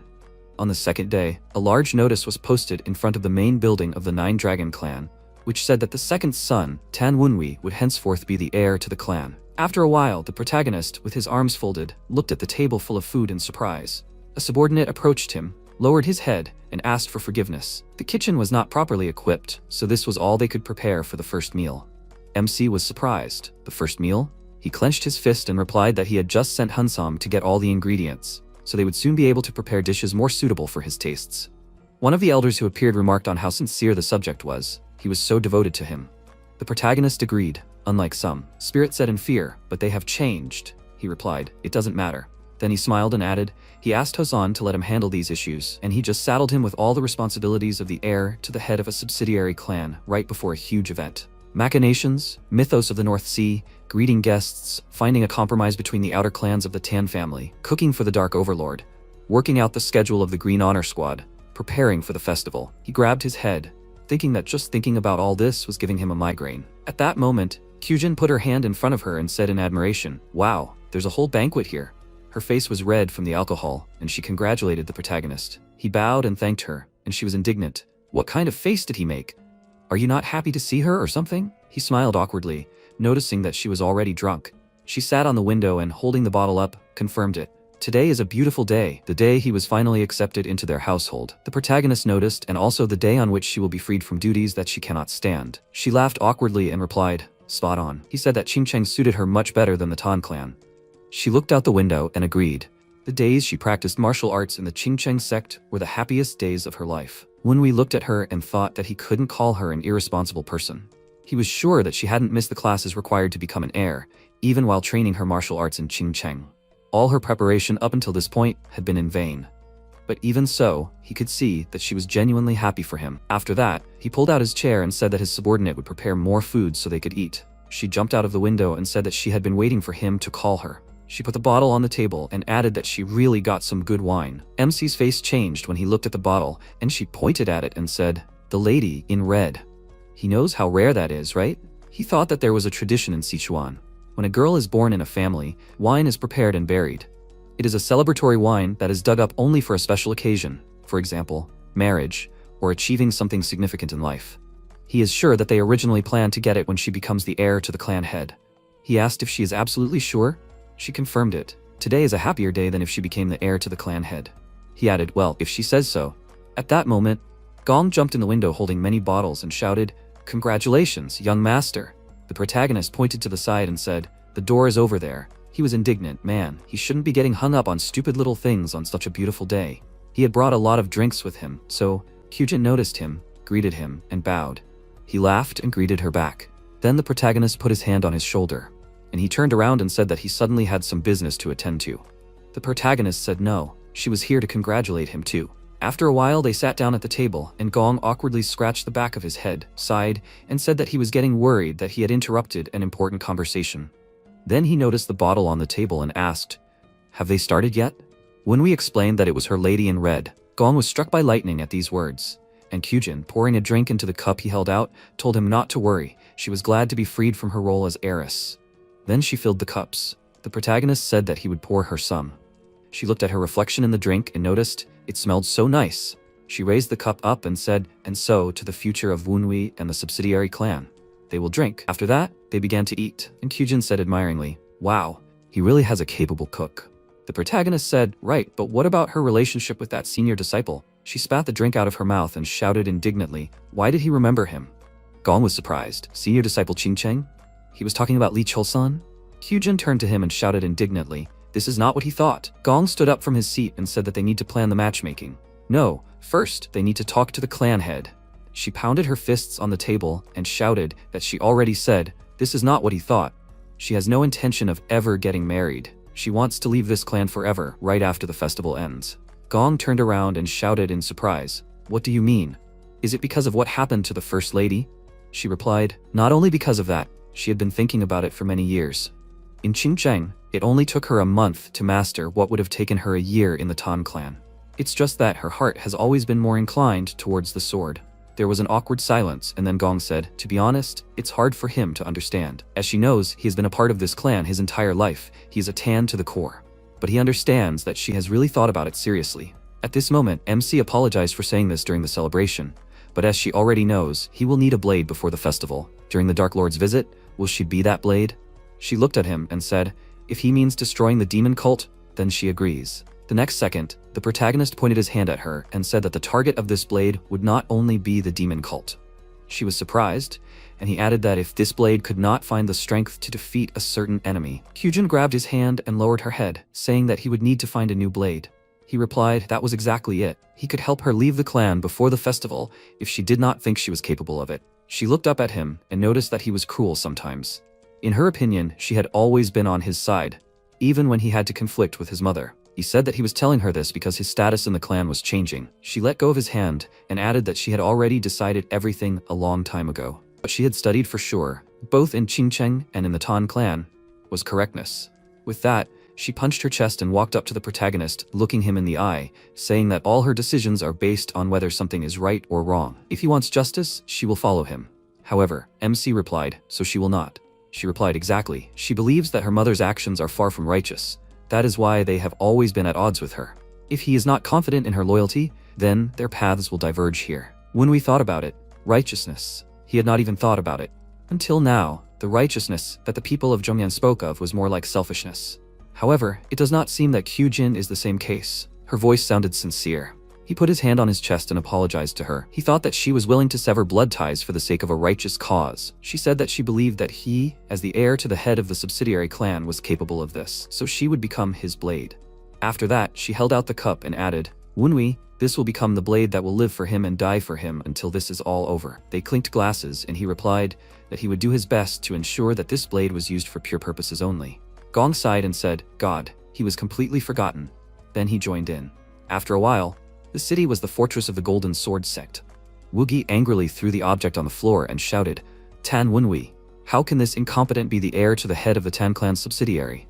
He already disgraced himself in front of Sumin and Sunyi because of this idiot, so now he also has to grovel in front of him with gifts at the festival on the occasion of the Dark Lord's visit and apologize?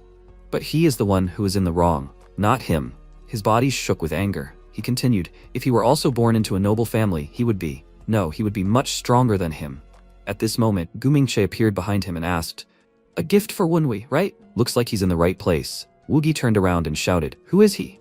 He replied that he didn't need to know. He waved his hand, releasing a pulse of energy, and walked forward, saying that he wanted to see this Wunwi, so he would have to use it. He didn't mind, right? Meanwhile, the protagonist and Kyujin were already sitting on the roof under the moonlight, and he asked, is the good girl from Qingcheng allowed to get drunk like this? She was indignant. What do you mean, good girl? She's a Taoist. He put his hand on her shoulder and laughed. Yeah, their good girl Qingcheng is a Taoist. Does she know? He was always curious why she was so nice to him.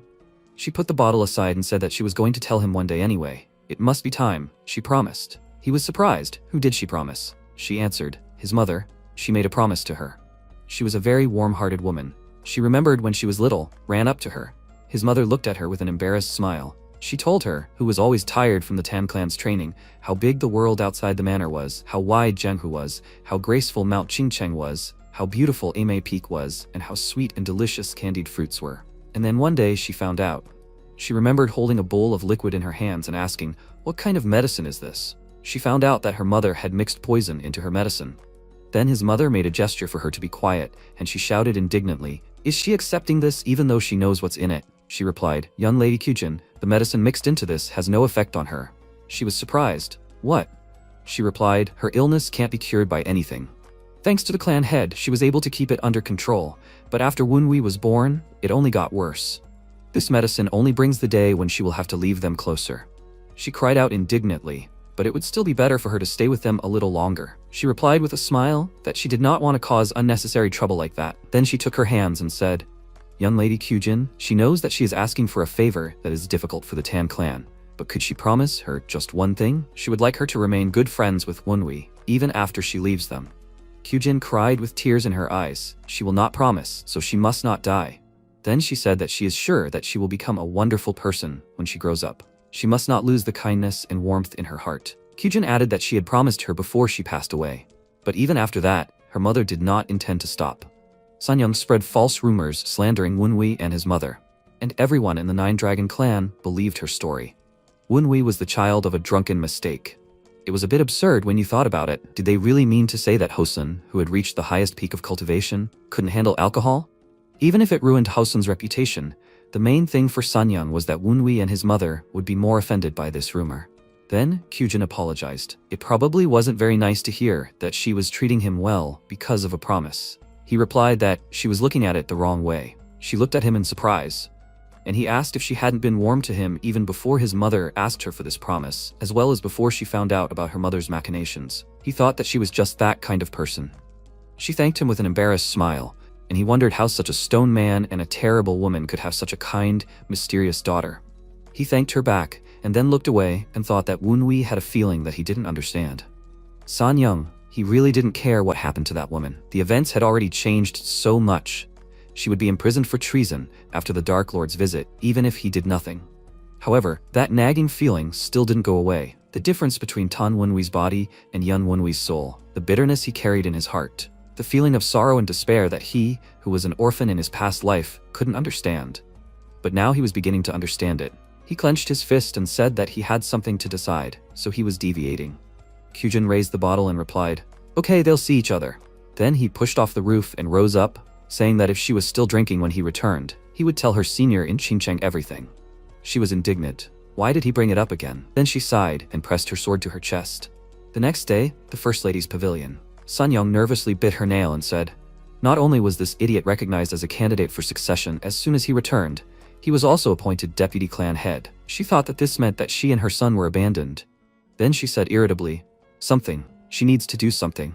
She thought, those idiots from the Righteous Wind Squad again.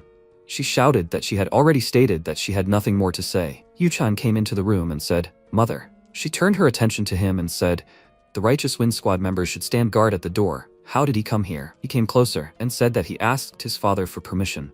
She replied, "I see. It's good that he came." She put her hands on his shoulders and told him to listen carefully. They would never be safe as long as that idiot was the deputy clan leader. He needed to go to her family. He replied, "Mom, the people from the Namgung clan who came for her are being watched by the Righteous Wind Squad." She confirmed that everyone who came with her had been caught, but there was still hope. She took out a folded piece of paper from her inside pocket and told him to leave this sign at the southern corner of the Righteous Wind Pavilion's backyard, and he should leave a note telling them to come to the Scarlet Pavilion. Then they would take him away at night. He clutched the piece of paper in his hand and asked, was there anyone else from the Namgung clan that she was still hiding from him? She looked at him in surprise. He said that he knew she didn't trust his rebellious sister, but she should have trusted him. She apologized and said it didn't matter now. But he slammed his fists on the table and shouted, "Why? Why did she ally with a demonic cult?" Tears were streaming down his face, and she asked in bewilderment, "How is he?" He shouted that he wanted to achieve everything himself. Whether it was martial arts mastery or advancing in clan politics, the help from the Namgung clan was also supposed to serve his development. He just wanted to prove his worth himself. Mother, he wanted to win as a Tan. At this moment, MC entered the room and noticed that the conversation seemed to be over. There were still spies from the Namgung clan in the Right Wind Pavilion. How could this be? The advisor, opening his fan, said that he thought he had gotten rid of everyone. He was very ashamed. Sanyang turned to them and said, "He is with the advisor and Kyujin." "Really?" She walked up to the protagonist and shouted it was he who forced Yucheng, and he said that she promised him that if he demanded, she would resign and give up her children's inheritance rights. She was indignant and, turning to Yucheng, told him not to listen to them. Kyujin, frowning, asked her mother to stop. They had already shown Yucheng all the evidence. She said in horror, "Yucheng." She fell to the floor and the advisor said, "The First Lady, she will be able to tell them everything in detail at the Righteous Wind Pavilion." He hoped that she would realize that there was nothing more to be done. She said desperately, "Nothing more. I understand. It's over." No, she will not accept this. The next second, she raised a gaze full of malice at them. A powerful aura spread around, and the protagonist thought, "This is demonic energy." Yuchang, perplexed, asked, "Mom?" One of the elders said, "Is that what he thinks?" The second spirit said, "The demonic technique of explosive blood flow reversal, which is forbidden even in the heavenly cult." The protagonist thought, "Exactly, the demonic technique of explosive blood flow reversal. It is temporary, but greatly multiplies the reserves of internal energy." But in response, he loses his mind and sees everyone around him as enemies. And after enough time has passed, the person dies. This technique was originally used as a last resort. Sanyong said irritably, "Wunwi, if it weren't for him." He replied that he was sure that it was the Namgun clan who introduced her to the damned Whitebone instructor, so why was she angry at him? She told him to shut up. Then she grabbed the table and abruptly threw it right at him. But the protagonist put his hand out to the side, throwing it aside. The table shattered into several pieces, and Yuchang clenched his teeth, lowered his gaze and said, "She also uses demonic arts." Kyujin came forward and told her brother to move away. He was surprised, and she, turning to her mother, asked her not to add to the burden of her sins. Wunwi noticed that it was too late to talk. She had already lost her mind. Sanyong's eyes were already bleeding. The veins were bulging on her face and body, and she screamed, even though she was her daughter. She had never listened. She didn't need her anymore. She stretched out her hand and ran forward. But Kyujin swung her sword, attacking her mother and throwing her aside. One of the spirits said, "Nothing less was to be expected from Daoi's Qingcheng." She was able to dispel the demonic energy with her antimonial. Another elder added, "This woman is wasting her efforts." The protagonist thought, wasting her efforts? Even if she didn't know that the demonic blood flow explosive reversal technique was actually a demonic martial art, she should have at least known that she herself would be in trouble after using it. Did she use it because she just wanted to cut him down? The next second, Sanyong waved her hand, sending out a slashing attack. The attack grazed Kyujin's cheek. And she thought, "Mom, she remains selfish until the very end. She knows very well what choice she will make. Well then, she will remain true to her path." Tears streamed down her face. She drew her sword from its sheath and thought, "In the name of the Qingcheng sect, the heavenly blade, the combined chi of heaven and earth, the leader of the hidden sword, all of whom favored Kyujin, she would begin the ritual to exterminate the demon forces." Sanyong at this moment continued to chant non-stop, "Kill!" She then kicked off the ground and ran at her daughter, but she took a stance and turned around to attack her mother. After a while, it began to rain over the manor. One of the elders, turning to the protagonist, asked if he had seen the expression on her face before she died. Another spirit agreed. He couldn't say he felt particularly good after that. That expression looked more motherly than any she had ever shown. Yuchang thought, because of her deep, twisted motherly love, she wanted to finish off Wunwi, but in the end, she only wounded her children. Then the protagonist put his hand on his chest, which began to glow, and the spirit said in surprise, "The young heir, it is." The young master, his spirit and flesh are in harmony. He closed his eyes and thought that the gap between his soul and body was closed. Apparently, his deep grievance was avenged, Wunwi. Then the advisor, passing by Yuchang, said that they will announce that the First Lady is accompanying him to the Namgun clan to restore. He thanked him for preserving her honor. After all this, time flew by quickly. After the death of Sanyong, all the remaining spies of the Namgun clan were caught. So Kyujin came to terms with the emotions left over from her mother's death, and began to help him with the duties of the deputy clan leader.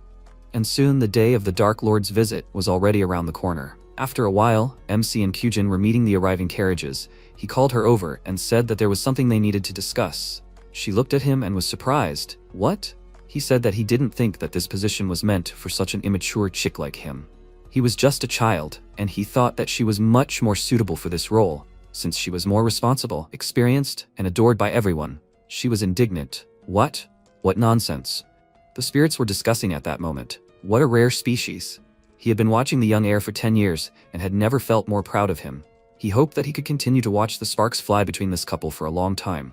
Then the protagonist grabbed one of the spirits and angrily said, "Time to recharge the ghost sphere." The elder apologized. At that moment, Yusumin approached them and raised her hand, calling out, "Kyujin." She turned her attention to them and said, "Welcome, girls." Sumin smiled back and said, "It's been a while." She then looked at the protagonist and asked in surprise, "Is that Wunwi?" Kyujin was surprised. "Do they know each other?" Sumin asked, "Did they see each other at that tea shop not long ago, right?" MC coughed into his fist and apologized for having to watch him like that. Kyujin smiled and said, no matter what, they should let her formally introduce them all. She pointed her hand at Sumin and said that she was the MA6 Pure Moon Lady, the one they had interacted with at the Shu Peak training camp. She smiled and said that it was nice to meet him again. Kyujin then pointed her hand at Sima Sunyi and said that she was known as the White Sword Mulan and the Azure Flower of the Mountain Manor. Then she put her hand on the protagonist's shoulder and said that this was her younger brother Wunwi. He was now the vice chief of their subsidiary clan of the Nine Dragon Clan. He bowed and said that it was a pleasure to meet them both. Sumin asked, so it was her younger brother who became the vice chief and not her? She smiled and confirmed it, and she said, she complained all the time because she didn't want to accept the position. It seems like in the end, everything turned out exactly as she wanted, huh? Kyujin gestured for her to be quiet. She laughed in response. At this moment, Suni looked at the protagonist, and he turned to her and asked, is something wrong? She looked away and said that it was not. Sumin then put her hands on her shoulders and took her hand, running towards the entrance, and said that she was sure that they were terribly busy right now. They would see each other later. Kyujin waved and said, okay, see you later. Wunwi leaned his hands on his knees and said that he believed that this pair were the last ones. He was already tired. She said that they still had paperwork to sort out, but the sun was setting, so most likely. She then looked ahead in surprise and asked, where were these carriages from? The Golden Sword Sect. After a while, Najinba bowed to them and said that he welcomed them on behalf of the sect leader and madam. He was the Golden Sword Advisor. The protagonist bowed back and introduced himself, saying, the road here must have been difficult. However, what is all this? Before he could finish speaking, the advisor placed his hand on the box and said that the sect leader was saddened that he left them without taking anything with him on his last visit.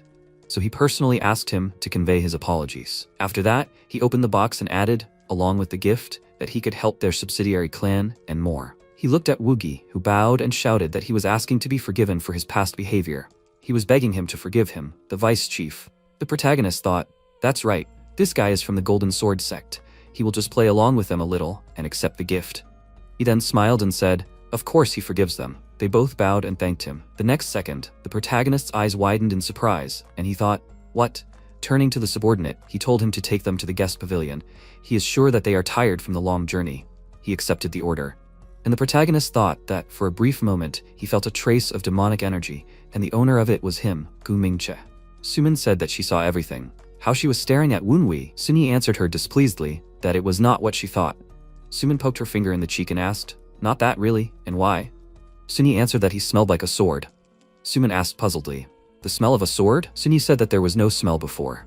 Sumin asked again, did she mean that he learned to wield a blade during this time? Suni answered something like that, only it was the smell of a master who had devoted years to training. She looked down and thought, and not just years, rather entire decades, if not more.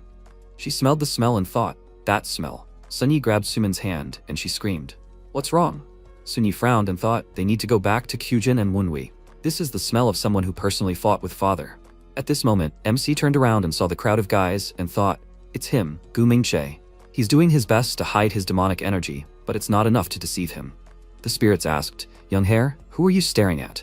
Wunwi said, that guy, it's Gu Mingche. The spirit clarified, did he mean the 7-second assassin?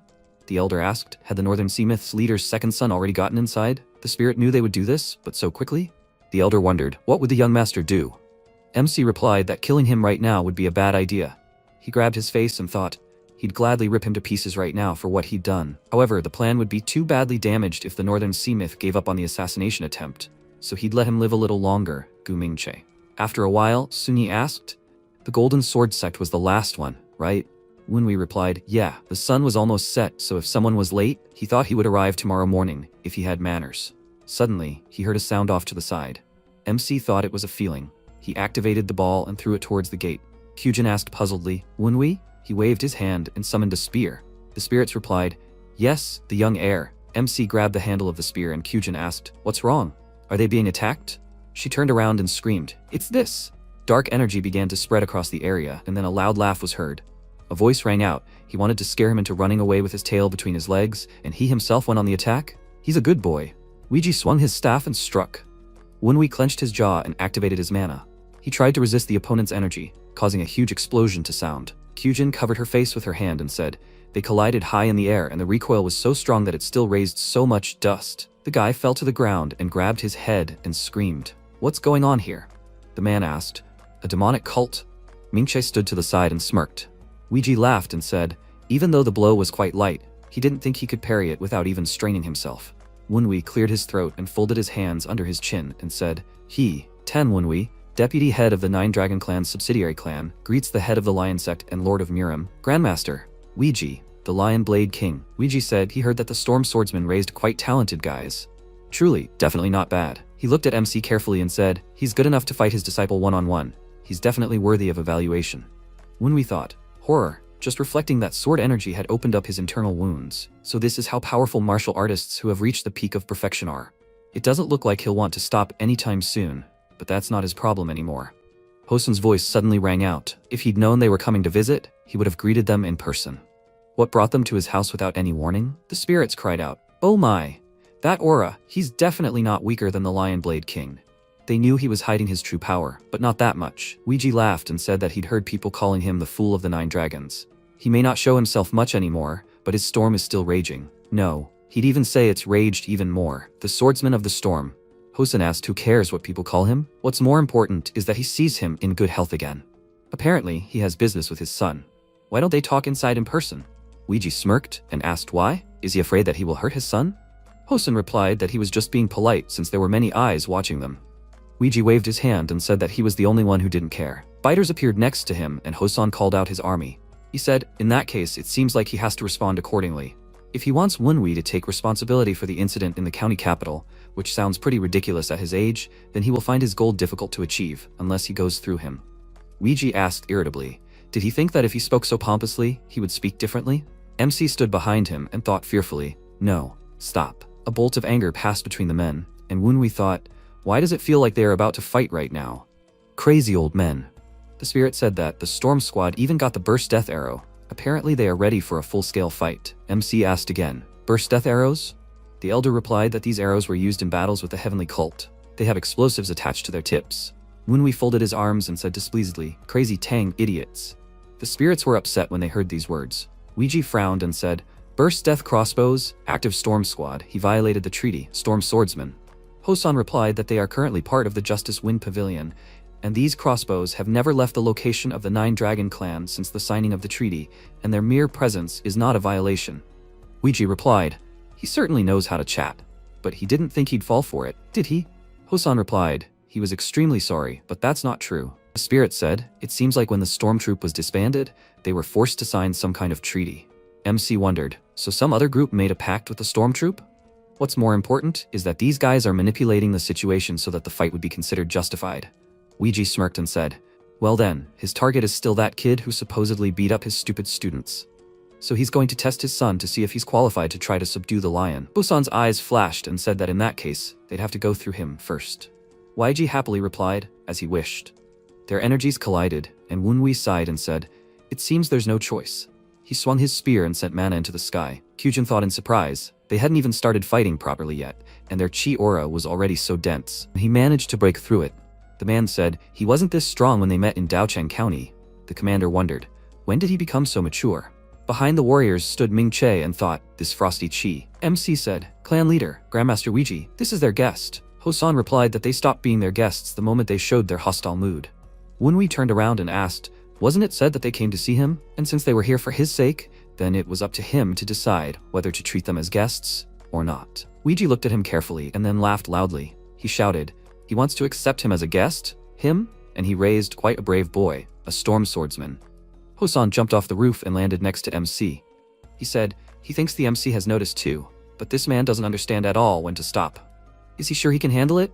Wenhui replied that he will do his best. The father closed his eyes and replied, okay. He waved his hand and the warriors disappeared from the roof. Ouija asked, so the fact that he decided to accept him as a guest probably means that he is ready to accept his test? Wenhui replied, yes. However, the internal injuries he received during the special training in Daocheng have not healed yet, so he is not in the best condition to accept his test. Ouija frowned thoughtfully, and then said that he was right. He looked pretty bad. He turned around and asked the students irritably, so their opponent was in such a state, and they still lost? They are idiots. The guys asked them to forgive them, and Ouija said, so the MC is asking for time. Is he right? Wenhui replied, exactly. Ouija asked to tell how many days he needs. Wenhui replied, 10. Ouija asked again, 10? With the medical knowledge of the Tang clan? No, he gives 3 days. MC said, at least 5. Ouija waved his hand and said, 4. He refuses to wait any longer. Wenhui replied, okay, he will be ready for his test in 4 days. Hosun approached him and said, if they cause any disturbances in these 4 days. Ouija waved his hand and said, yes, yes. MC nodded his head and said, in that case, let him take him inside. He turned around and said, Master Mu, he has a favor to ask him. The The master replied, the sun was already setting, what could he need from him now? Wunwi walked up to him and ordered him to find out when his order would be ready. The master replied, okay. MC waved his hand and suggested that he go inside to Grandmaster Ouiji. They entered and Ouiji's attention was drawn to the girls. Suni and Sumin were bowing. Wunwi said he would tell the servants to set the table. He was sure he was hungry. Ouiji laughed and said he knows how to treat guests. He really is hungry. Suni looked after the guest carefully. After a while, Kyujin came up to them and asked, they must have been uncomfortable, huh, girls? Sumin replied, not at all. This turned out to be a great opportunity to see the strength of martial artists in action. Suni said, and she was glad that Master Ouiji didn't even think about her. Kyujin looked at her in surprise and then said, that's right. She looked down and thought, in fact, the disciples of the Lion sect had attacked her, the daughter of the Clear Sky Blade Emperor, and Wunwi just happened to be there. But the Lion Blade King didn't pay any attention to her at all, despite the fact that she was the cause of the whole mess. Doesn't he care about the Clear Sky Blade Emperor at all? Suni turned to Kyujin and asked if she could tell her about the sword technique that Wunwi uses. Kyujin asked in confusion, sword? Wunwi hasn't trained in swordsmanship.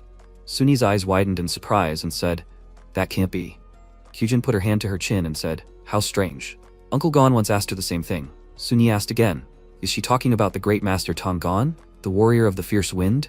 Kyujin said, yeah, he is training Wunwi. Some time ago, Gon asked, young lady Kyujin, did she ever teach Wunwi how to use a sword or maybe give him any books? She said no, when Wunwi was little he was not interested in martial arts.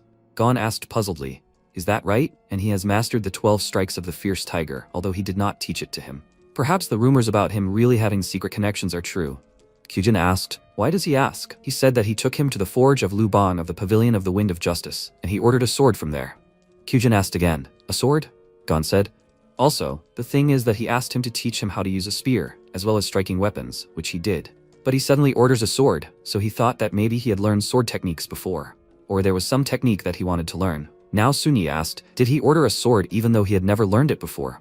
Kyujin replied, that's what he said. Suni clenched her fists and said that she couldn't stand it anymore. She grabbed her hand and asked her to let him talk. Kyujin smiled and said, okay, she'll talk to him about the meeting. Sumin bent down and whispered, Kyujin, she's been keeping an eye on him since they first met. Does she understand what she's talking about? Kyujin asked in surprise. Is she serious? Sumin said slightly embarrassed. She's telling her. She's never been interested in anything other than gardening and swords, but the way she looks at him, oh my, this should stay between them, but she'll make a good wife, don't you think? Kyujin smiled and replied, well, she's the only daughter of a famous family with many sons. But, she slightly raised her eyebrows, which scared Sumin. They looked towards Suni and thought, poor thing. Suddenly a guard's voice was heard from behind them. Welcome, sir. Kyujin turned around and asked, who came at this hour? She saw Chukyoung and thought in surprise, wait, is that Chukyoung? The guard asked, where should he escort him? He asked, where's the second son now? The guard said that he will escort him to the White Pavilion. Kyujin asked, the White Pavilion? Did he personally make the sword ordered by Wunwi? Suni asked in surprise, who is this? Kyujin replied, it was Tang Chukyoung. He was the one who made her sword. Sumin screamed, is this the owner of the forge? Luban, Kyujin whispered, girls, she thinks this is their chance to find out what kind of sword technique Wunwi uses. We need to go after him. After a while, MC bowed and said, he never thought he would come in person. Chukyoung shouted in displeasure. He was the one who sent that idiot to hurry him up. MC replied that he just wanted to know about the progress, since the promised deadline was approaching. The master ordered him to shut up, all he knows how to do is wag his tongue. Wunwi smiled and said, what he is here must mean. Chukyoung said, of course, he is here because the job is done. He opened the box and said, this is, as he promised, his sword. Some time ago, Chukyoung was sitting at the table and looking at the drawing, holding it with his hand. He said that it has been a long time since he worked on such an interesting project. He was able to see the essence of the Tang clan's martial arts at such a young age and combined everything into one weapon. So he also wants it to function as a sword in its basic form. Now he's curious if Hosen's son can handle it. He's extremely curious. MC is currently looking at the sword in surprise, and the master is asking what he thinks. Is it okay with him? Wunwi grabbed the sword and shouted that it was even cooler than he expected. Chukyoung smiled and replied smugly, of course. MC started to examine it and think that it looked like a fan, but it had the function of a sword while hiding the weapon's secret purposes. This is exactly what he wanted. What impresses him most is the weight balance. In normal metal fans, the center of gravity is at the base so that it can be swung quickly. But here, it is placed in the middle so that he can use it as a sword. Wunwi swung the sword and then opened it like a fan. He thought, and it's still well balanced enough that he can use it as a fan without any problem. And also, MC touched the tip with his finger and asked, is this ivory? Chukyoung replied he has a keen eye. Yes, he used the tusk of the black mythical elephant for these parts. MC asked again, The black mythical elephant? He thought. Did he really use the tusks of the mythical elephant? But that's an extremely rare material that is used to create magical artifacts. Chukyung said that the handle is made of rosewood. The spirit said, young heir. This handle is made of ironheart wood, so that rosewood is at least 500 years old. Chukyung added, and those cords are below. Wenhui was puzzled. He used a lot of different insanely rare materials in its creation? What did this old man make anyway? Chukyung coughed and said, okay, what's important is the functionality. It can change the working mode by pulling one of the cords on the handle. Let him try it. MC pulled the cord and the points changed. The old man said to point it down now and pull again. MC followed his advice and did so, firing forward. He asked, so if you pull the cord sharply, it changes the mode, and if you pull it smoothly after, it activates the hidden weapon? Chukyung said, that's right. The first mode throws out a bunch of needles at once. He told him to try the next cord. Wenhui pulled it, and the master told him to point it at that wall. MC followed his advice, and a lot of needles shot towards the wall. Chukyung smiled and said, the second mode scatters thunder needles. Wenhui said, that's amazing. Chukyung moved forward and said, in the last mode, that's the best. MC asked, are there more? Chukyung showed 3 fingers and said that the third mode is a little special. Wenhui pulled the cord and said, it sounds different. What does it do? Chukyung clenched his fist and answered happily, it explodes. MC asked again in fear, what? Chukyung shouted with excitement in his eyes, the needles he just fired, they will explode. He suggested giving it a try, and Wenhui thought, will the needles he has already fired explode? He would never have thought of such a function. No, it makes sense that he would not have guessed such a thing. In order to make this a reality, he must have filled the needles with gunpowder as well as some kind of reactive material.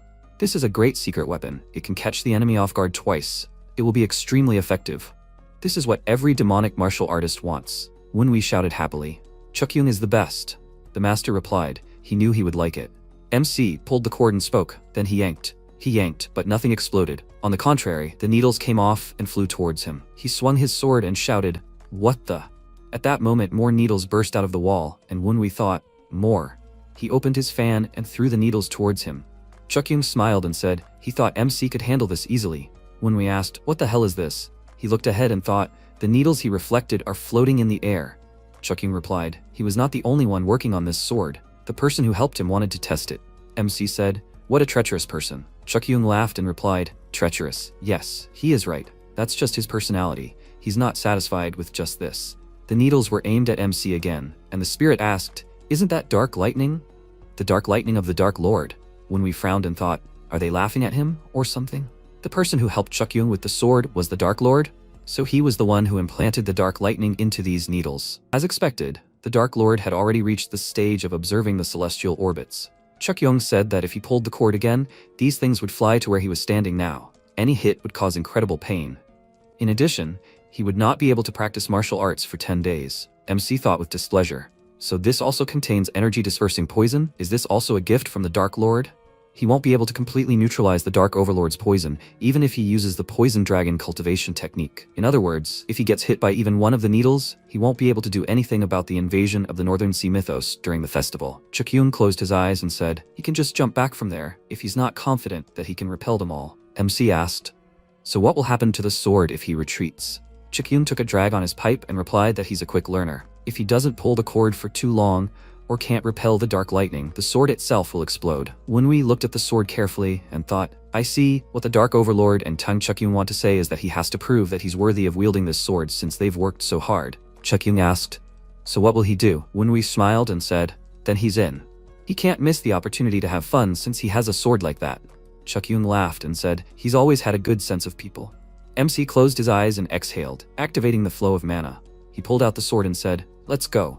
At this moment, the girls were watching from behind the fence. Suman said, what a cool weapon, a fan that shoots hidden needles. Kyujin answered, yes, a metal fan with secret needles. Sunyi said it's a sword.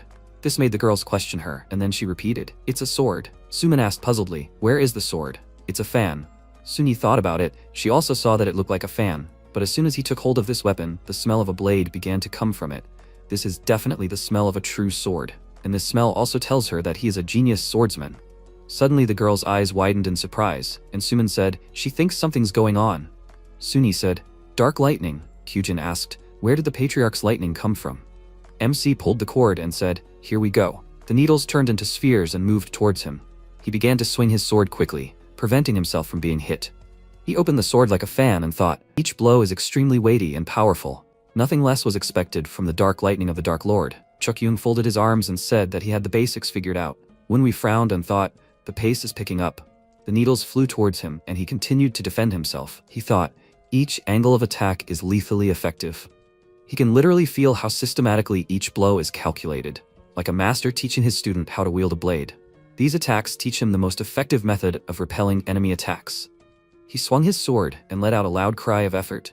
Wenhui's face began to sweat as dark mana suddenly appeared around him. Numerous black spheres appeared above his head, and he thought, the problem is that the difficulty of this lesson is absolutely insane. With his current ability, it's impossible to reflect all of this. But with Master's sword technique, after reincarnating and obtaining the Dantian, MC had recited Master's technique, the 9 strikes of the Heavenly Demon, hundreds of times in the Heavenly Demon archive of his memories. The strongest move among the 10 strikes is the 1000-blade form of Mara. But with his level of profound energy, he won't be able to handle the amount of chi that the 1000-blade form of Mara requires. So he'll have to adapt it so that it can be used in his current state. Wenhui looked at the lightning surrounding him and thought, he'll use the storm to compensate for the number of strikes in the form and the cold martial arts energy of the Black Dragon chi to fill the space. He swung and frowned, looking forward. He struck quickly and thought, even more carefully. Faster. Just like the mentor's Mara. He created a shield above himself, through which the needles could not pass. It exploded, and MC said that he passed the test. Now this sword is his. After a while, Chukyung held out a box and said that there were explosive needles he had spoken of, and a recipe for gunpowder was written on a piece of paper. Wenhui thanked him for the weapon, as well as for the precious lesson. Chukyung replied that for the lessons he should thank the man who helped him. MC bowed and said, but it was only because he would agree to make this sword that he decided to help. Chukyung said, if he really thinks so, then can he explain something? MC answered, of course. Chukyung said, only those with regret in their hearts can properly wield the storm, and his storm contains regret that is much more extensive than the usual level. He is so young. Most likely he does not know anything about this world yet. So what makes him regret so much? Wenhui thought about it, regret. He feels like he is thinking too much. Chukyung said he does not want to talk. Well, everyone has their own burden on their hearts. Anyway, does MC mind if he gives this sword fan a name? Wenhui smiled and said of course. Chukyung said that his movements just now reminded him of a hurricane, so why not call it a fan that blows the wind of disaster? MC looked at his weapon carefully and said, fan of the wind of disaster. He thanks him for the great name. Wenhui thought about it, wind of disaster instead of storm. It seems that this is his way. After a while, Chukyung entered the guest house, and the man looked at him and said, oh my god, he's sorry, but there are no vacancies right now. Chukyung waved his hand and told him not to worry. He had reserved a room under the name Lu Bang's Forge. The man bowed and said, it's him, he's asking to come here. Chukyung turned around and thought, there are a lot of guests here, despite the fact that it's so late. Did they all come to stare at this loser of a Dark Lord? The great man who protects Zhongyuan from external forces, the Dark Lord Tang Moonhyuk. Chukyung grabbed his head and thought, he himself was ashamed to hear people talk about him. To him, he was nothing more than an older brother who never matured. He entered the room where Moonhyuk was sitting, who asked where he had been for so long. He had to open a bottle while he waited for him. Chukyung sat down at the table and sighed, replying that he had been working day and night, and how did he think he should have arrived sooner? Moonhyuk asked, so how is he? Chukyung wondered, hadn't he been watching? Moonhyuk replied that he had been watching, but he wanted to hear his opinion. Chukyung frowned and said he would outgrow the storm and become the wind of disaster. Perhaps one day he would even destroy the alliance. Moonhyuk asked, in that case, what did he think would happen to him when the storm subsided? Chukyung asked again, subsided? There was no need to worry about that, he wouldn't burn out. He would know when he saw it. He thought that this wind of disaster was full of rage and malice, but the hatred he held in his heart screamed so pitifully and desperately. Chukyung turned around and ordered another bottle to be brought to him. The attendant replied, yes, sir. He said that no matter what, he is the only one worthy of inheriting the Storm Squad. Moonhyuk thoughtfully put his hand to his chin and said, he has talent, determination, insight, ability, and charisma. Plus, he is the son of Hosun. He is definitely the perfect candidate. Chukyung said, but he seemed to have doubts. So what is the problem? Moonhyuk reached for his food and replied, he needs to learn to get along with people. His wind of disaster may surpass everyone and everything, but no one will stand by his side. Of course, he is capable of paving the way for the others, so he should be appointed as the squad leader. Chukyung said if he puts him in the eye of the storm. Moonhyuk interrupted him and said that he would do so if he were the only candidate. Chukyung asked in surprise, did he have anyone else in mind? Moonhyuk replied, Qingcheng Divine Sword, Li Cholsan. Chukyung jumped up from his seat and shouted in irritation, is he out of his mind? Does he want Qingcheng's senior disciple to be the leader of the storm troop? Moonhyuk replied, as far as he knows, he is considered the strongest sword in the world. It is better for him to be on their side than on someone else's. Chukyung said, he wants to make him the leader of the storm troop to strengthen relations with the Qingcheng sect, and at the same time to stir up the spirit of rivalry among the clan members. He is a treacherous snake. Moonhyuk smiled and said, he knew he would understand. Chukyung grabbed his head and asked, does that mean Wunwi does not even have the chance to rise? Isn't that a shame? Moonhyuk said, yes, but only one. Chukyung asked, what was it? Moonhyuk asked him, what did he think to get his place? When he becomes the center of the storm that swallows up all the other winds, it is not necessary to get along with others. It is others who will have to get along with him somehow. Chukyung looked at him and thought, sometimes he acts like a child, but he certainly thinks like a leader. Suddenly, Moonhyuk dropped his glass and said, this is it.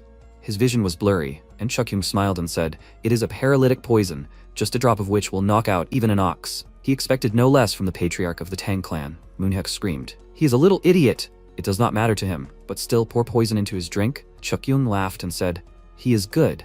He thought he would at least get tongue-tied. But he must have been pretty shocked because he didn't notice right away. Moonhyuk asked what? Chukyung took out a small bottle and asked who he thought gave it to him. Moonhyuk said, that is. Chukyung laughed and asked, does he know who he just met on the way here? Moonhyuk screamed. Horror, he gave him up. Suddenly warriors appeared at the door of the house. They quickly moved forward, causing the guests to ask, what? Is this an attack? Moonhyuk looked at the warriors who stopped behind Chukyung and said, he will not be surrendered alive. A girl came forward and said that they surrounded the entire building. He should just surrender. The schedule has slipped dramatically thanks to his sortie. Grandpa. A while ago, Sumin said in surprise, the Tang clan's storm dance is amazing. She has never seen such a sword style in her life. Kyujin replied that she did too. She thought about it. It wasn't a storm dance. No, it wasn't even a Tang clan martial arts technique. Where did he learn something like that? Suni interrupted her thoughts and asked, it wasn't a Tang clan technique? Kyujin remained silent in response and remembered Sumin's question. Can he really handle it? She thought about it. Even a martial artist who has reached the highest peak of cultivation would have a hard time repelling it. She replied that he would suffer. Suddenly, she saw MC use a skill and she thought, the smell of 1,000 swords. Suni thought that the smell of his sword was in its prime, but from the moment he used that technique, the smell became so unstable. At this moment, Sumin asked again, Kyujin, is everything okay? She replied that she had never felt such a strong thirst for blood before. At that moment, a spirit appeared and said, she told you, he is the Demon King. Kyujin looked at her and said, she's talking nonsense again. The spirit said, she still doesn't believe her after everything she's seen? He'll easily tear her to pieces. Kyujin hit her and the spirit screamed, scary, scary. She thought, in addition to being bloodthirsty, his chi is too unstable. At this moment, the spirit informed the young heir that they were still here. He replied, this is not good. He thought they left with Tom Chukyung. The spirit said, it seems they forgot that they came to spy on him, since they were so mesmerized by the most powerful sword technique of the heavenly cult. MC thought, although it is based on demonic arts, he mixed it with the storm dance, using the poisonous dragon cultivation technique, so they should not notice anything. The problem is the after effects of using Mara without the heavenly demon cultivation technique. Using the storm dance as a vessel for Mara was successful, but the poison dragon cultivation technique couldn't handle Mara's 1,000 blades form. The 9 strikes of the heavenly demon was created with the cultivation technique of the heavenly demon, causing Mara's bloodlust that should have been restrained to be lost after the attack. Wunwi grabbed his head and thought, his chi channels might be blocked if he didn't do something about it. He suddenly widened his eyes and kicked off the ground and walked towards the girls. He stopped on the roof and said, the 3 of them, how long are they going to stay here? Kyujin greeted him with hysterical laughter and said, they're here. MC thought, the daughters of the strongest swordsmen of the Qingcheng Taoist sect, the Ame Buddhist sect, and the Orthodox sect. They've all gathered here, and they're the best candidates to suppress Mara's bloodlust. In this regard, he proposed a duel to them, which they were slightly surprised at. He demanded this from them as payment for watching, and his sister lowered her gaze guiltily, admitting that they were indeed wrong to spy on him. But was he really sure? His energy seemed unstable right now.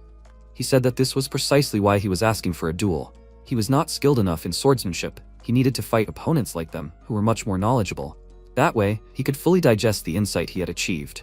He thought that there was some truth to this, of course. But the point was that the energies of the Qingcheng and Ma sects would help temper Mara's bloodthirstiness. Kyujin thought about it and said that it sounded reasonable, then turned to her friends and asked if they agreed. Sumin admitted that watching someone else's training was indeed unfair, so she agreed. The third girl was of the same opinion, and Wunwi, already anticipating the battle, asked them to go to the training ground. His first opponent was his sister. They entered the arena and she asked him not to overexert himself too much, after which she got into a fighting stance and began the fight. She pushed off and jumped high, and a second later, she was next to him and struck a blow, which he blocked. They continued to strike each other with new attacks and parry them, and then MC broke away and approached his sister. Seeing his blade rushing towards her neck, she immediately blocked the blow, but it was so strong that she could not stand still and her legs slid back. As soon as she stopped, she concentrated and with all her might struck a quick blow with her sword, and her friends, watching this, were somewhat perplexed. This was supposed to be a simple training, as if they were really fighting not for life, but for death. Kyujin meanwhile made several quick lunges forward, but her brother easily parried them. She couldn't believe it. She knew he was growing fast, but this was a completely different level than he was 2 weeks ago.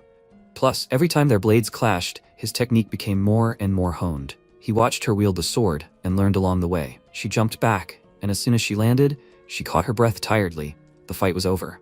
Wunwi thanked her for the fight and added that it was extremely useful, then turned to the girls and asked the next ones to enter the arena. Sighing heavily, Sumin stood in front of him and said that she would have refused, knowing that everything would be so serious. But she gave him her word. Drawing her sword from its sheath, she pointed the blade at him and declared that she would start this confrontation, then immediately rushed into battle. She quickly grabbed the sword with both hands and then lunged forward. He blocked the strike, but it was hard for him. He gritted his teeth while blocking her fast attacks, and then the spirits became worried and asked if he was okay. This is expected of the MA sect. The anti-demon energy of the Buddhist sect completely overpowers him. MC answered them in his mind that he knows this is what he wanted. Fortunately, Mara's bloodlust has not yet turned into demonic energy, so her attacks will not cause internal damage. However, he definitely feels like he is losing a lot of energy every time their swords clash. While the Taoist energy and his are complete opposites, the Buddhist one is much worse. But despite this, he fought her with a smile. He needs to get used to it and find a way to counter it. The MA sect's swordsmanship is also impressive, even without energy. The MA sect is made up entirely of women. Their techniques compensate for their lack of endurance and strength compared to men, but at the same time allow them to fully utilize their swordsmanship. They use their sense of balance and their physique to avoid the caller's blows and deliver their own, not allowing the battle to drag on. All of these techniques will come in handy when fighting an opponent larger than him. Now he began to press on his opponent. With each of his blows, the girl had to retreat, and at one point she missed a blow, and his blade ended up right at her neck, which made her freeze in place. The fight was over. She pushed the blade away from herself and sighed heavily, saying that she had enough. She was already tired. He thanked her for the duel, and she said that he was too obsessed, so he would not gain glory from women. She passed by Sunyi, who was heading to the arena. She was very curious to fight him. He was not born with talent, unlike Kyujin. Based on his abilities alone, he's no better than a normal disciple of their sect. He's observed Kyujin and Sumin's sword techniques, making them his own in a matter of minutes. The speed at which he learns has nothing to do with talent. He's able to do this because his understanding of the blade is incredibly high. But he's not that good at handling the sword physically, so where did he get such a deep understanding from? She stopped in front of him and smelled his sword scent, but immediately noticed the flaws. She told him that he shouldn't do that. The scent would only be disrupted if he controlled it like that. He shouldn't suppress it. He needed to find a balance between inhaling and exhaling. He didn't understand what scent she was talking about, and she, realizing what she just said, awkwardly looked away and apologized to him, asking him to ignore it. He thought that he had seen something like that in a book in the Heavenly Cult a long time ago. Something about the Sima clan's adaptability, allowing them to identify the talent of others. So this ability manifests itself through scent? The Clear Sky Blade Emperor is a true sword master. He can't just ignore an ability that she might have. He asked, did she say that he needed to maintain a balance? Could she explain in more detail? She immediately perked up, then asked Sumin for help, and she advised her to just try to explain it to him more simply. She told Wunwi with eyes shining with delight that the scent of the sword is being spent. Even if the scent is replenished, it won't get any better, and it won't smell as sweet as before. On the other hand, if you can leave it to steep for a long time, the scent will become deeper. Then it will express itself even better if you infuse it into the sword. Sumin tiredly clutched her head and smiled at her for being such a bore. And while the girl enthusiastically explained everything to him, he thought, what kind of nonsense is she talking about? Soon after, he went to see Master Ouija. Because of the Dark Lord's trial and the duel with those three, he was a little late. He hoped he wouldn't be mad at him for that. He went inside and apologized to the master, and he smiled at him for finally making it here. He was making such a mess in the front garden while his guests were waiting. He's an unusual guy, right? MC sat down on the chair opposite him and made an excuse by saying that he had to prepare everything in order to be worthy of meeting one of the greatest martial artists. He sighed in relief that he wasn't mad, and Ouija noted that he had prepared quite seriously, becoming stronger in just 2 hours and earning his claws. Wunwi didn't think he could see it, but the master has a lot of experience.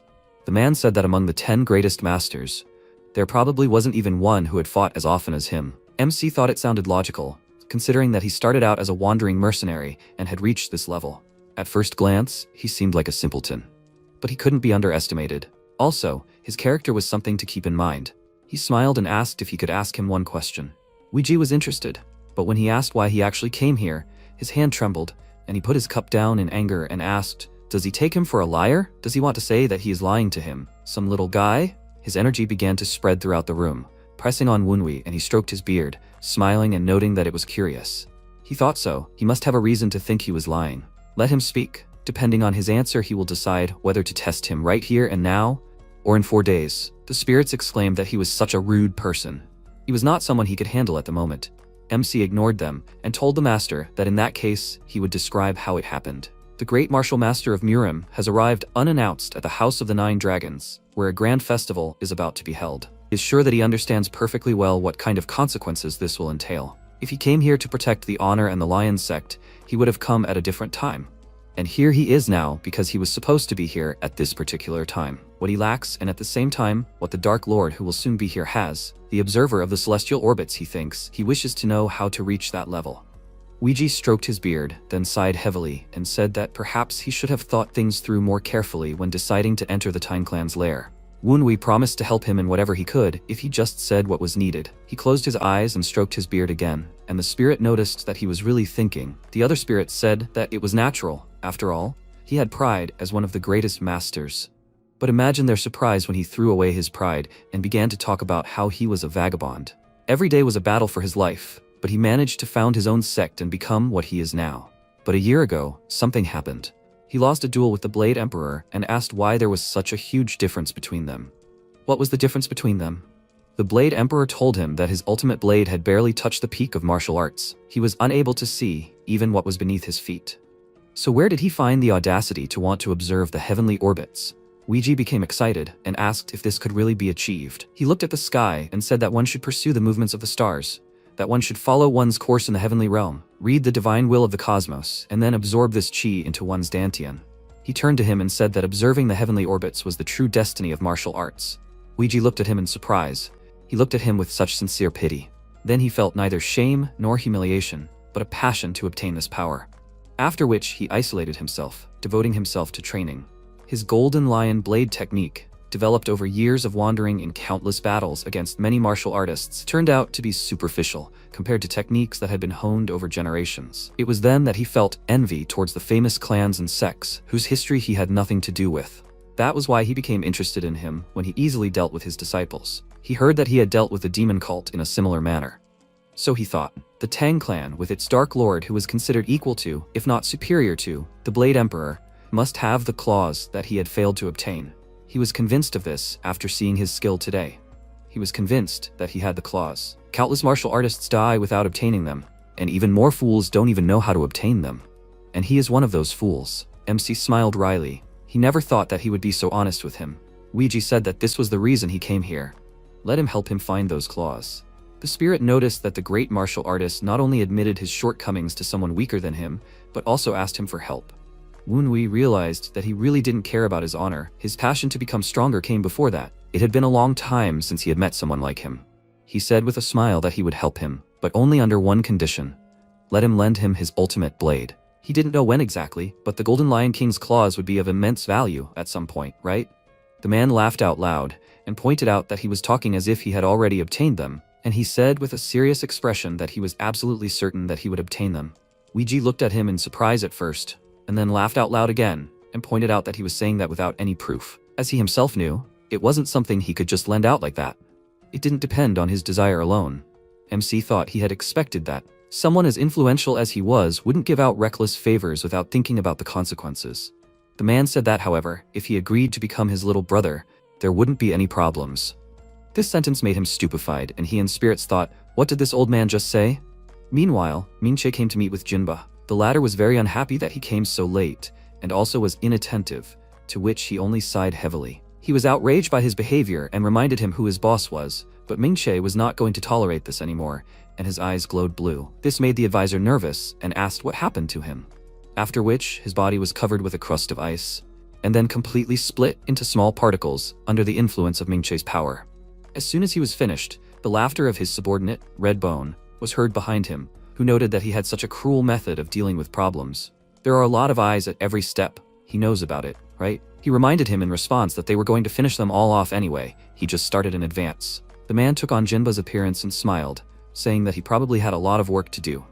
What was the intelligence report? He told him that there were gaps in his defenses, and that it was possible that information about them had spread. Under the circumstances, hunting for Tang Wenwei could be dangerous. Ming-Che glared at him and asked if he thought he hadn't calculated all the risks. The man apologized for overstepping his bounds, and Ming-Che threatened that he wouldn't let that happen twice. After that, Blue Bone of the 12 Black Ghosts appeared in the hall, saying that an order had been given. She used her powers and streams of energy began to fly around, and then her eyes widened and someone else took over her body. The men immediately knelt down and greeted the head of the myth. He called them those who follow the strict laws of the frozen northern sea, and asked how the preparations were going. Ming-Che informed him that the White-Armed Secret and Assassination Squad had united. Let him just give the order and they would start a holy war, sacrificing themselves with a smile on their faces. The myth leader said that this was excellent, and then gave them the divine mission of starting the first chapter of this holy war.